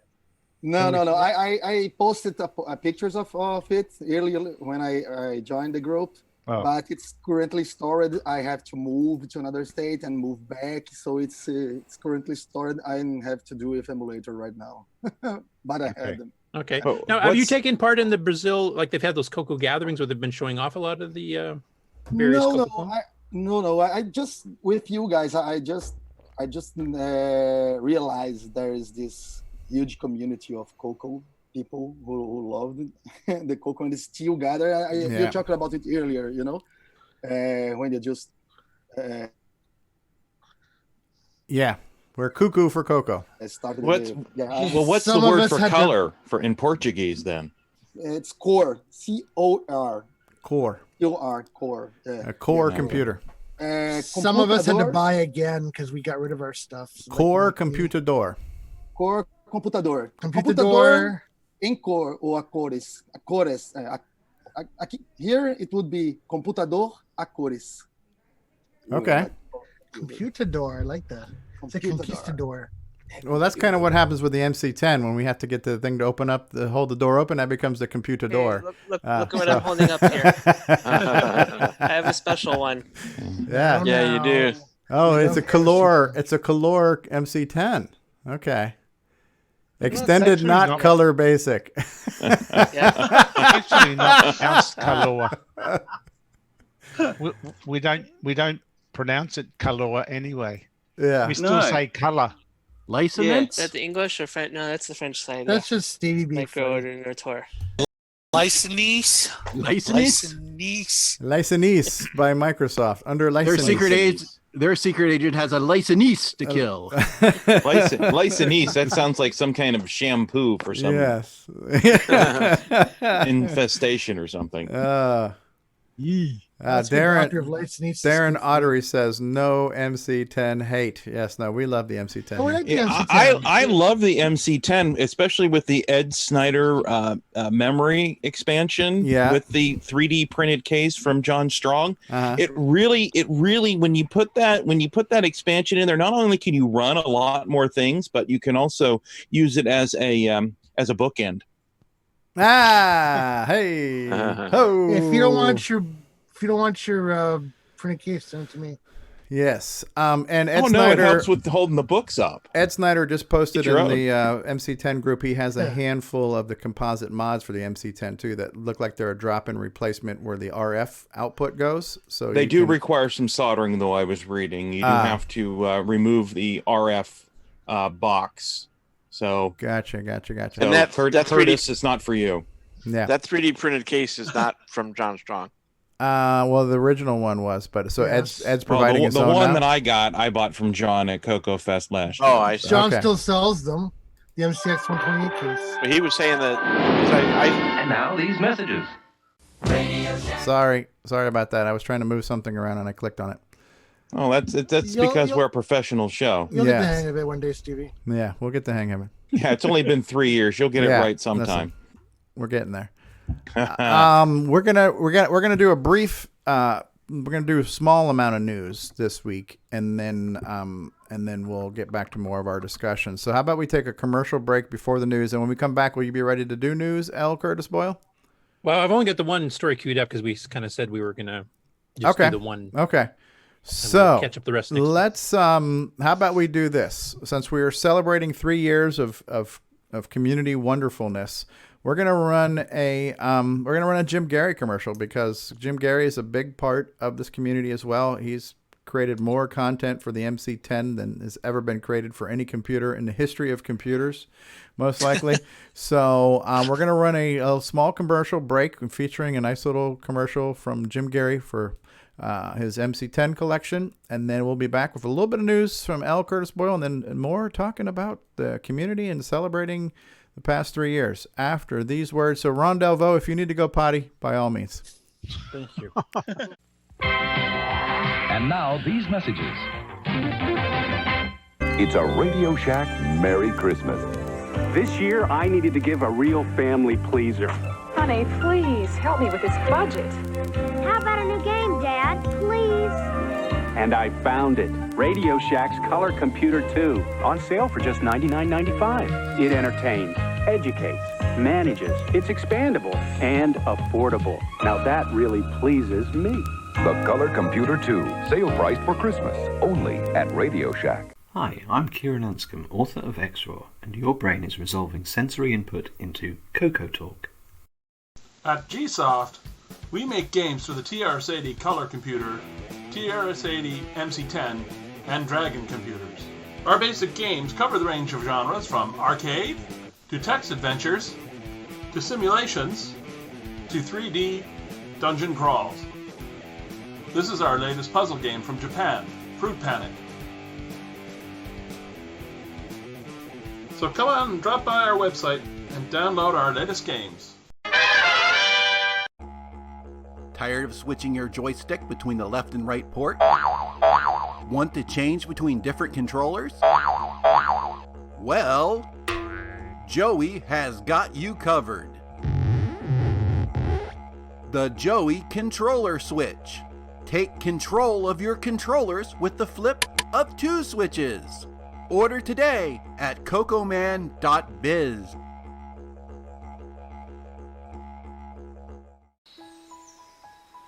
And now, Coco Thoughts by Samuel Gimes.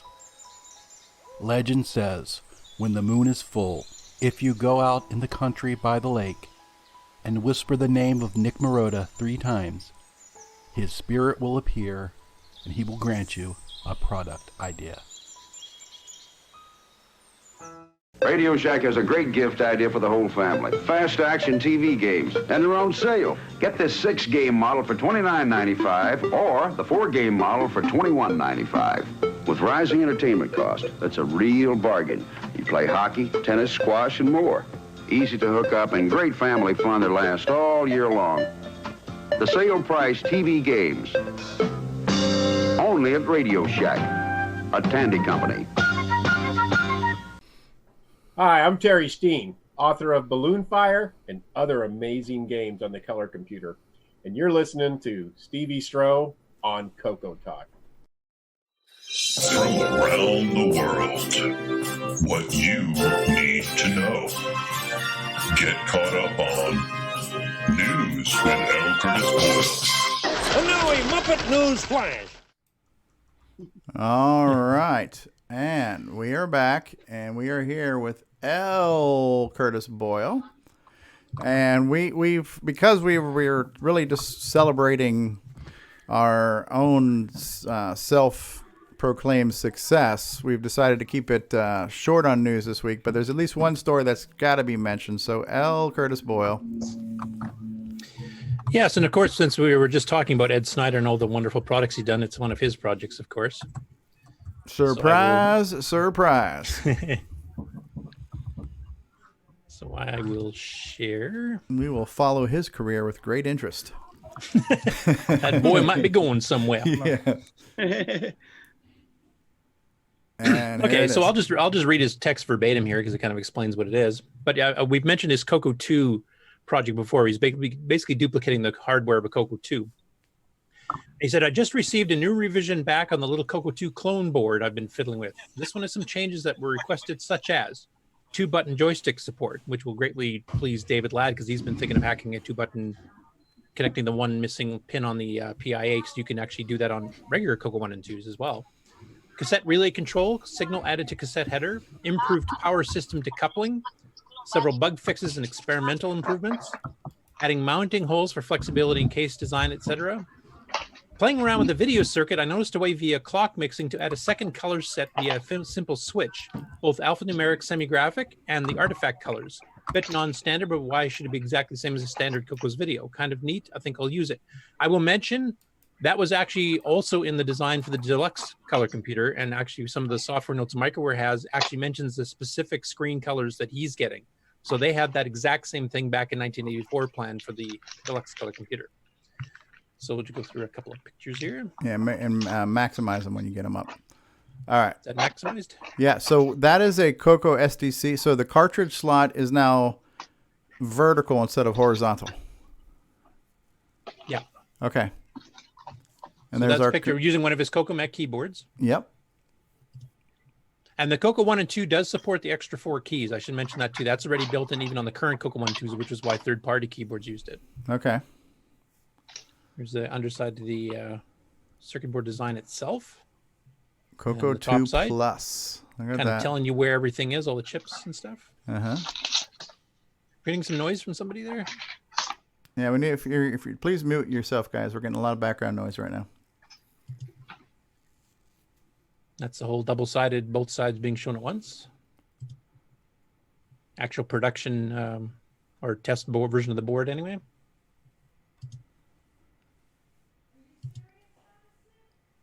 Yeah, it looks good. Sockets. Socket to me.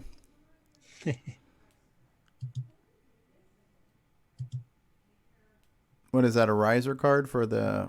That's a Coco 2 Plus keyboard adapter. Because the CoCoMech keyboard has the actual hard edge connector, where it's not just the ribbon cable, Okay. which you can see there.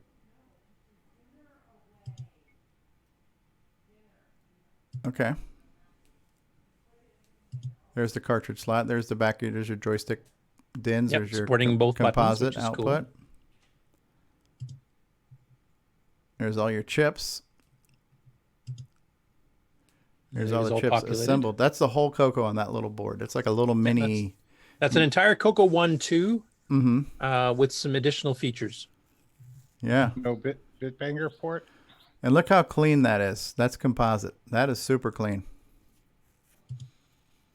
And there's the that's alternate character set.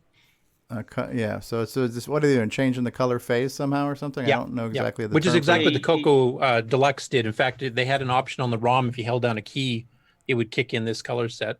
And they had another key. If you held it down, it would automatically boot OS 9. And I like that basically- he's using the original VDG too, not the T1. He shifts the color burst signal basically. The color burst Yeah. signals gives a video a reference to tell it what colors to decode from the rest of the signal. And so if you shift the phase of that color burst signal, you change basically doing a similar thing to what the tint control does on a TV set. Okay. Yeah, and you'll see some new colors here, like on the color bars on the bottom there. That looks brown. Some graphics, he's got like a brown, and he's got a really light yellow, and some Yeah. a different shade of purple, and of course the blue is different too. So it's I wonder- not just an alternate, shifted of just the text. It's you get a whole new color sets. You can pick your different color sets for games and stuff too. So Yeah. Would that affect the artifact colors? Yeah, Yes, because it does. see now it looks like orange and green instead of red and blue, right? Yeah. And then there's There's a your standard there's your color set. orange and blue. It doesn't change. It doesn't change the phase like you do like F1 reset on a Coco 3. I'm not sure if he's doing that so it's a controlled phase or if it's the random phase like the old one. I would assume it's controlled now. And here's a screenshot If of he one of has the Infocon games. Is Using it the blue. software selectable or it's a hardware, one or the other? I'm not sure on that. I know on the Deluxe it was both. You could do it through via poke and you could do it with the hardware, but I'm not sure which way it ends up implementing it here. I think he's doing it No, software though, because he did mention you could switch the color sets between the two. Knowing remember Ed, he probably does it both. He's probably got Yeah. options for both. And there's the exact same screen using the standard. So it must be hardware selectable for this, I'm imagining, else he rebooted the game twice. But it is software selectable, I'm pretty sure. Yeah, that's neat. And it's a lot easier to read with the blue. Yeah, it looks more like a Commodore 64. Well, we won't hold that against it. But... Shame. Okay, there's PacTac.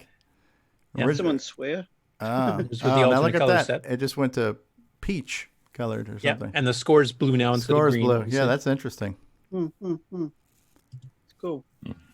SDC normal colors. SDC phase shifted colors. Yeah. That's kind We're of getting a into a whole pinkish pastel suite of Yeah. normal time bandit. Recognize that. Ooh, yeah, that almost it looks like your TV's off when you look at it this way, So That looks like some of the alternate color modes you could select on the SVGA adapter in composite mode. Okay. Yeah, a little bit. On the artifact colors. Yeah, there was like 4 or 5 or something you could The cycle nice through. thing is, though, if it's software selectable, if you have a game that would use a palette like this better than, obviously, we're just taking games that were meant for the Coco's original palette. Teal and orange now. So Well, the instead of- trees are You green could now. design a game specifically for that. This is more like a VG or a CGA style. Trees are green. Yeah, I know trees are green. yeah, and Skies are blue. Yeah. Yeah. So for specific games, I mean, since it's software selectable, you could just say if you have a Coke. Well, it'd also be just one kind of a these. cool visual thing too, kind of like how you can change the 2 screen modes back and forth to flash them for just Yeah. like a flashing effect. If you just like toggled your burst a couple times, that would be kind of cool too. Yeah. Mm-hmm. I like the orange keys on that. That looks pretty cool. Yeah, that is kind of cool. The arrow keys being orange instead of the brake key. I like the fact he's got that Coco mech on the lower left too, because mine don't have that. Do yours, David? Oh no, it doesn't. Yeah, that must be a new addition he's put on there. Now, I have to wonder if you can plug your color script set cartridge in there. I would imagine you can. It's got a cartridge Yeah, slot. I think so. It does have the cartridge slot. So. Oh, it does. There we go. It's, So now, wonder whether if you have he's enough room to gonna- plug in two diagonally connected, Mega Mini MPIs like David did, connecting to them together simultaneously. I'm not Yeah, sure that makes you wonder how is this thing is not really geared towards a Mega Mini if the slot is in this direction. He does. There is actually a photo there, I'm pretty sure, where he talks about. It might have been in the comments where he actually shows that he's Right back to including the beginning, two. Yeah, he's including two cartridge slots in with it. Oh, two now? So, All you'd have to yeah, do is in the stick a box. right angle plug. Yeah, with the box, he's making a box to go with it as well, and the box actually has two cartridge slots in it. So it's almost going to have an extra slot. Yeah. So you Is almost, that with an adapter? That'll be with an adapter, obviously, a horizontal. Yeah, like a riser. Yeah, here he mentions it's a switch riser. right here. Okay.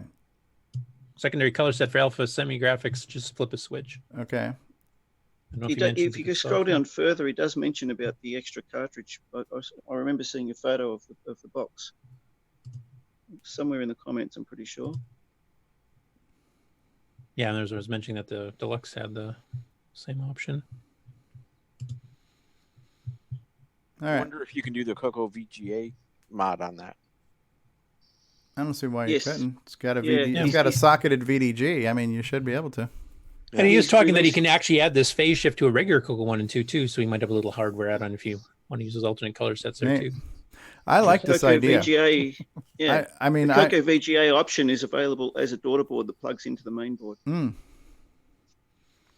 Yes, I like this option. Click on his website, Curtis. He's got a link to it on his website. Let's just take a look at it there. Might have been his website that I saw the extra slots. Coco 1 and 2 clone. Okay. Well, you could mount this board upright if you wanted. There's no. Yeah, that's true. Right? That's what I was thinking too. That way the MPI could sit like it normally Yeah. does.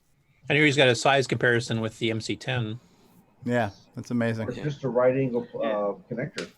Yeah, you could do like Yeah, one that of would those little riser cards they do in PCs sometimes to flip the PCI bus on its ear.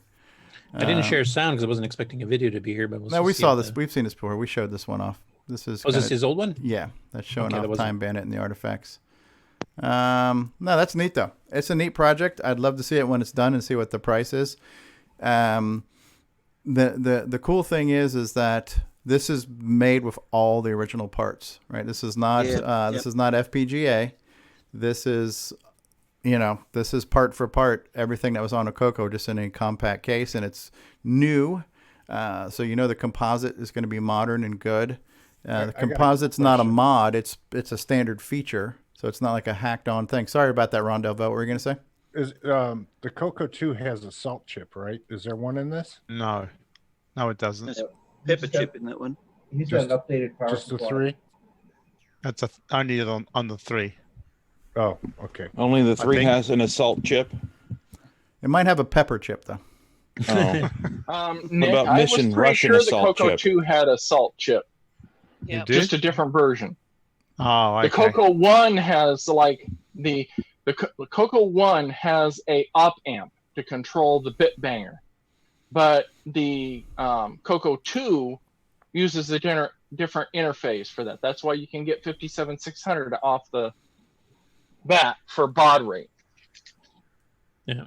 Everybody taking notes? I do have a last minute news edition here that Mikey had sent me Okay. that I want to mention here. Go ahead. This is from Henry Reitfeld. But apparently Retro Fair 2020 is having the Vintage Computer Festival, like everything else, has been postponed or canceled. So they're actually doing a virtual fair this weekend, which is why I wanted to include on the news, because if I wait till next week, it's too late.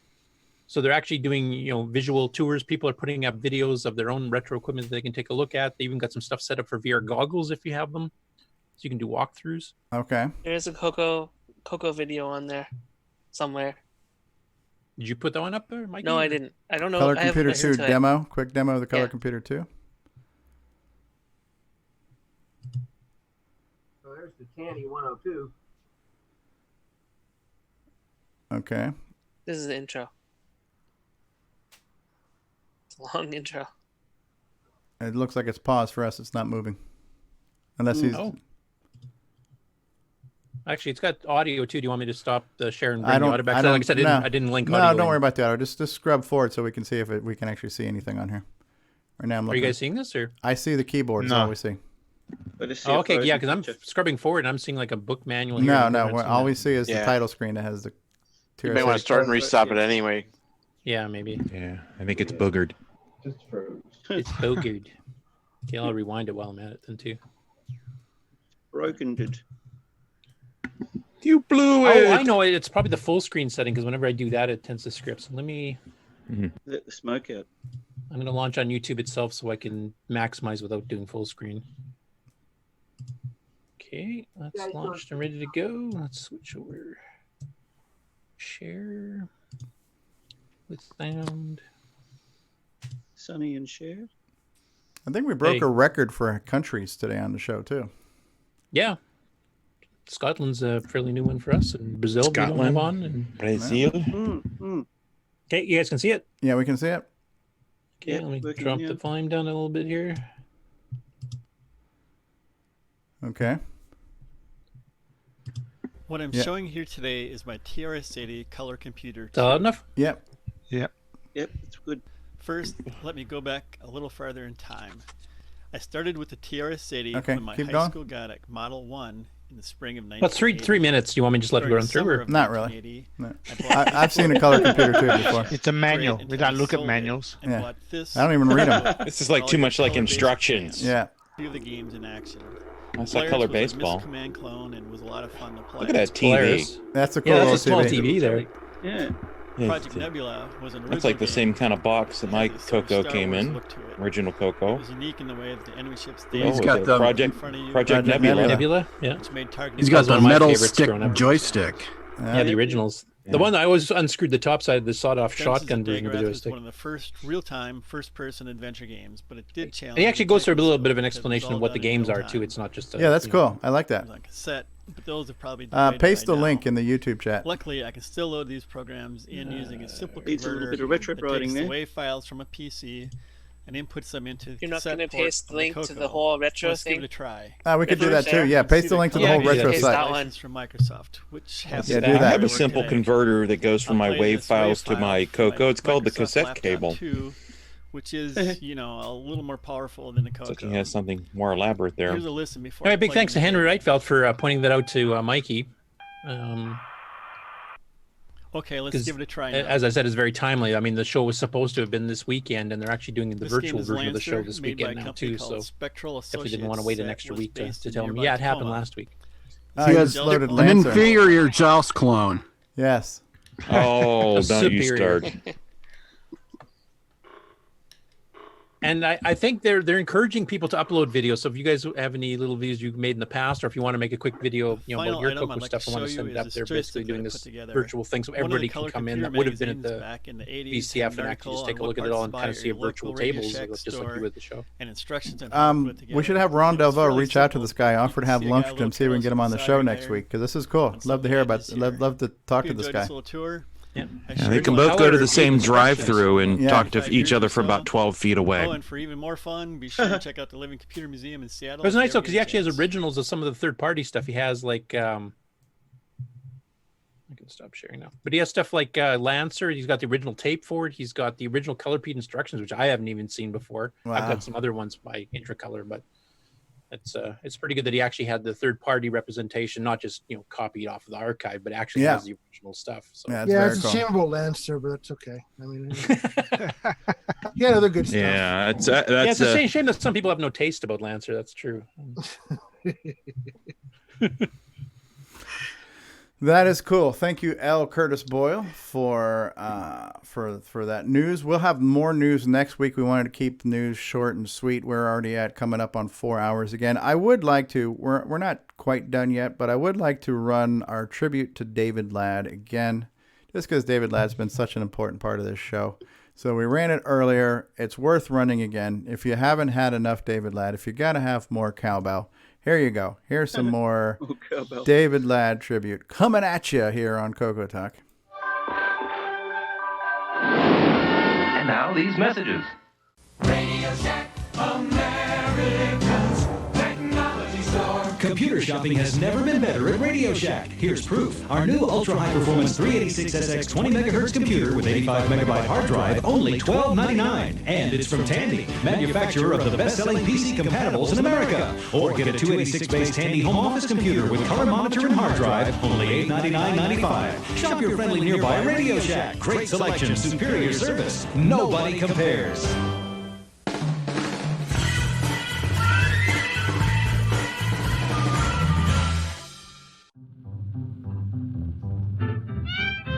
ESP 8266-01 RS-232 TTL Wi-Fi network, 4-pin DIN, Fitbanger, DB9, PC IP, DriveWire.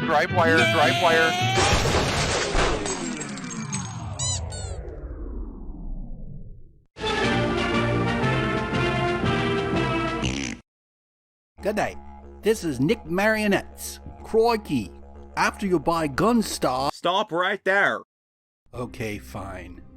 After you bought Gunstar, go ahead and buy your copy of the CoCoFest edition of Nightmare Highway. Nightmare Highway. It's a quarter of the quality at half the cost.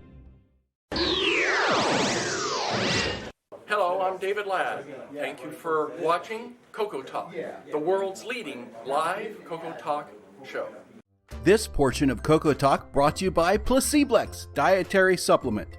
Placeblex, thought to help you with your floppy life.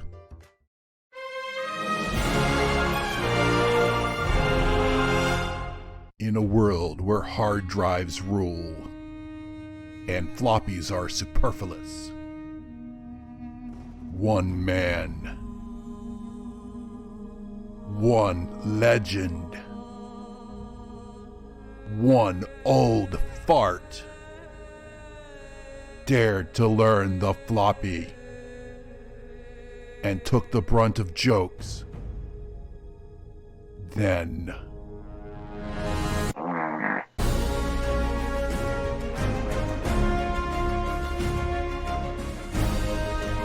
all hard drives and SSDs died, but the floppy survived. And the only man who knew floppies became a legend once more. Floppy Life, the David Ladd story. This summer, straight to YouTube. 8-slot MPI, floppy drive, Coco SDC, Sound Speech Pack, Orchestra 90, RS-232 pack, modem pack, Super IDE.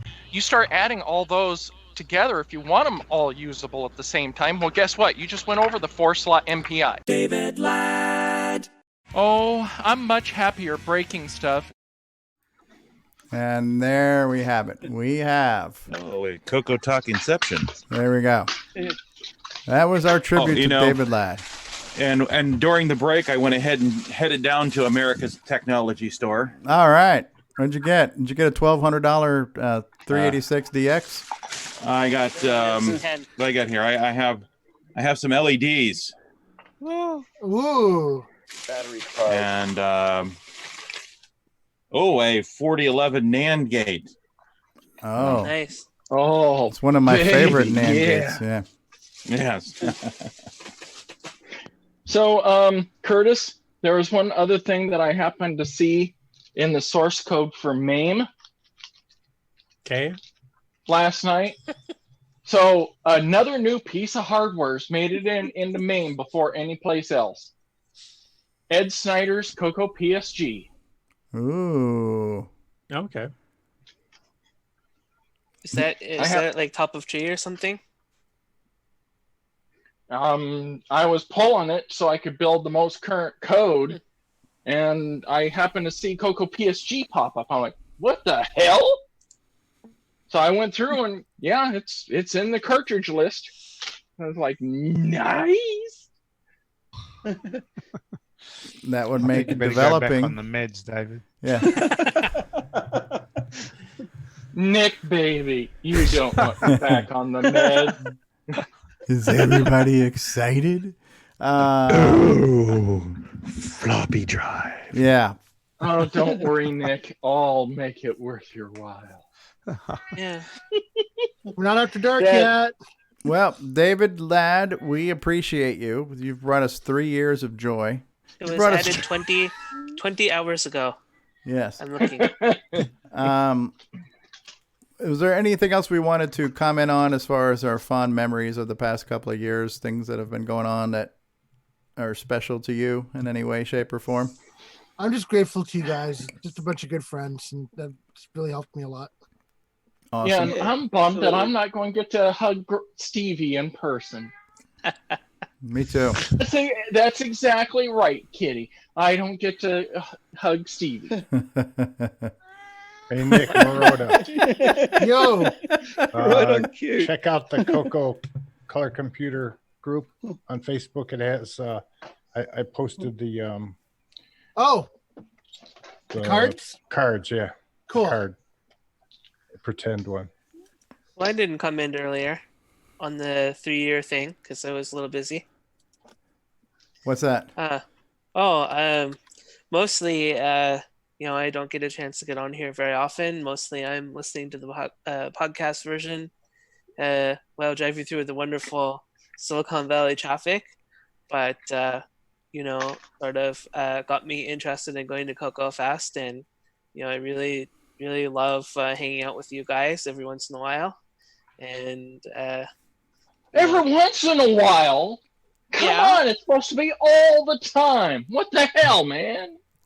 Well, I can't all the time. He has a lot. But as other people have said that, when I'm on here, when I'm on Discord, even when I'm listening to just driving around listening to podcasts, it's like I'm hanging out with my friends all the time. People have said it feels like home. So thanks for doing this the last 3 years, Stevie. I've thank you. Really enjoyed it. It's really, really building a great community. Neo's got something to add to that. Neo, how's the past 3 years been for you, Neo? Meow. I don't know if you heard him purring there, but he's purring his head off. Well, what I like too now is we're getting to the point where we have more than one person that can also stream the show. So I think, as we mentioned, there was only one time where we didn't have a show, and that was because real late, like less than an hour before we were supposed to go live, I kind of ran out of gas and I couldn't do it. And at that time, we weren't really set up to have backups.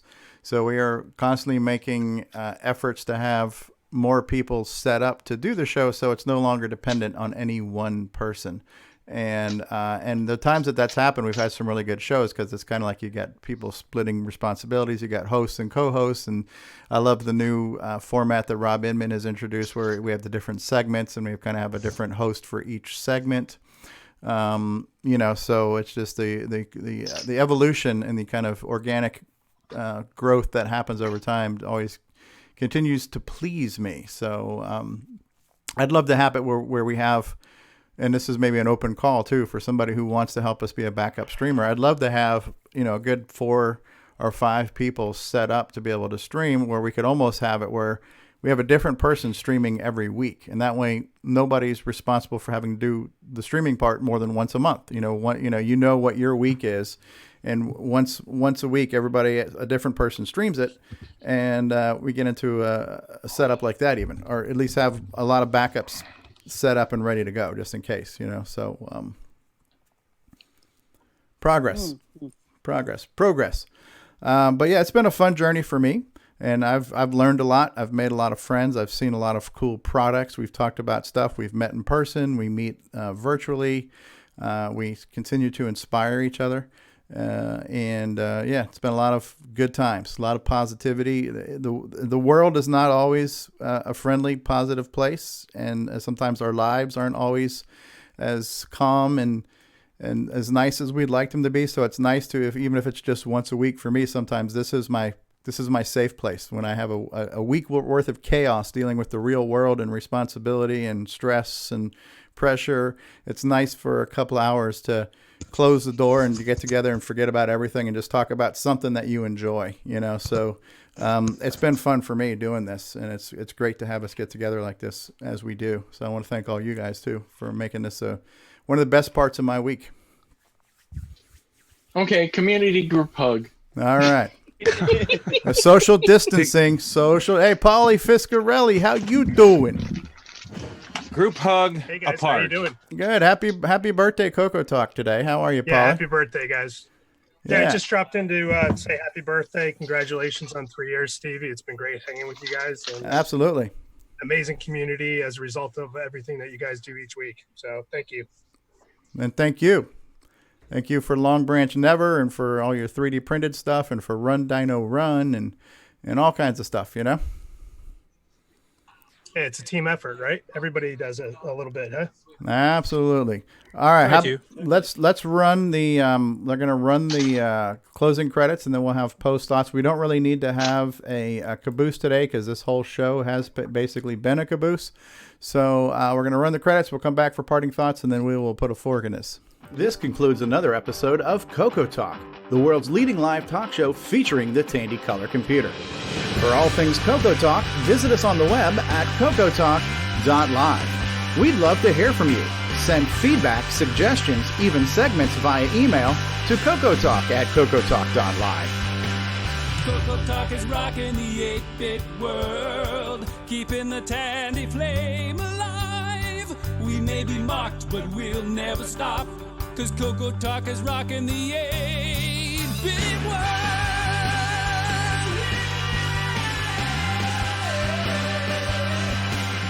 Consider supporting the show with a purchase of merchandise from our retro swag shop at 8bit256.com. If you'd like to become a patron of the show, click the Patreon link at our website at cocotalk.live. CoCoTALK is rocking the 8-bit world, keeping the Tandy flame alive. We may be mocked, but we'll never stop, 'cause CoCoTALK is rocking the 8-bit world. CoCoTALK would not exist without the community, its past, crew, and contributors. Thanks go to Curtis Boyle, David Ladd, Mark Overholzer, Grant Leedy, Bruce Moore, Nick Marentes, Ron Delvaux, Rick Adams, Jason Reichert, Richard Lorbieski, Jim Brain, Tom C., Rob Inman, Mark Bosley, Brian Joyce, Ken Reichert, David O'Connor, Brian Weasler, Terry Steggy, Nick Marotta, John Strong, and many more, especially to Steve Bjork for production suggestions and James Diffendaffer for making my head explode.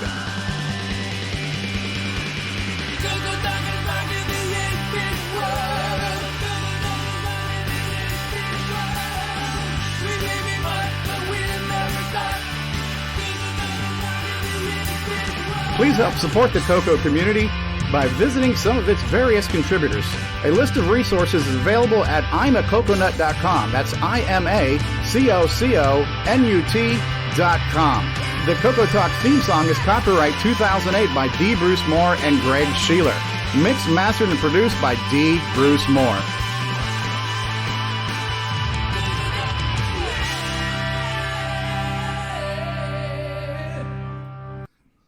So that The CoCoTALK train wreck is over, and we welcome you to the last surviving car. Join us in Zoom for CoCoTALK Caboose, a recap of today's show. CoCoTALK Caboose starts now. All right. Well, we had a last-minute suggestion from one of our producers, Mark Bosley. He says, "Go ahead and run the caboose." And I'm like, you know what? When you're right, you're right. And so I can't argue with that. So here we are. This is the wrap-up show to talk about the show that we just talked about that wrapped up the past 3 years of this show. So let's wrap it up now, folks. I think we spent 4 hours talking about how awesome we are. Yeah, my shoulder's hurting. I've been patting myself on the back so long, I got to go have this thing relocated. Enough about us. What do you guys think about us? Yeah, Nick Marotta, my spiritual advisor, my financial advisor, no less, is Nick Marotta, too. Oh, my God, you're in such trouble. A lot of people say, my broker's E.F. Hutton. I say, you know what? My broker's Nick Marotta. Nick Marotta talks and everybody listens. Oh, what a wild ride it's been just today alone, not to mention the past 3 years. I really do love this group. I every time I have the chance to say it, I say it, but I really do. This group's been so so great. Feelings totally mutual there, Nick. I totally agree. Everybody knows BDO. So if anybody wants to blame somebody for getting me started on the grease weasel, talk to Paul over here. Oh, I'm much happier breaking stuff. Paulie Fiscarelli, what have I you don't done? care what you. I don't care what you said. I had nothing to do with you to start playing with your grease weasel, man. Are we in After Dark? Oh, coming in hot there. We had at one time or another about 24 or some odd people in the panel. We had I think we had 26 at a couple times. and we have 26 odd people. So let's count the countries. Scotland. We are all odd. We had Scotland. We have Australia. We have Canada.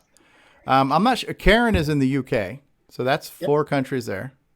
United States is 5. Then we had Brazil. Diego from Uruguay, which is 6, and then we have Fred from Brazil. That's 7.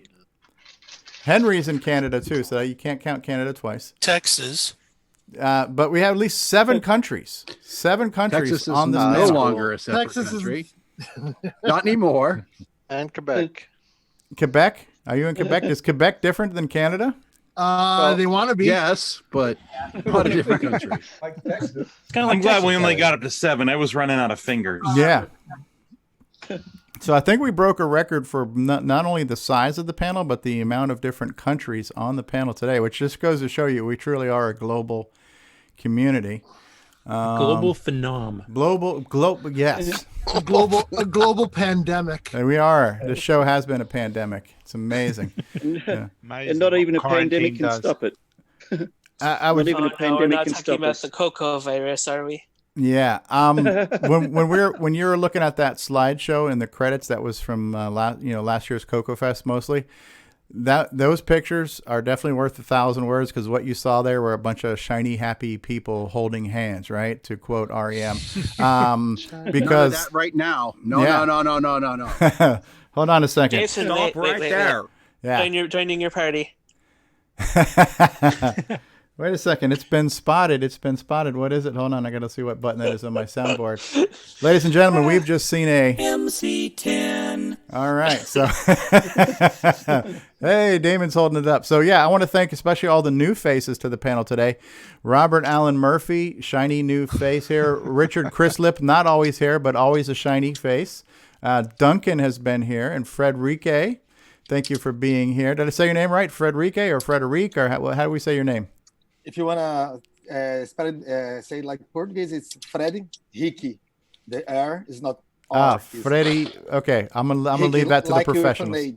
Yeah, like with an age. Hickey. Hickey. Okay. Yeah, that's it. Like what you get on your neck? The hickeys? Yeah. Okay.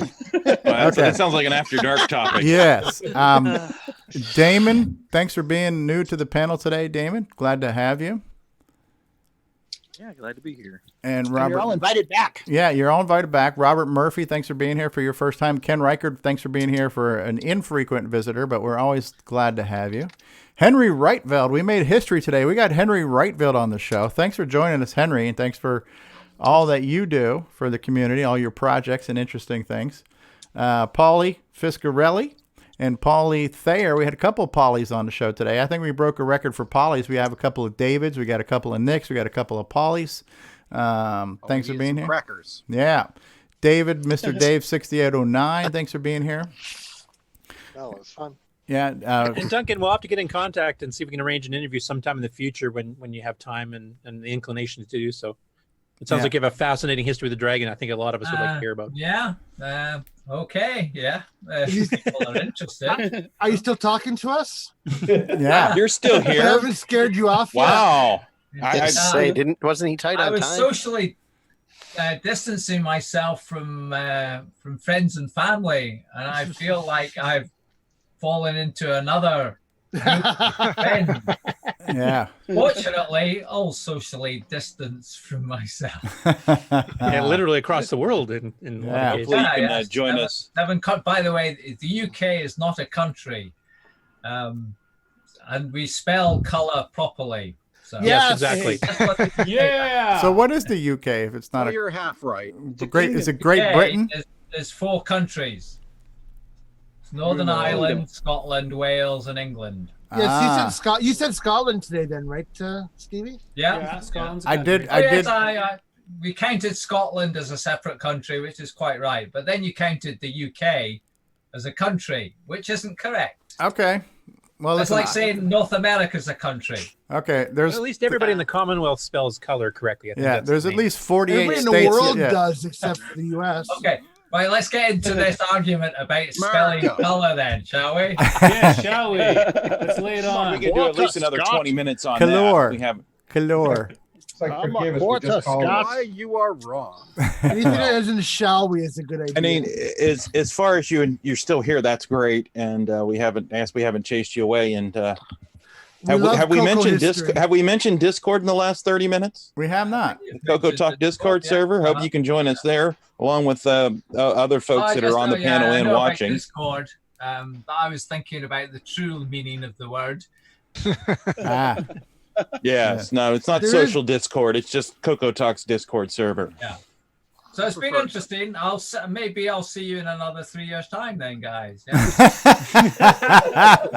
Made quite the impression. Yes. Hey, catch Yeah, you all I prefer- later. Yeah. All righty. Thanks Take for care. coming by. Yeah. I prefer anti-social distance. Yes. Uh-huh. Yes. That's where you insult someone Oh. from at least 6 feet away. And Darren Ottery says, "Great programmy." Right? Programmy. Oh, Programmy. yes. Double ME. We're going to go to the social distancing. We're not going to the shoppy either. Yeah. This programmy was brought to you in living color. So The old shopping. The old shopping, yes. Chopin. Oh, I have to go out to the Chopin. So Chopin. For F's sake. F1 or 2? Yes. You. Yeah. For There's some reason, though, the Seagate Center or the convention center in Toledo is the Seagate Centre. I don't know. Centre. That's That's because the you're proper within an spelling. hour of Canada. That's why. Yeah, that's proper spelling. Yeah.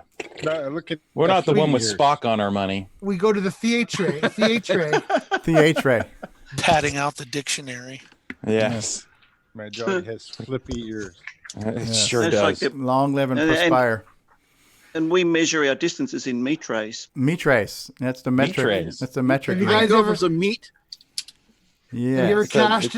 Have you ever cashed to CHEQUE? A check you. No. Yes. Check never- way? Yes. A check way. Yes. We Yes. certainly have. Check you. Check way. Me, no, check you, buddy. You better check It's yourself. nonsense now. Yeah, this is silly. It is.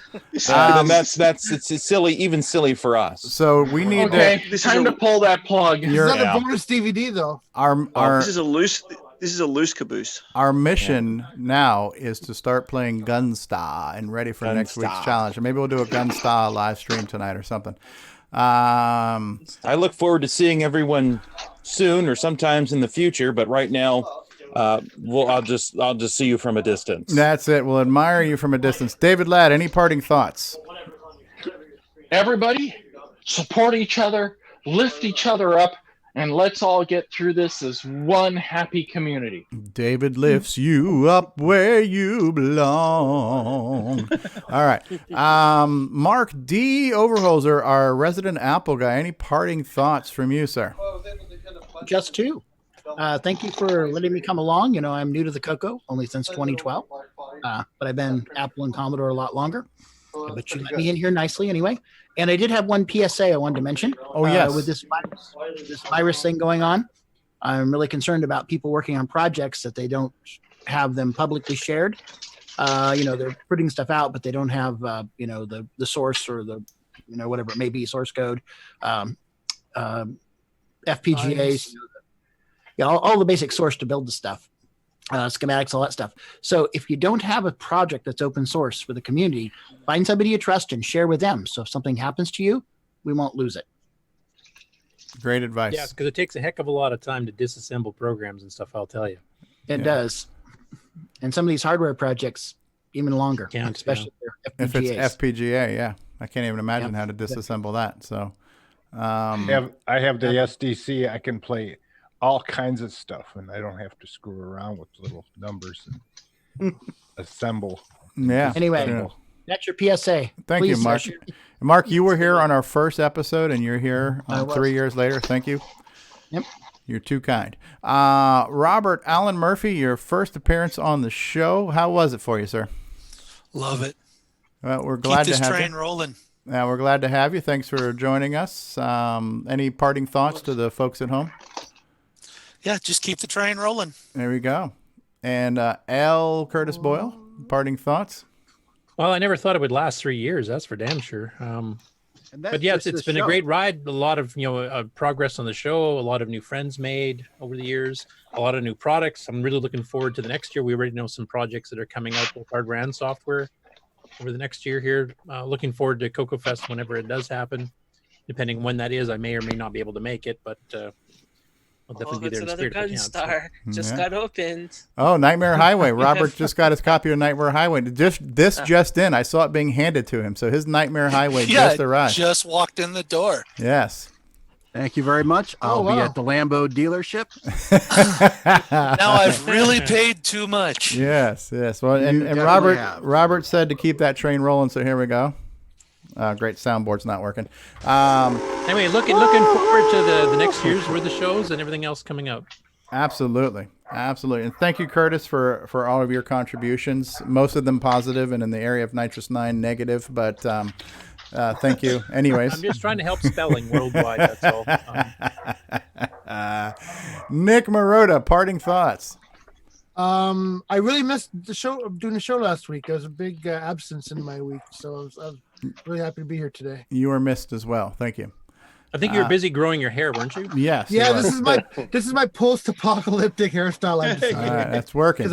It's working for you. Yeah. Any parting thoughts? Any words of wisdom to the folks at home, Nick Marotta? For the next generation, any pearls of knowledge?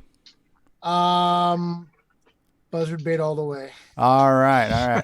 Richard Chrislip, any parting thoughts? Any words to the folks at home? Well, it's a great ride, and I hope it continues. Why, thank you. We appreciate that. Jason, the Coco Man Reichard, half of the celebrity brother duo of the Reichard brothers. Any parting thoughts, words of wisdom for you?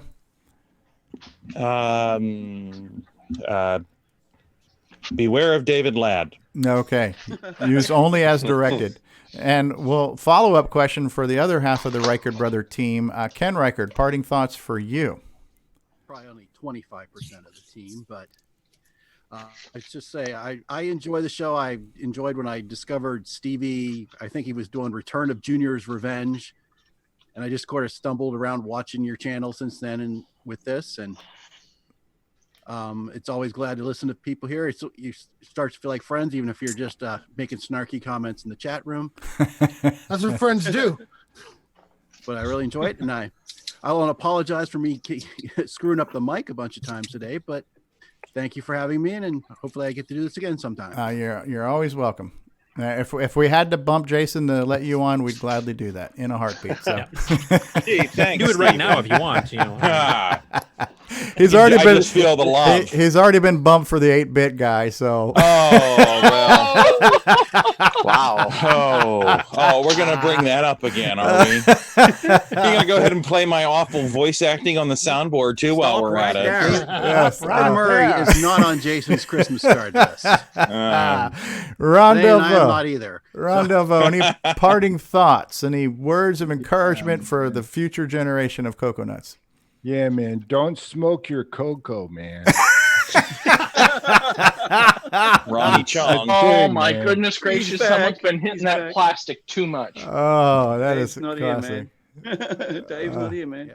I believe the dispensaries were listed as essential businesses. Michael Furman, final thoughts. Keep the show rolling. Keep on hammering away on your Coco projects and Coco forever. There you go. David O'Connor, same question. Not even the not here. coronavirus can stop us going into our 4th year. This has been a fantastic ride. Let's keep it going. That's right. Paulie Walnuts Fiscarelli, how you doing? I'm doing just fine. I just wanted to say thank you, everyone, for the friendship and the entertainment. The entertainment is incredible. So always a lot of laughs, and just everybody stay safe and healthy. Yeah, and thanks for I think that's the first time anyone... Thanks for starting the fire and wine tradition in Chicago now too. So yeah, we got to keep that one going. Yeah, sorry. You just call this show entertainment. It says at the bottom, leave meeting. Yeah, it's in quotes. It's a meeting. We put entertainment in quotes, so it's kind of a loose laughs at interpretation. us. It's entertaining. Yes. Fred Hickey. Perfect. Well, I love to know you all. I joined late, but I watched almost the whole thing, and you guys are just great. Thanks for joining us. That you are out there, and if we have the opportunity to try to join you again on another opportunity. All right. Awesome. Thanks for joining us. And Mark Bosley, a guy who's kept the flame alive when the flame might not have been able to burn, has been back up streaming for a while. Mark B., thanks for all you have done to help us keep this show going. You're welcome. Any words of wisdom for the future generation, for all these kids today who don't think they're going to catch the virus when they're hanging out at the clubs? Any advice you want to give these guys? Yeah, when you're ordering your copy of Gunstar, make sure you push the right button. Otherwise, you get Popstar Pilot instead. Oops. You know what Nick Murty said when he saw another one of those sales come through? Oh, crikey. You never have too much Popstar Pilot. That's right. So I went ahead and ordered the Gunstar today. Is that a PSA or just buy both? Take two, they're small. Yeah, friends don't. Just buy them both. Yeah, there you go. Was that your second copy of Popstar? No, that's my first. I've been wanting to buy it anyway. All right, we'll make that game of the week one week for you. Paul Thayer. Of Popstar in the other room. Paul Thayer, final thoughts, parting words. Yeah, thank you guys for the show every week. It's always a good time. And yeah, you guys better be ready for the Gunstar challenge. Oh yeah, it's on. We've already seen Paul beat the game, so we got our work cut out for us. All I got to do is have a super high score. But I don't necessarily have to beat the game. It's a scoring challenge. That's the thing. Right. And I'm not going to tell you my strategy. I almost did. I know your strategy. Well, yeah. I just play to lose anyway. His strategy is to use VCC and the keyboard. Hey, Paul, there's actually, I think about 15 of us that I know of already know that strategy. So if we're going to use that strategy, we're going to have a whole racked up score where no one ever actually finishes. It's really going to come down to who cannot get bored doing that strategy the longest. Is what it's going to come down to. Who can stay awake the longest? Paul, I've been in this Sounds like room level 2. unchanged for 22 years. Sorry? So, he's been staying awake for 22 years? Is that what you said? You've been in a room for 22 years? Well, this unchanged. room has not changed in position in 20 years. Parole doesn't go well every So time you it don't comes live. up. So you don't live in a mobile home. Time for some new carpet. Yeah. I know you've left because I've seen you at Coco Fest. Yeah. No, I said the room hasn't changed in 20 plus years. All right. Okay. Nick Marentes, I think we have to start changing your games a little bit here so that if you actually win the game, you get some huge 50,000 point bonus or something to away from doing this type of strategy. D. Bruce Moore, any parting thoughts from you? Well, let's just keep the Tandy flame alive, right? What would Joey say? There we go. What would Joey say? What would Joey say? I'll never be playing playing this computer in 40 years. Right? That's what he'd be saying. Now go away, kid. You bother me. I don't need this stuff anymore. I'm going to throw it away. I'll never need it again. Right? Mr. Dave 6809, any parting thoughts from you, sir? Well, I'm pretty new here. It's only been about 4 months, but it's definitely a great community, and it's encouraged me to, work harder on my projects because you're the only guys who appreciate it. I'm sure a lot of people in the Commodore group appreciate it too. So. Yeah, no, I'm kicking their asses with this. And speaking of the Commodore group there, Retro Innovation Jim Brain there just said, Unchanged, get that man some new underwear. Sorry, it's now part of him. Jim, you actually have to wear underwear first. Oh, visual we did not need. No.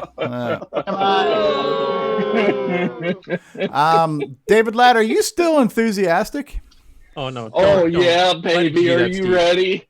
Let's get that caboose going. Let's hear that train whistle rocking. All right. And Push we've the button, saved the Frank. very best for the very last. Nick Marentes, the Thunder from Down Under, whose inbox sounds like this. Thank you for all you have done, Nick Marentes. What are your final thoughts, parting words for us? I'm sorry. No, all I can say is Coco forever. Coco forever. And Forever, yeah. my parting thoughts is David Ladd, you should have given up meds years ago. I am looking forward to Maybe do half meds though. Yes, really. I'm looking forward to the next 3 years of unmedicated David Ladd. David Ladd After Dark, all David, all the time. David Ladd pay-per-view specials. So yeah, we got a lot of exciting content in the years ahead with David Ladd. Thank you guys. Thank you everybody who's been watching at home and who watches every week and listens to the replays and all that good stuff. So we're going to press the button, Frank. Say goodbye, everybody. Goodbye, everybody. everybody. Everybody. Goodbye, everyone.